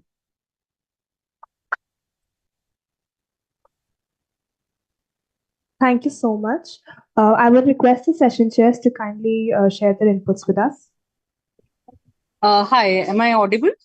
Yes, ma'am. Yeah. Thank you. Thank you so much for the very insightful presentation. It was a lovely topic as well.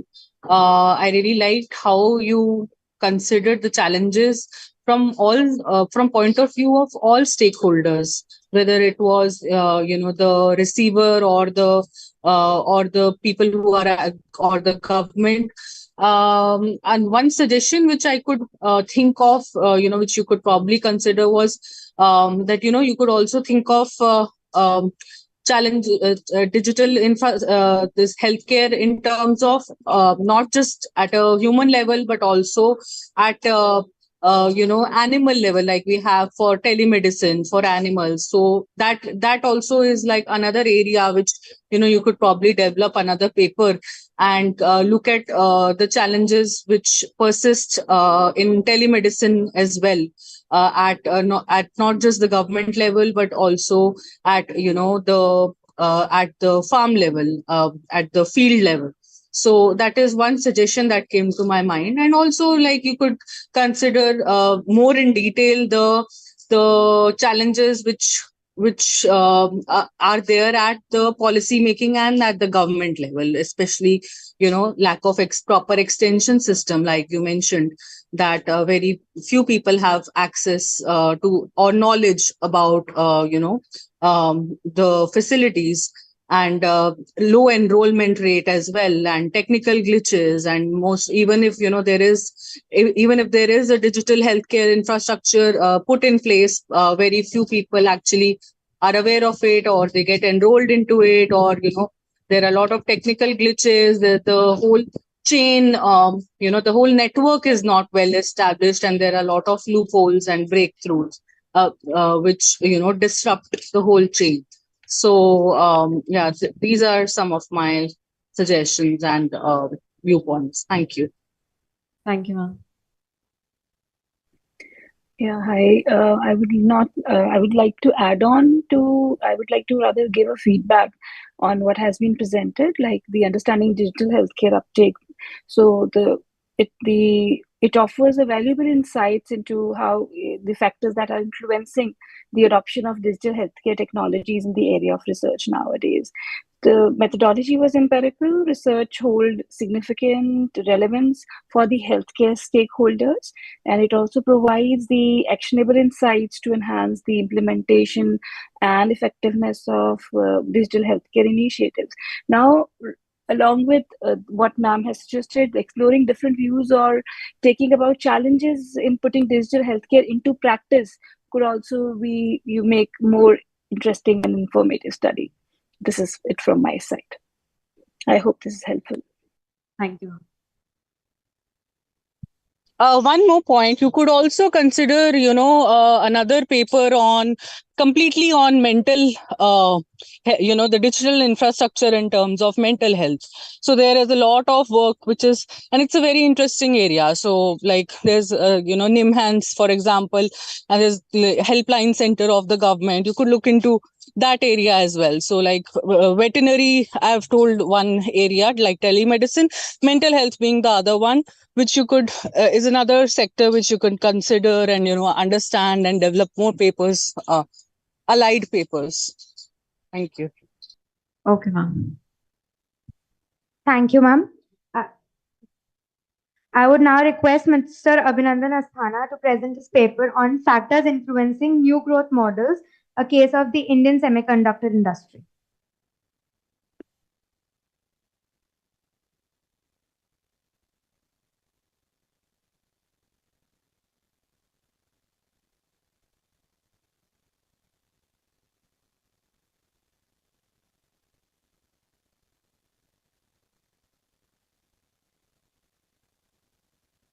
So, very good afternoon to one and all present here.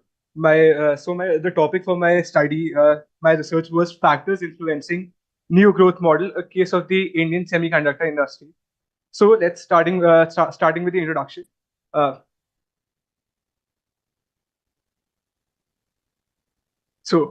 Innovation and technological advancements are serving as a cornerstone of for growth in various sectors. Considering the today's time period, the global semiconductor ecosystem has undergone profound transformations marked by rapid technological advancements and shifting market dynamics and changes in the geopolitical environment. In 2021, the Indian government had launched the Indian Semiconductor Mission with the aim of developing an ecosystem of semiconductors research and designing in the country so that India becomes a global hub for the electronic manufacturing and designing. Under this, the outlay done in 2021 was around 76,000 crores as a part of a comprehensive program for developing a sustainable semiconductor and display ecosystem in the country. Now, moving on to the how the whole supply chain for the semiconductor works. It starts with researching about the chips and the wafers. Then we enter into the designing stage of these wafers and the chips. Then these are moved on into into the manufacturing systems. From there on, we move on to their assembling into different categories such as the wearables and the audios, and then the distribution chain starts. And that is where the research gap exists. Like over in India right now, there are plans being made to set up fabrication plants and research and R&D centers in the country. Now, moving on to the objectives of my study. First objective was to analyze the trends of investment made in research and design for technological advancements in the manufacturing sector. Second was to examine the interdependence of the new growth factors such as research and development, trade, and employment. How does that affect the total factor productivity in the semiconductor industry? Now, moving on to the methodology. The paper is based on secondary data analysis, and the time period considered for the study was from 2000 to 2019. That is the pre-COVID era. The relevant data was collected from different sources such as the Indian Semiconductor Association reports, the MOSPI reports, and the Ministry of Commerce data for the data of trade. Now, moving on to the regression model which I had used in my paper was total factor productivity depends on the log of R&D expenditure, employment, log of trade, and log of GDP. Now, moving on, wherein the total factor productivity was my dependent variable and the remaining were independent variables. Now, moving on to the first objective. In this graph, we can see over the years, the R&D expenditure in the manufacturing sector has been increasing. Now, moving on to the regression results. Over here, the R squared was seen to be 98.7%. That shows that the model is a good fit. And now talking about the significance and the insignificance of the variables, we can very easily see that GDP, log of expenditure done for R&D have are seen to have significant impact on the study, whereas factors such as log of trade has insignificant impact and employment has significant impact on the study. Now, moving on to the major findings of the paper. First of all, the R&D expenditure has increased by 828% during the period of study. That is, in the year 2000, the R&D expenditure was around 16,000 crores, which has increased to around 132.5 crores back in 2019. The significance level was checked at 95%. The regression result showed that the R squared was 98.7%. Factors such as GDP, R&D, and employment had significant impact on the dependent variable, that is the total factor productivity. The reasons for which are that India has shifted focus on all of these three factors, whereas trade came out to be insignificant because India has been importing semiconductors very heavily. Because right now in India, we do not have a proper ecosystem for setting up the fabrication plants. So that is why India has been importing a lot. Moving on to the conclusion, initiatives over the last few years, the Indian government has taken up a lot of initiatives such as the product-linked incentive scheme and the national policy on electronics have provided impetus for developing domestic manufacturing, research and innovation centers in the country. Second, setting up of fabrication plants and R&D centers in places like Dahej and Dholera in Gujarat can help us to reach the goal of disrupting the global supply chain. And strategic investment in semiconductor research and development and manufacturing capabilities can help us nurture a supportive ecosystem for innovation and growth in the country. Thank you.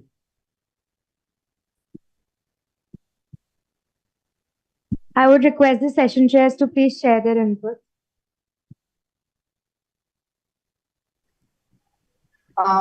Thank you. Very nice topic and presentation. You could also show about the tests conducted, which prove that your results are actually valid, and whether you've checked for autocorrelation and multicollinearity, and whether you have removed the whether you have checked for the unit root tests. Ma'am, actually, this is a working paper right now. I'm still working on it. I'll include it in the No, but then also. Yeah, ma'am, I agree. Without that, you should not present your results. Let's say, and also when you gave the one graph, you could also look into the relationship of your dependent variable total.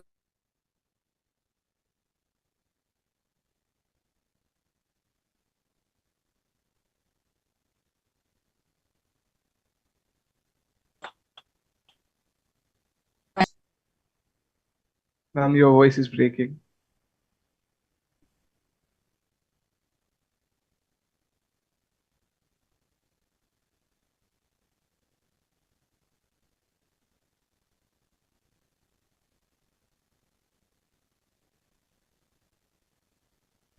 Should I go ahead? Yes. Or should we wait?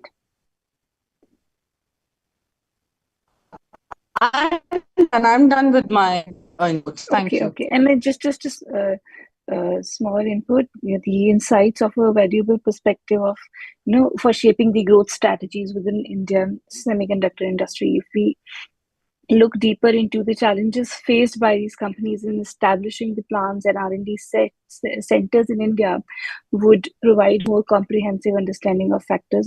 You have already mentioned this is the working paper, so there is a lot of scope wherein you can include all of these into your papers and factors influencing the new growth models in the semiconductor industries. All the best. Thank you so much.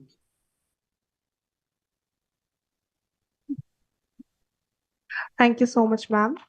I would now like to invite our next speaker, Mr. Pulkit Gaur, to present his paper on the topic Consumer Purchase Decisions at DMRC, Study on the Concourse Vendors at DMRC.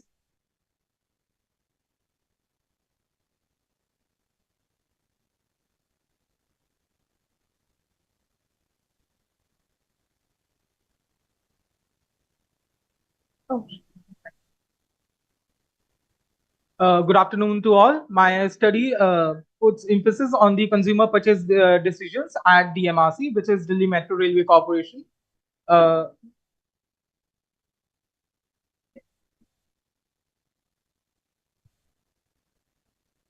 Yeah.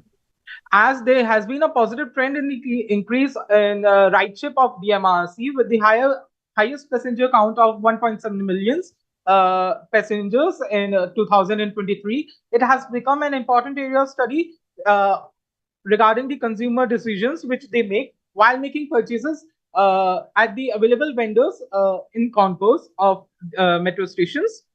My research objective was the factors affecting the consumers' purchase decisions. And my secondary objective was to analyze the business strategies which are followed by the vendors to attract and retain consumers. The methodology which I have undergone is primary data collection for the fulfillment of first objective, which is to determine the factors affecting purchase decisions. And I have done the EMF factor analysis and regression analysis to narrow down and finalize the factors which affect the decision making process. And second objective is fulfilled by the collection of primary by the result of primary data of consumer perception and the secondary data collected. Findings of my research are there are 90% of consumers are willing to accept prefer to UPI payments for their transaction purposes at the MRC, and quality and hygiene clubbed together after factor analysis are the major factors which affect the consumer purchase decision after followed by price. Vendors, the second objective findings of second objective are the vendors try to utilize the market penetration price tactic. Market penetration strategy of framing their product as more hygienic and healthy rather than competing on ambience or price. It is also found that environmental factors like ambience, the other facilities like ATMs and concourse, etc., do not affect the consumer purchase decision as much as quality and hygiene and price. Future scope of this study is to understand the producer's point of view regarding this study. And as this study has only focused on vendors selling or dealing in food articles, the future scope is to study the vendors dealing in other articles other than food. Thank you.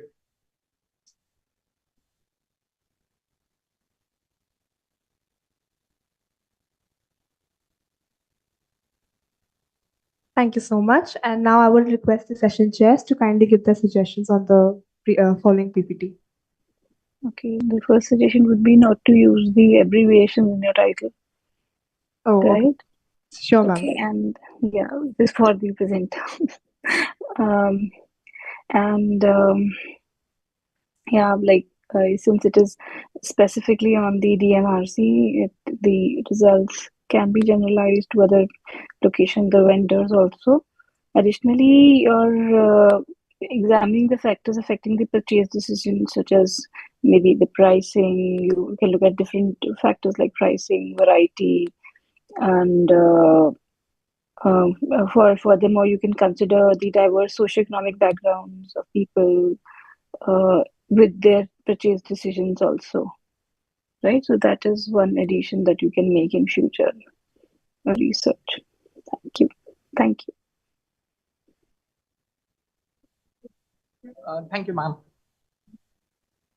Fake, but I felt that it is at a very initial stage, and probably lot Yes, more it work is.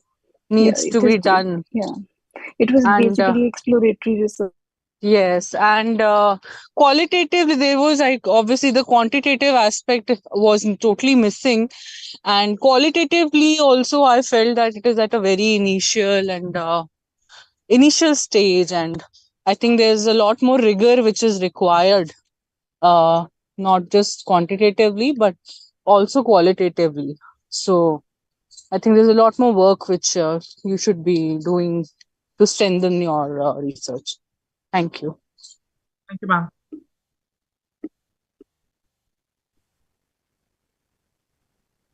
Thank you, ma'am. I would now request Ms. A. Rajalakshmi to present the paper on integration of sustainability and digital marketing opportunities for the fashion entrepreneur. Very thank you for this opportunity to present my paper. As said, can I have my presentation, please? Yes, ma'am.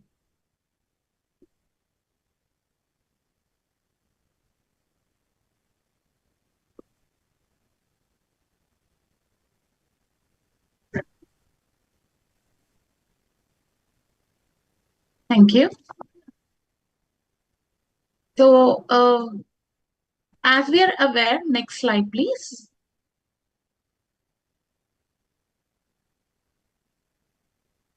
So, as an introduction, we are aware that textile industry and the fashion industry is the second largest polluting industry in the world today, and there are a lot of sustainability challenges that a lot of fashion firms face. So I did my research to understand if we can bring in more sustainable aspects, if instead of using the regular marketing process, they will use digital marketing. So for that, I have my research methodology next. The objective is to determine what are the opportunities for them to integrate both of these aspects. One is the sustainability and the other is the digital marketing. And for my methodology, I've used both the secondary and primary data. As a part of primary data, I have collected 50 sample size fashion firms I have taken into consideration. And I had an open-ended and close-ended interview with them, open-ended questionnaire and also an interview with them, and captured their information to understand what are the opportunities that they think they are following. Some of them are following a few sustainable practices and a few digital marketing practices, but my research wanted to understand where do they see their opportunities and what are the few challenges that they're going to face in integrating both of these. So that being the objective and the methodology. Next, please. So the literature review, there is a lot written about both of these separately and also combinedly.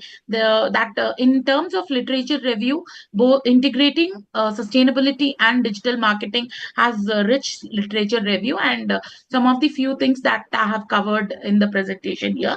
And in this, you can see that both emphasize the importance of sustainability in fashion business, which is planning, and former proposing a systematic tool to support the process, and the later identifying strategies for the business, sustainable business model innovation in digital marketing. Next, please. So some of the results and discussions that we had was everyone definitely believed that now the digital marketing is the in thing, and most of them definitely use social media as a part and parcel. In fact, some of the fashion firms have exclusively are on the social media. They do not have a brick and mortar store. So they believe that is also one aspect of sustainability that they're doing. And 70% of the entrepreneurs use high quality. They believe when they're using digital marketing, they believe in using high quality and properly curated. And only 50% believe that the influencer marketing is working for them.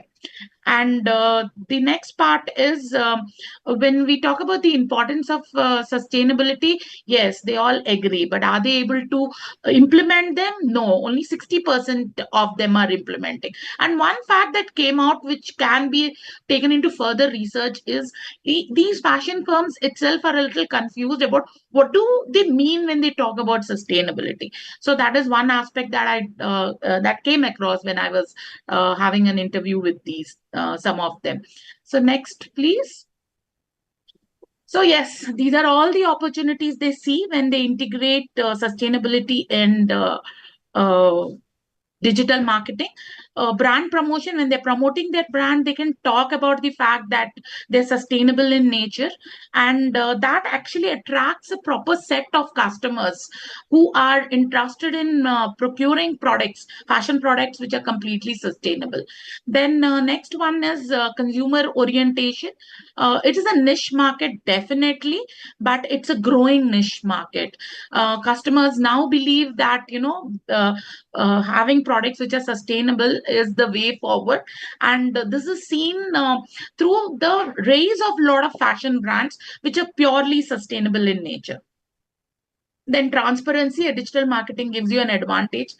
Yeah, you can please move forward. Transparency and collaboration are the other two opportunities they're getting. So these are all the advantages they get for integrating them. Differentiation, brand loyalty, cost saving and efficiency, access to niche market, raising awareness, rich cultural heritage and government initiatives. And the challenge is it's not easy to have a product which is sustainable, which is higher. It increases the cost of the product, because of which there are a lot of customers who want to buy sustainable product but feel it is not affordable to them. Then on the other hand, there is a huge wash of greenwashing. Greenwashing is one more thing that most of the products are now most of the companies now are doing. They will just do one aspect of the sustainability and put it across, saying that they are not. So transparency is definitely has to come from the digital marketing aspects Ma'am, that these business. sorry to interrupt you, but your 5 minutes are over. I would request you wrap up. Yeah, done. I'm just wrapping it up. 2 minutes. So brand reputation can happen through sustainability. Next, please. Yeah, consumer interaction. You can tell stories to the cost. It's like a storytelling that you tell. Next. Transparency, which I've been telling continuously now. Storytelling, supply chain transparency, and engaging content. And I think I'm done. These are the collaborations. These are the opportunities that they can look at. And the last is conclusion. There are a lot of more work I feel that can be done on these topics. References, and thank you. Thank you for this opportunity. I would request the session chairs to please share their input. That's a very nice topic and very much relevant, considering that fashion highly needs to be sustainable these days. Yes. And there are more brands which are moving towards that, Uniqlo being the leading example. And they have done it brilliantly, not just like in the quality of products that they produce, but also the way they market and the way they are booming and doing well, not just in their offline stores but also online, and they're doing it very well when it comes to the price point as well. And Yes. probably right now, like, obviously they don't have much competitors, but I think it's a very good example, and there are a lot more papers also which you could look into it.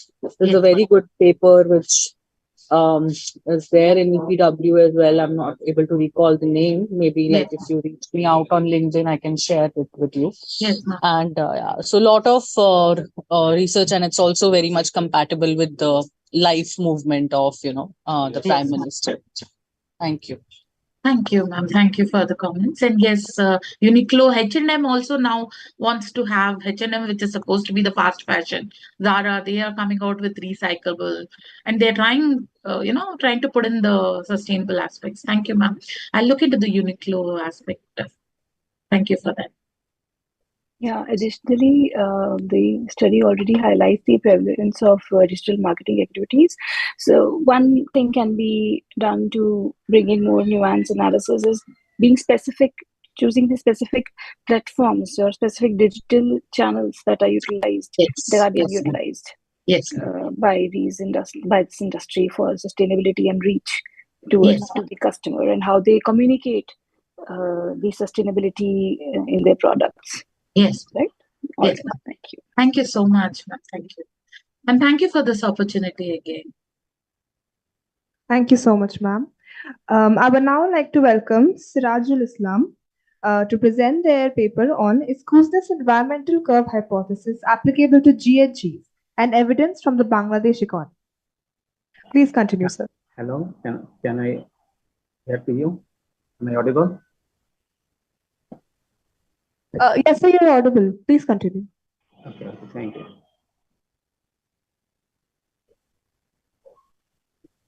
Okay. So, myself, Shirajul Islam. Hello, everyone. My topic is environmental goodness curve hypothesis applicable to greenhouse gas emissions and evidence from Bangladesh economy. Myself, Shirajul Islam, and I had my co-partner, Tawhid Nabi. He is an assistant professor at LP University. So introduction, environmental goodness curve is a graph reflecting the concept that pollution and other environmental degradation first rises and then fall with increasing in income per capita. There is evidence that this holds for some pollutants like sulfur dioxide, but does not relevant for the greenhouse gas emission. So my study focused, or the objective of my study is to verify the relevance of environmental goodness curve hypothesis in Bangladesh for greenhouse gas emissions. I also showed the relation of per capita income on all other gas emissions to show the environmental goodness curve relationship. Here are some literatures. Du and Zhou, who has found the inverted U-shaped hypothesis, that means environmental goodness curve relationship for China economy in case of sulfur dioxide emission. Khan et al. Also found environmental goodness curve relationship for America, and Islam et al. Shows some issues that increases greenhouse gas emissions in Bangladesh. My study basically shows the relationship between the greenhouse gas emissions and per capita income to represent the environmental goodness curve hypothesis. I also showed, as I mentioned in my objective, that it also shows the relationship with other gas emissions as well. So in methodology part, I first showed the graphs to have the relationship. Is there exactly U-shaped relation, inverted U-shaped relationship or not, for both greenhouse gas emission and other gas emission as well. And I also showed linear regressions. One, for interrupting. Can you ensure that we can see the slides properly? Because I'm not. Okay, sorry. No. Okay, I think it can be seen.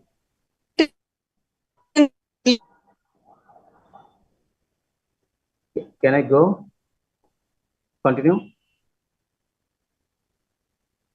Hello. Ma'am, are the slides visible to you? Go ahead.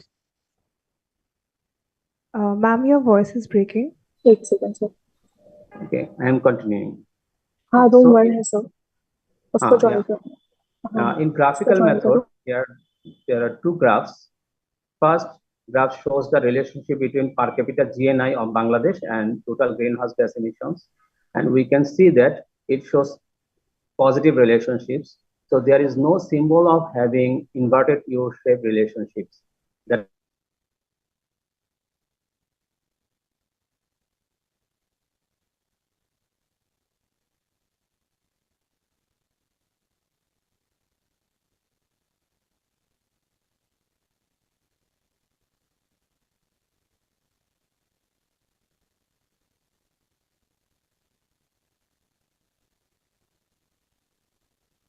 Sir, your screen has frozen. I think there's a problem with your connectivity.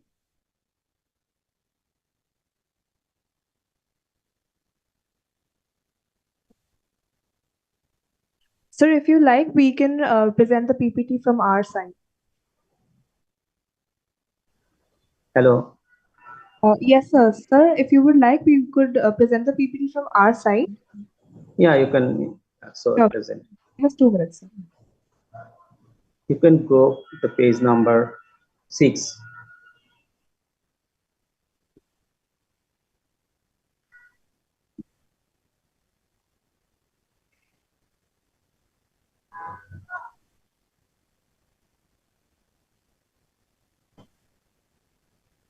So this Okay. is page number, So right? here I have presented 2 graphs.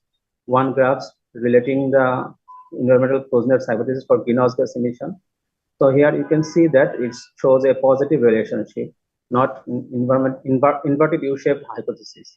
And also for other gas emission, it is also not representing that there is a environmental closeness hypothesis present.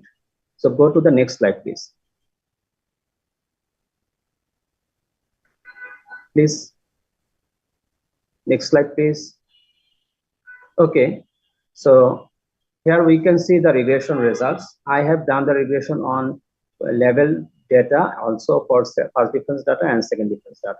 And here we can see that I think 2 slides have been moved. You can go previous slide.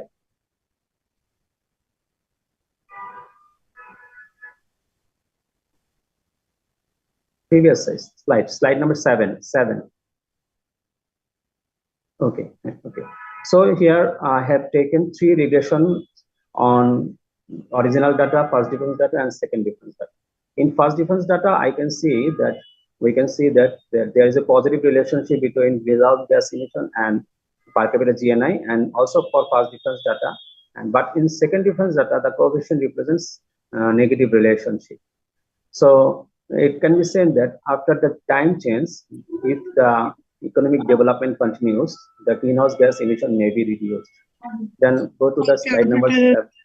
GNI उसका correct किया है. GNI, yes. तेरा भी सब आएगा बोल.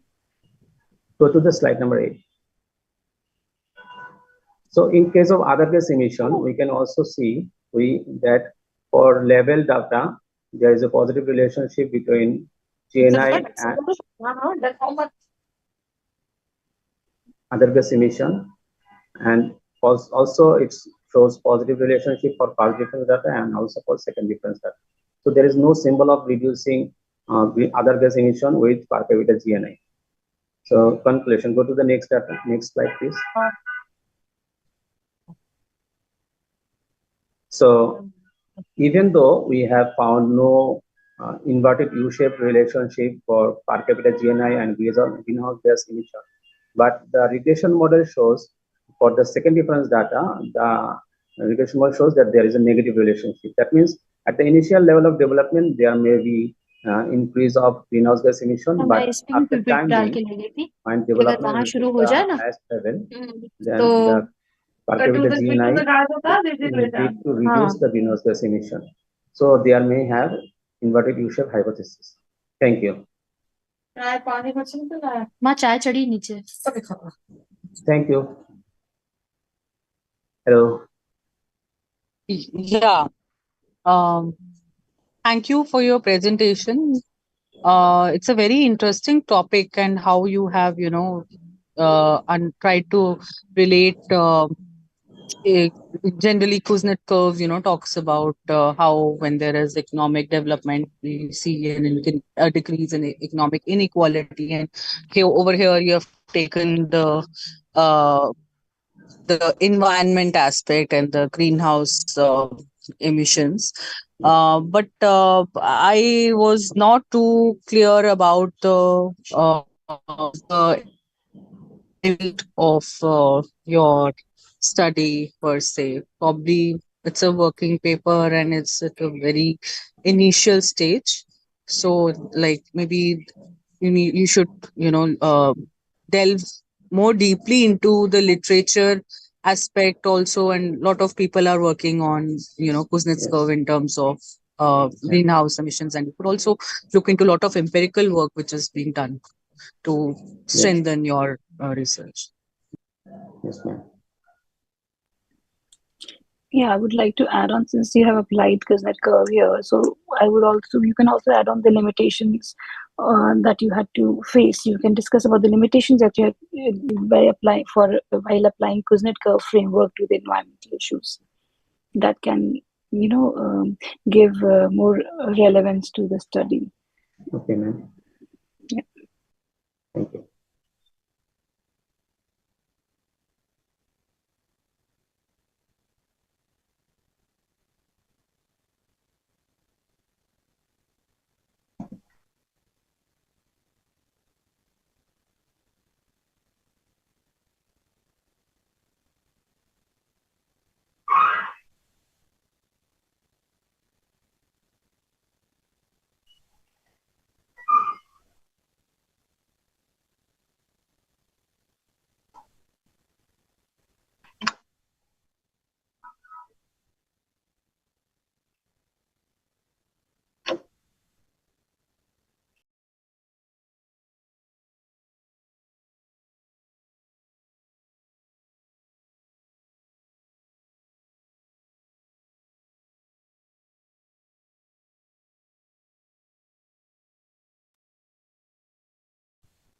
Hello, am I audible?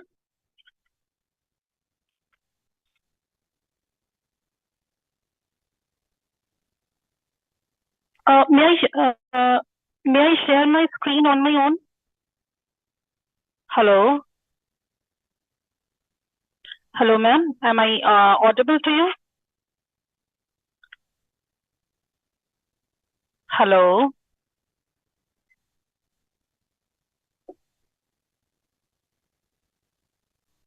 Hello?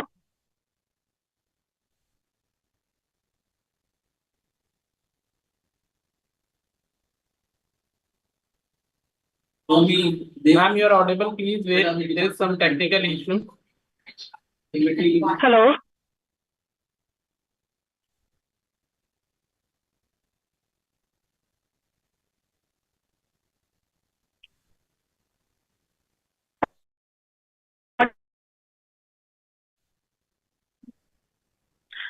So shall I?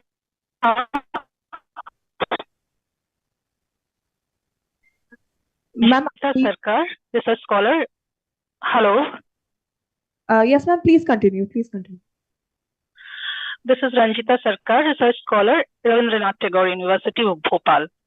My topic of paper is Artificial Intelligence Ascent and the Moral Ramification of AI-Enabled Hiring and Selection, an overview and the research plan thereof. So as we all know that artificial intelligence, AI, is being introduced into educational institutions more and more to support staff members in their teaching learning responsibilities and to encourage collaboration among human-machine teams. However, as AI is predicted to drastically alter workplaces and professions, it may have a detrimental effect on employees' sense of identity with their occupation and increase people's anxiety of being replaced. So in this paper, I have three key indicators of the threat, that is changes to employment, status, position loss, and AI identity. And then we evaluate the ethical implications too. AI technologies are being used by institutions in the hiring and selection of staff members. Application of AI can be found in many phases of the hiring process, such as creation of job advertisements, resume screening, and face recognition software analysis of video interviews. So let us introduce AI technology adoption by organizations. And as we all know that AI is the capacity of computers and other artificial entities to perform tasks that are often categorized as needing intelligence if they were performed by humans, such as planning, reasoning, problem solving, and experience-based learning.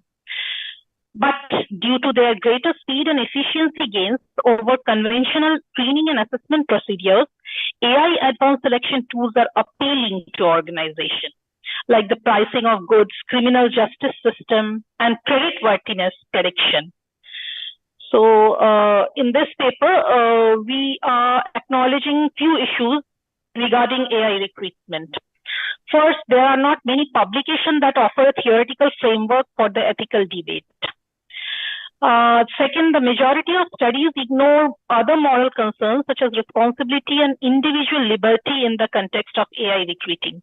And third, there are no domain-specific implementation instructions. So, to start with the research methodology, my research for this paper goes on according 4 steps to show how the ethicality of artificial intelligence recruitment is assessed in the corpus of existing research. Second is, in order to facilitate a thorough understanding of the fundamental research question, we also present an overview of AI applications in recruiting. And then we map the ethical opportunities, risks, and ambiguities. And the 4th section, we offer useful synopsis of the steps described to lower ethical hazards. So there are some views on ethicalness or ethicality of AI-powered hiring and selection. We have a theoretical view in which AI-powered hiring procedures such as framework of ethical theory and one research paper of Simbeck linked to applied in ethical frameworks from several fields such as robotics, artificial intelligence, machine learning to the HR domain. Now, there are 5 fundamental ethical concepts or ethical perceptions such as institutional review, transparency, privacy and confidentiality, opt-out possibilities, etc. Second is the practitioner view, in which there are some of the papers highlighting the shortcomings of conventional methods of evaluating candidates and offered AI as a promising substitute. Moreover, a number of studies offered managers helpful advice on how to use AI for recruiting an ethical manner. Then the technical standpoint, we can say that some of the research paper provided technical ways to embed ethical concepts into algorithmic code or design, such as the translation, etc. And the characteristic viewpoint point out that the judgment made by algorithms are less equitable than those made by humans. In conclusion, the summary attests to the general diversity of viewpoints related to ethical issues pertaining to artificial development-based hiring and selection. Okay, then we have the extensive research subjects such as artificial intelligence applications in the hiring and selection process. We have outreach. Ma'am, sorry. To find out talent. Ma'am, sorry to interrupt you, but okay, yes. Now, kindly just wrap up the presentation. Your 5 minutes are up. Okay, fine, ma'am. Outreach, some of the potential ethical hazards and opportunities are outreach, screening, mapping of ethical issues, human and algorithmic biases, validity, accuracy and consistency, openness and explicitness, human supervision and autonomy. These are a few of the phases that we have studied, ma'am. And then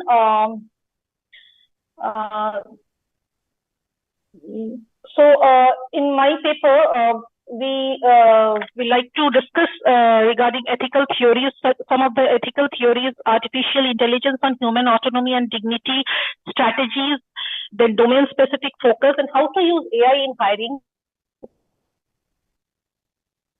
attract and retain top talent. And there are some few sequences in the slide. You can see the theoretical investigation consequences and empirical studies consequences.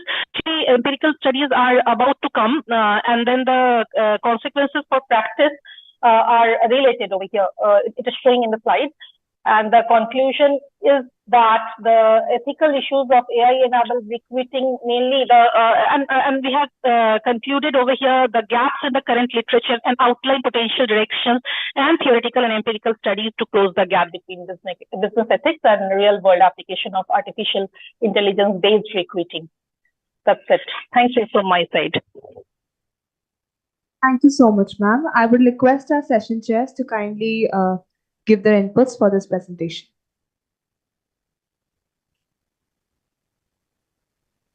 Thank you. It's a very interesting topic, and in fact, I found your topic to be the most interesting one so far.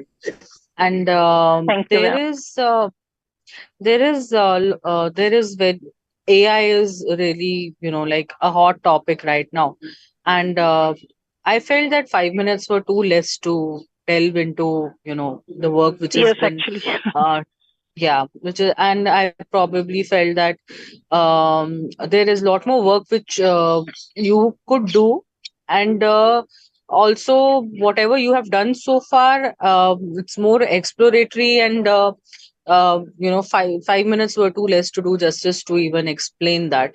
So maybe, keep working on this and bring it into a good shape and publish it, and then, we could all have a look at the paper. Thank you, ma'am. Yeah, since the title already suggests that this is an overview and research plan for the AI in decision making, so my small piece of advice here would be that you can make sure that AI hiring, because we know that AI is here to stay. So AI hiring process, how to make this AI hiring process more fair and transparent is one thing. We can Yes, also consider how exactly. regulations and rules affect the use of AI in hiring, right? This will make your research more useful and relevant in the real Right. world situation. Yeah. Okay, ma'am. I definitely incorporate the things, ma'am.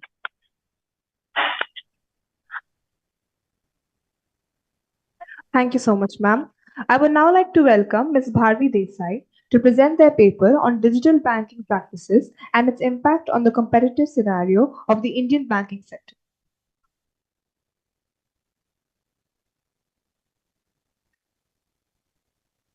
Hello, am I audible? Yes, ma'am, you're audible. Yeah, and the screen is visible, right? Ma'am. Okay, so a very good afternoon to all. Myself, Bharvi Desai, and today I'm going to present a paper on digital banking practices and its impact on the competitive scenario of Indian banking sector. This paper is written by me along with Dr. Archana Fulvari, Assistant Professor. So to start with, the world is undergoing a rapid revolution, and this digital transaction and this digitalization has transformed various sectors globally, and the banking industry is no exception. In India, the adoption of digital banking practices has seen a significant paradigm shift, and the major driving forces behind the same are increasing internet penetration, rise in the use of smartphones, government's push towards digital economy, demonetization drive, and most importantly, COVID-19 pandemic. Now, the impact of this digitalization is majorly seen in terms of increased dynamism in competitive structure and fierce competition among new entrants in Indian banking sector. In order to get into the subject, we have done a review of literature and we have found the major findings as the major factors for in which this digitalization examination has happened. The factors are bank size and bank ownership type. It was also found that small and less tech-savvy banks struggle to survive in concentrated banking industry.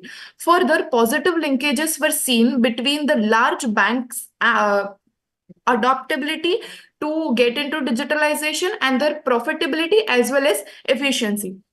In terms of India, it was seen that new private sector banks were much ahead of the other bank groups in terms of digital adoption.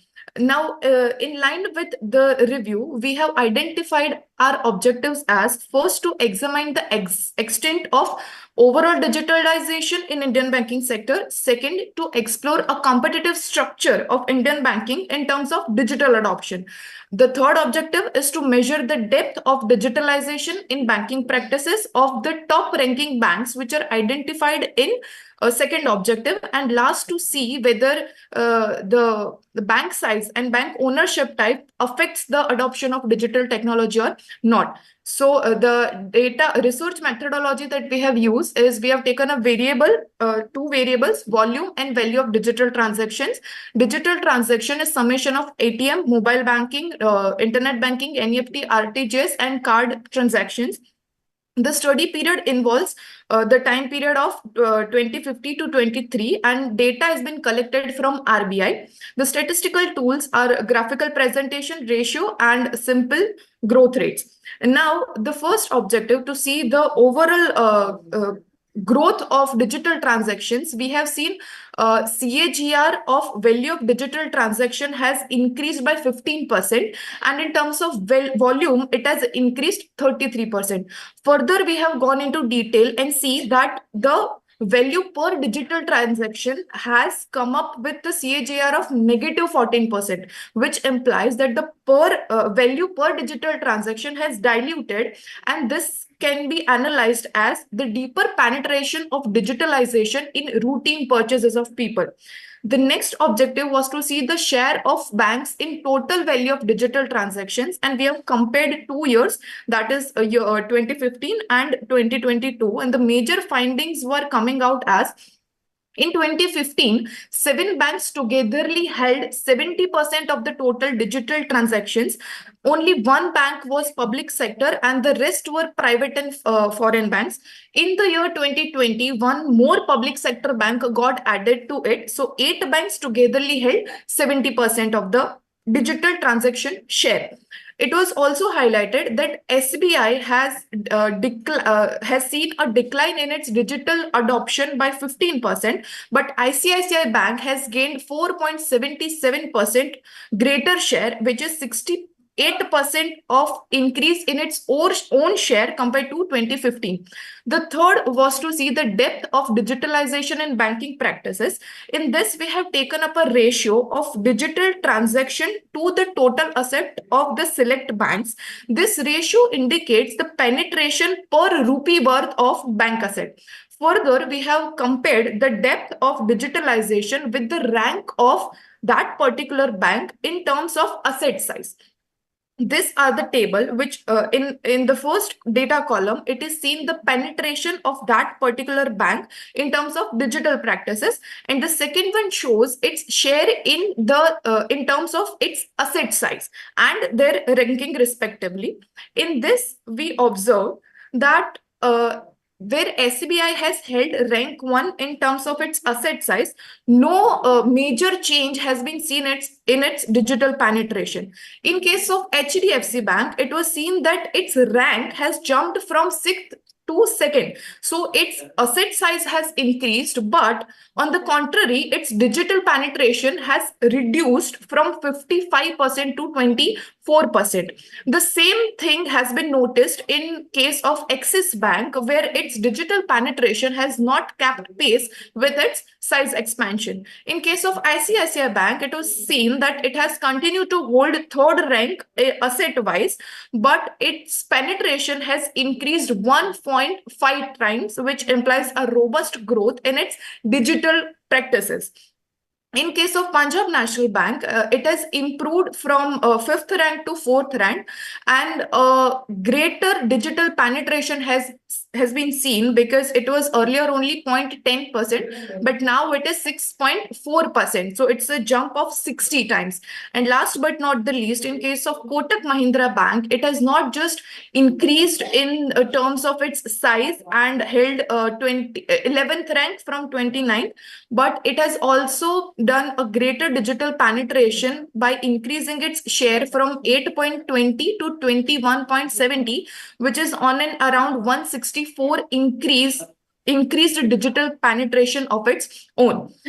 Based on this study, we can conclude that the bank size is very much important factor when it comes to digital adoption, as the top 7 or 8 banks which togetherly held a digital adoption, the greater adoption, were also among the one which held the which were coming in top ranking asset wise.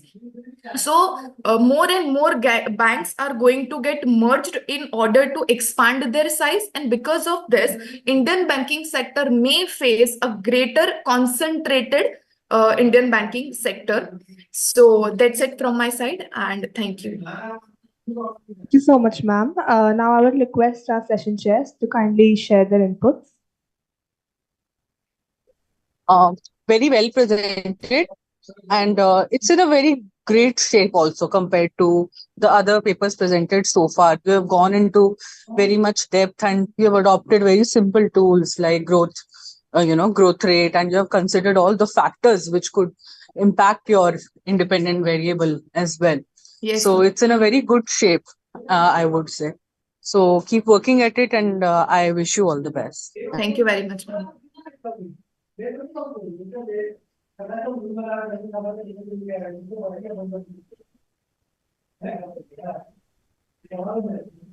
Factor and taking the bank size now, and then further what is the orientation, how the bank size and orientation towards the digital platforms or digital banking is related. So that is one further future research where you can look Definitely, ma'am. Definitely. at. Yeah. Okay. Thank you.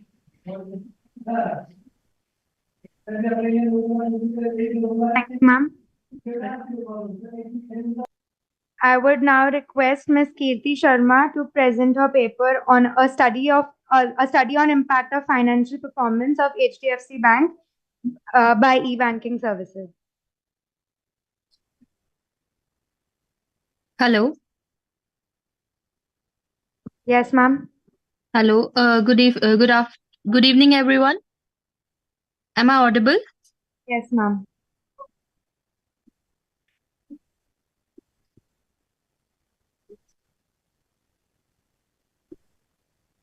Is my screen is visible?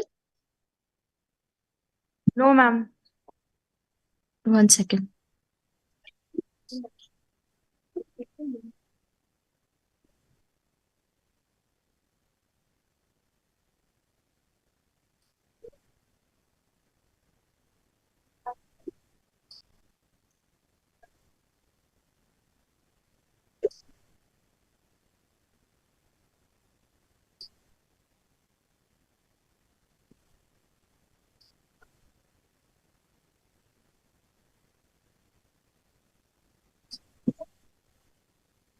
Now it's visible? Yes, ma'am, it is. Okay. Actually, I'm sharing my presentation from mobile phone. So if there's some ad coming in between, please avoid. Thank you for giving me this opportunity and accepting my presentation for your conference, Amity's Business School, Amity School of Economics. Thank you so much and congratulations for 7th Hybrid National Conference. Now, starting with the my research topic, a study on impact of financial performance of HDFC Bank by e-banking services. My research is a very basic research to understanding the financial performance of HDFC Bank. I'm taking this research, I'm taking the data of HDFC Bank of 5 years, which there is a corona period also. So coming to the introduction, the basic introduction of the organization, the basic introduction of the HDFC Bank. Everybody knows the private sector bank these days. Coming to the research question and objective. So I have to study about the impact of e-banking services on financial performance of HDFC Bank. Is the financial performance of the bank increases or decreases by these 5 years?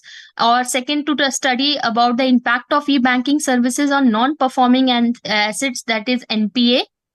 To study about the impact of e-banking services on banking profitability by ROA, ROE, and net interest margin. Here I am calculating all the ROA, ROE, and net interest margin, return on assets, and return on equity. Then, hypothesis of the study. Interest income and interest expenses do not significantly correlate. The link between gross non-performing asset and total outstanding loan is non-significant. The link between net profit margin and total assets is not significant. The link between net NPA and total loans outstanding is not significant. Then there is some literature review. I'm in little bit hurry. So Yeah, this I'm taking a very short part from the literature review. And coming back to the topic, in these days, the banking is performing very well, especially the private sector banks. Whenever comes to the e-banking services, everything is coming on e-banking part. Every person is using e-banking these days, so definitely is going for the high side. Then the research methodology. Yeah, this is the secondary data I gathered from the online sources of annual report. The study will be based on the span of 5 years from 2018 to 23. Sample selection, SDFC Bank, a member of the banking industry, was the source, and the research design is descriptive in nature. Limitation of the study, present restricted only HDFC Bank data is I'm collecting here, and the five financial year. So I just limited my study for 5 years. The study is exclusively for HDFC Bank. It's possible that the study isn't comprehensive enough to cover the every ratio needs to taken into account when appropriately assessing the bank's financial soundness. Hypothesis study.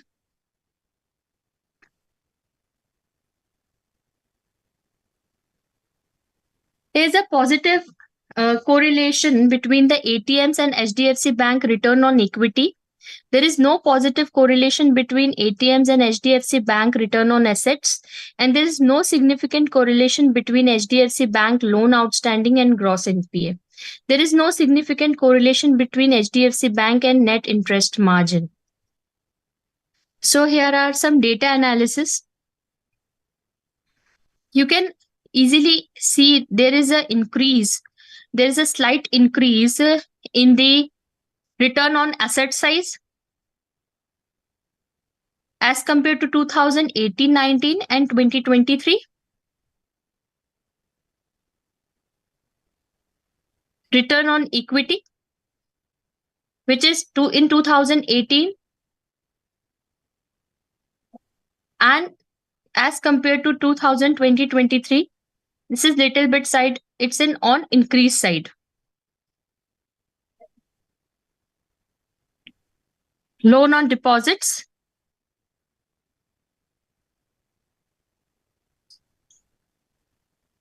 So these figures come in crores.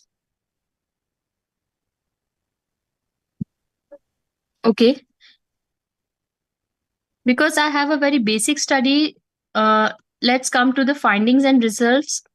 There in 2018 and 19, the return on total assets was 16%, and now on 2022-23, it's coming to the 18 point something percent, which is an increase side, which is a good for bank in an increase side.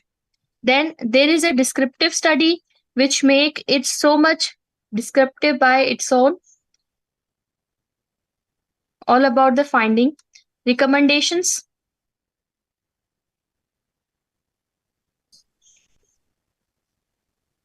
A better presentation of creators of relative period and the prior period separately is recommended. I must say there is the bank managers or the other banking professional need to change their banking strategy. Along with that, the e-banking services they are providing, there should be a good security because there are also a bank thefts or security or cyber thefts are there, which also spoiling the e-banking system these days. So that will be the recommendation from my side. Amount in reserve and surplus should be put in good use so that the bank can generate more and more, improve their standard. And in a marketplace, the bank should also invest in e-banking services to secure the app, making the app more secured for citizen use. The management. Ma'am, Yes, ma'am. Ma'am, your 5 minutes are up. Okay. So thank you. If there is any question, you can please just ask me. Thank you. Sure, ma'am. Thank you so much. I will now request our session chairs to kindly share their inputs. I wanted to ask about the data. Like, what was your data source? Ma'am, my data is, I already tell you that this is an annual published data which I kept from online sources. What are those Annual sources? published. Like, is it the HDFC website, or is it like RBI data, or like, Ma'am, because it has to published be a data. reliable source, no? Yes, ma'am. I took these data from HDFC Bank annual report with would they publish their annual report.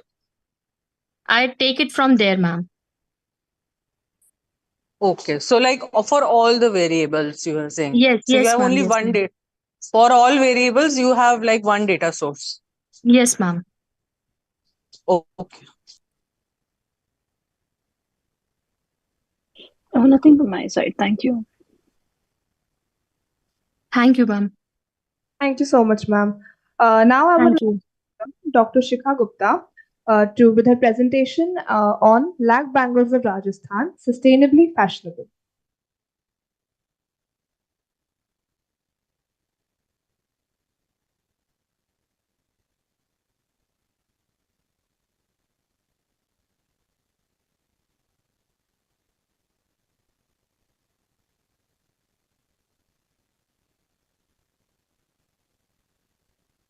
Ma'am, can you hear me?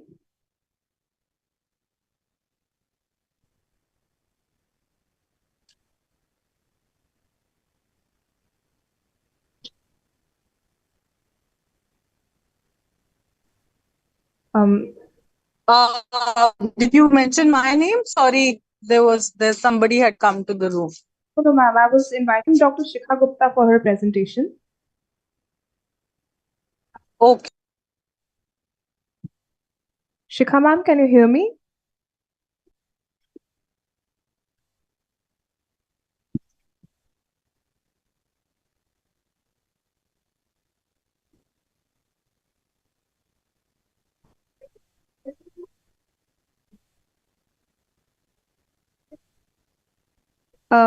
I would request everyone to please be patient. We're trying to reconnect Shikha ma'am with us.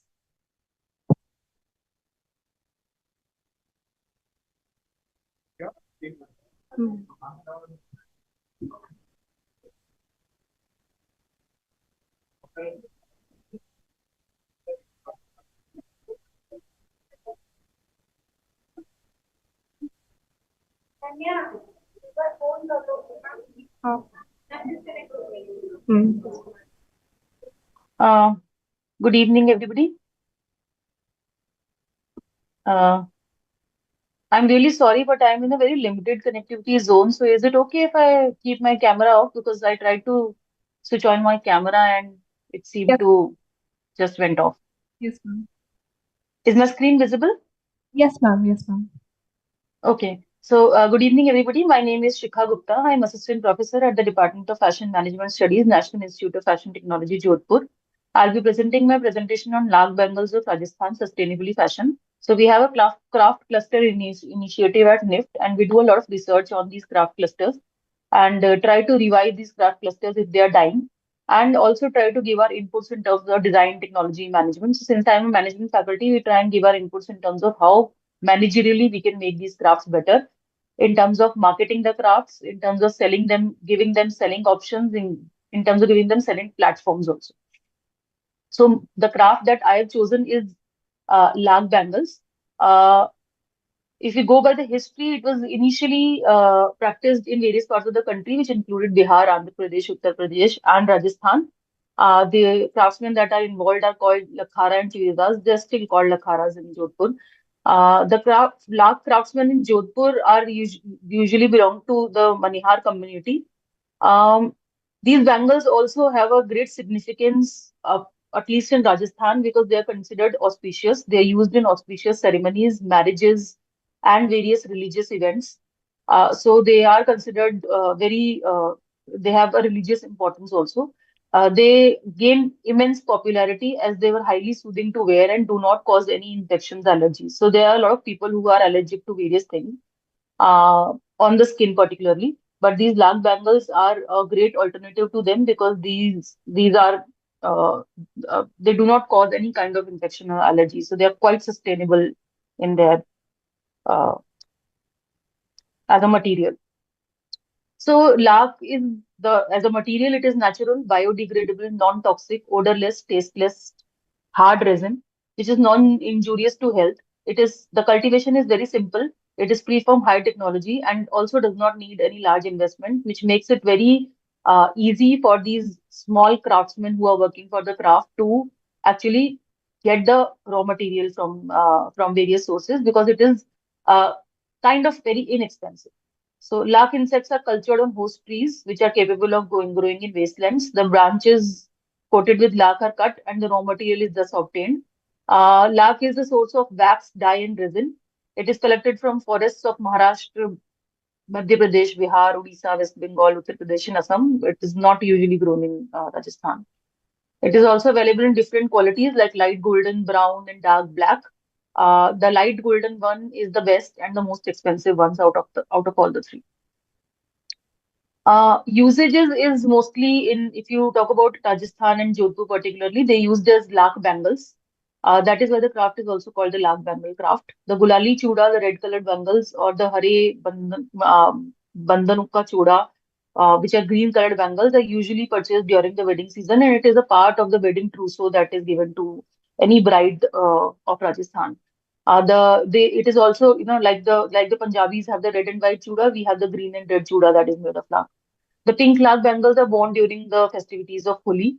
It is Craft is also renowned for creating other assortment of products, which are rings, toe rings, anklets, gajra, necklaces, ghungru, bajuband, nose rings, and there are many other things, but bangles being the most popular out of all of them. So you can find the glimpses of Lakh in Mahabharat, where there was a Lakh house which was apparently burnt to kill the Pandavas, and we also have references of Lakh to Vedas, where Atharv Veda talks meticulously about Lakh and the significant use of Lakh. So it is dated back in the history of the country. The art and craft insights of Jodhpur, talking about the lakh industry, is one of the most important crafts of Jodhpur. It is practiced very widely here. You can see in many houses they have um, women practicing the craft. We have a whole Lakhada bazaar in Jodhpur where these lakh we can find all kinds of lakh bangles, the traditional ones as well as the new contemporary ones, which have new design interventions. So they contribute significantly to their livelihood. They're relatively long established over years and are technologically underdeveloped, but they're among the more popular crafts. They provide employment to also women of different communities, which is why becomes one of the most important things why we need to save the craft because it gives employment to women where they can stay at home and do it. Because there is a lot of taboo against women working outside in some parts of the country, which includes Jodhpur as a place. So women working from their out of their comfort zones, from their houses, is one of the most important reasons why this craft needs to be preserved to give women employment.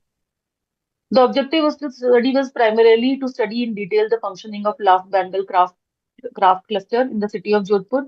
Also to understand the impact of COVID-19 because a lot of crafts were impacted by COVID-19. These crafts were these lakh bangles are not just sold in Rajasthan and Jodhpur; they're sold outside the country also a lot of times. Methodology is qualitative. The research design is exploratory because most of it is exploration, primarily through field visits and secondary through journals and past documentation records. The raw materials that are used are primarily lakh, and to harden it and to soften it at various points, we use and mix other particles and also mix some coloring agents to give color to the dark. The tools and equipments used are usually all these tools are handheld tools used by hand only. The process is the bangles is these bangles are colored using colored lac. Normal lac is pasted on thick sheets, rolled over to convert into cylindrical shape, which is the shape of the bangle. And this cylindrical shape is then slowly heated over the coal burner. This heat, they continuously press it during the heat and they are rolled over the flat iron plate to give this specific shape to the bangle. the colored lac is heated simultaneously and then applied evenly by rubbing on the lac to give it the texture and the color that they want. And once the color has been applied to lac, it is again shaped into thin coil and cut off from the plain lac rod. When you see it, it gives a different kind of vibe. This they do it in a cylindrical process and then make these churis out of this cylinder only. So the width of the bangle depends upon the design. Steel or brass also makes sometimes make for the base of lac, but it also might result in some kind of skin allergies that people might have. So most of the lac bangles that you will find here will not have any of this material. The length and thickness of the lac coil depends upon the shape and size of the final bangles, and the bangles are then kept aside for drying. Finally, they're dried and then used. The current market scenario is consumer these days are preferring plastic and glass bangles more over lac bangles, and there are significant reasons because lac bangles are comparatively high priced, and the reason is that they're made by hand, and it takes considerable amount of labor that goes into it, and the material is cheap, but it is definitely expensive than plastic and glass, which is a much cheaper alternative, which people generally opt for. It tends to change shape after some time due to increase in temperature, which is very common. The temperature goes up to 50 degrees in Jodhpur, and they will change shape just by lying on in your wardrobes also. So that is one of the major disadvantages that this lac has, particularly in this hot temperature of Jodhpur and Rajasthan. So lac bangles are less durable. It is very evident they will break off just by one. Uh, Even if you hit your hand somewhere, they might dig down. There is also a cold lac variety of lac that has been introduced in the market, which is impacting the original lac bangles. This is not the original. It is prepared by mixing marble dust with epoxy resin. It offers durability and allows the artisan to make a wider variety of designs, but it is usually, if you see, it is considered inauspicious by these artisans which are practicing the craft, which is why they are not really using it. COVID-19 has had a very severe effect on lac bangles because lac bangles are considered as auspicious for the ceremonies. So since there were no ceremonies, there were no lac bangles that were bought. So the demand drastically reduced as these artisans were also dependent upon exhibitions and trade fairs, which did not happen in that time. Again, they did not get employment due to that. Add to this, they were also not virtually available because these artisans are not really educated. They do not know how to sell online through social media and all those things. Again, it had a very bad impact on their overall sales. And it is also unfortunate that the All India Handicraft Board, which was abolished in 2020 by central government, which was one of the ways in which these crafts were promoted, but it was put on hold, and then a lot of craftsmen suffered because it does not exist now. I'm sorry to Some of the interrupt. suggestions. Ma'am, I would request you to please wrap up the presentation. Yes. This is the last thing. The suggestions that I would like to give is the quality of the product is directly dependent upon the quality of human resources. So proper measures should be taken into account. Digitalization would help definitely. More working clusters, special zones by government will help them and encourage them. And programs that raise awareness to the existence and the beauty of the craft cluster should be the top priority through which the people will come to know how this craft is done, that practice. That's it. I have some future scope, how we can work on it, and a basic conclusion of the research. Thank you. Thank you, ma'am. I would request the session chairs to please share their inputs.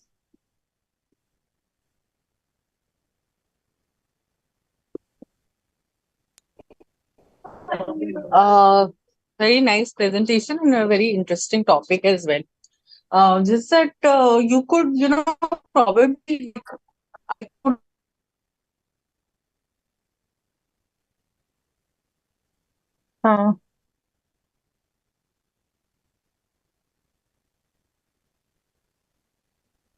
I'm sorry, ma'am. I am not able to hear you. Hello? Saloni, ma'am, you're not audible. Hello. Yes, Yeah. yes. Now I can. Am I audible now? Yes, ma'am. Yes, ma'am. Yeah, so I felt that I could not understand what was the gap you were trying to cover.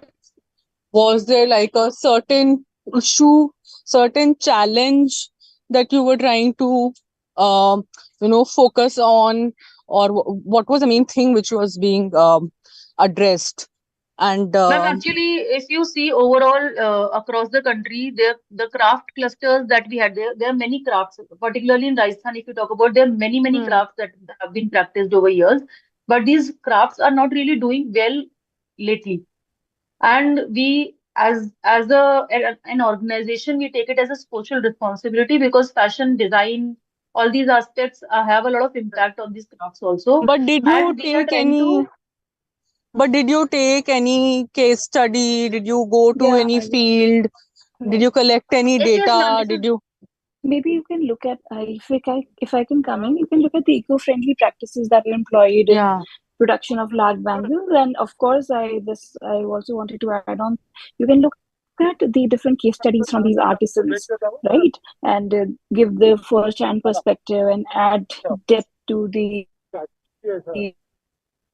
Maybe you could go to the field, where the raw materials your are, study. where, Yeah, you need to, yeah, it has to be relevant to the conference where you're presenting. So you have to connect somehow, somewhere.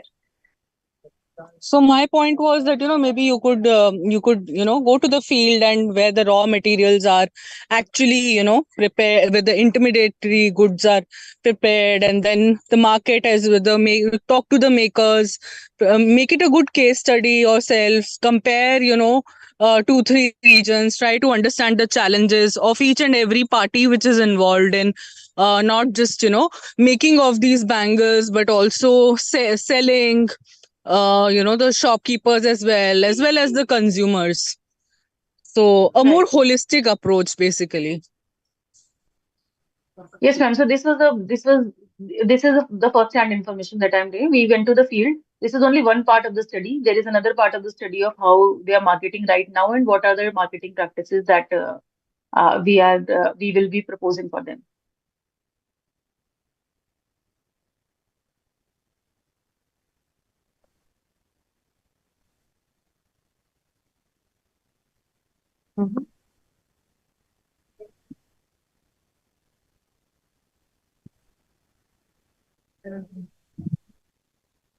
Rimple ma'am, would you like to say something?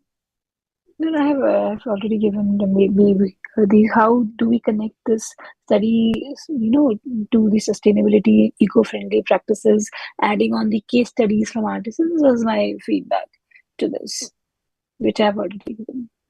Thank you, ma'am.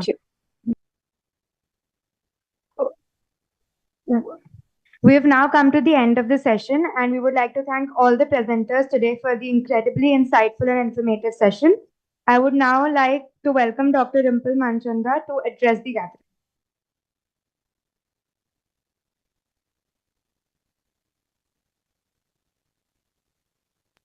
gathering. Thank you so much. I would now, in the end, I would like to say that the presenters made there were new areas where these presenters have looked at into the research. They have delved into the research into niche areas and new areas which are in focus when we talk about the sustainability and digitalization.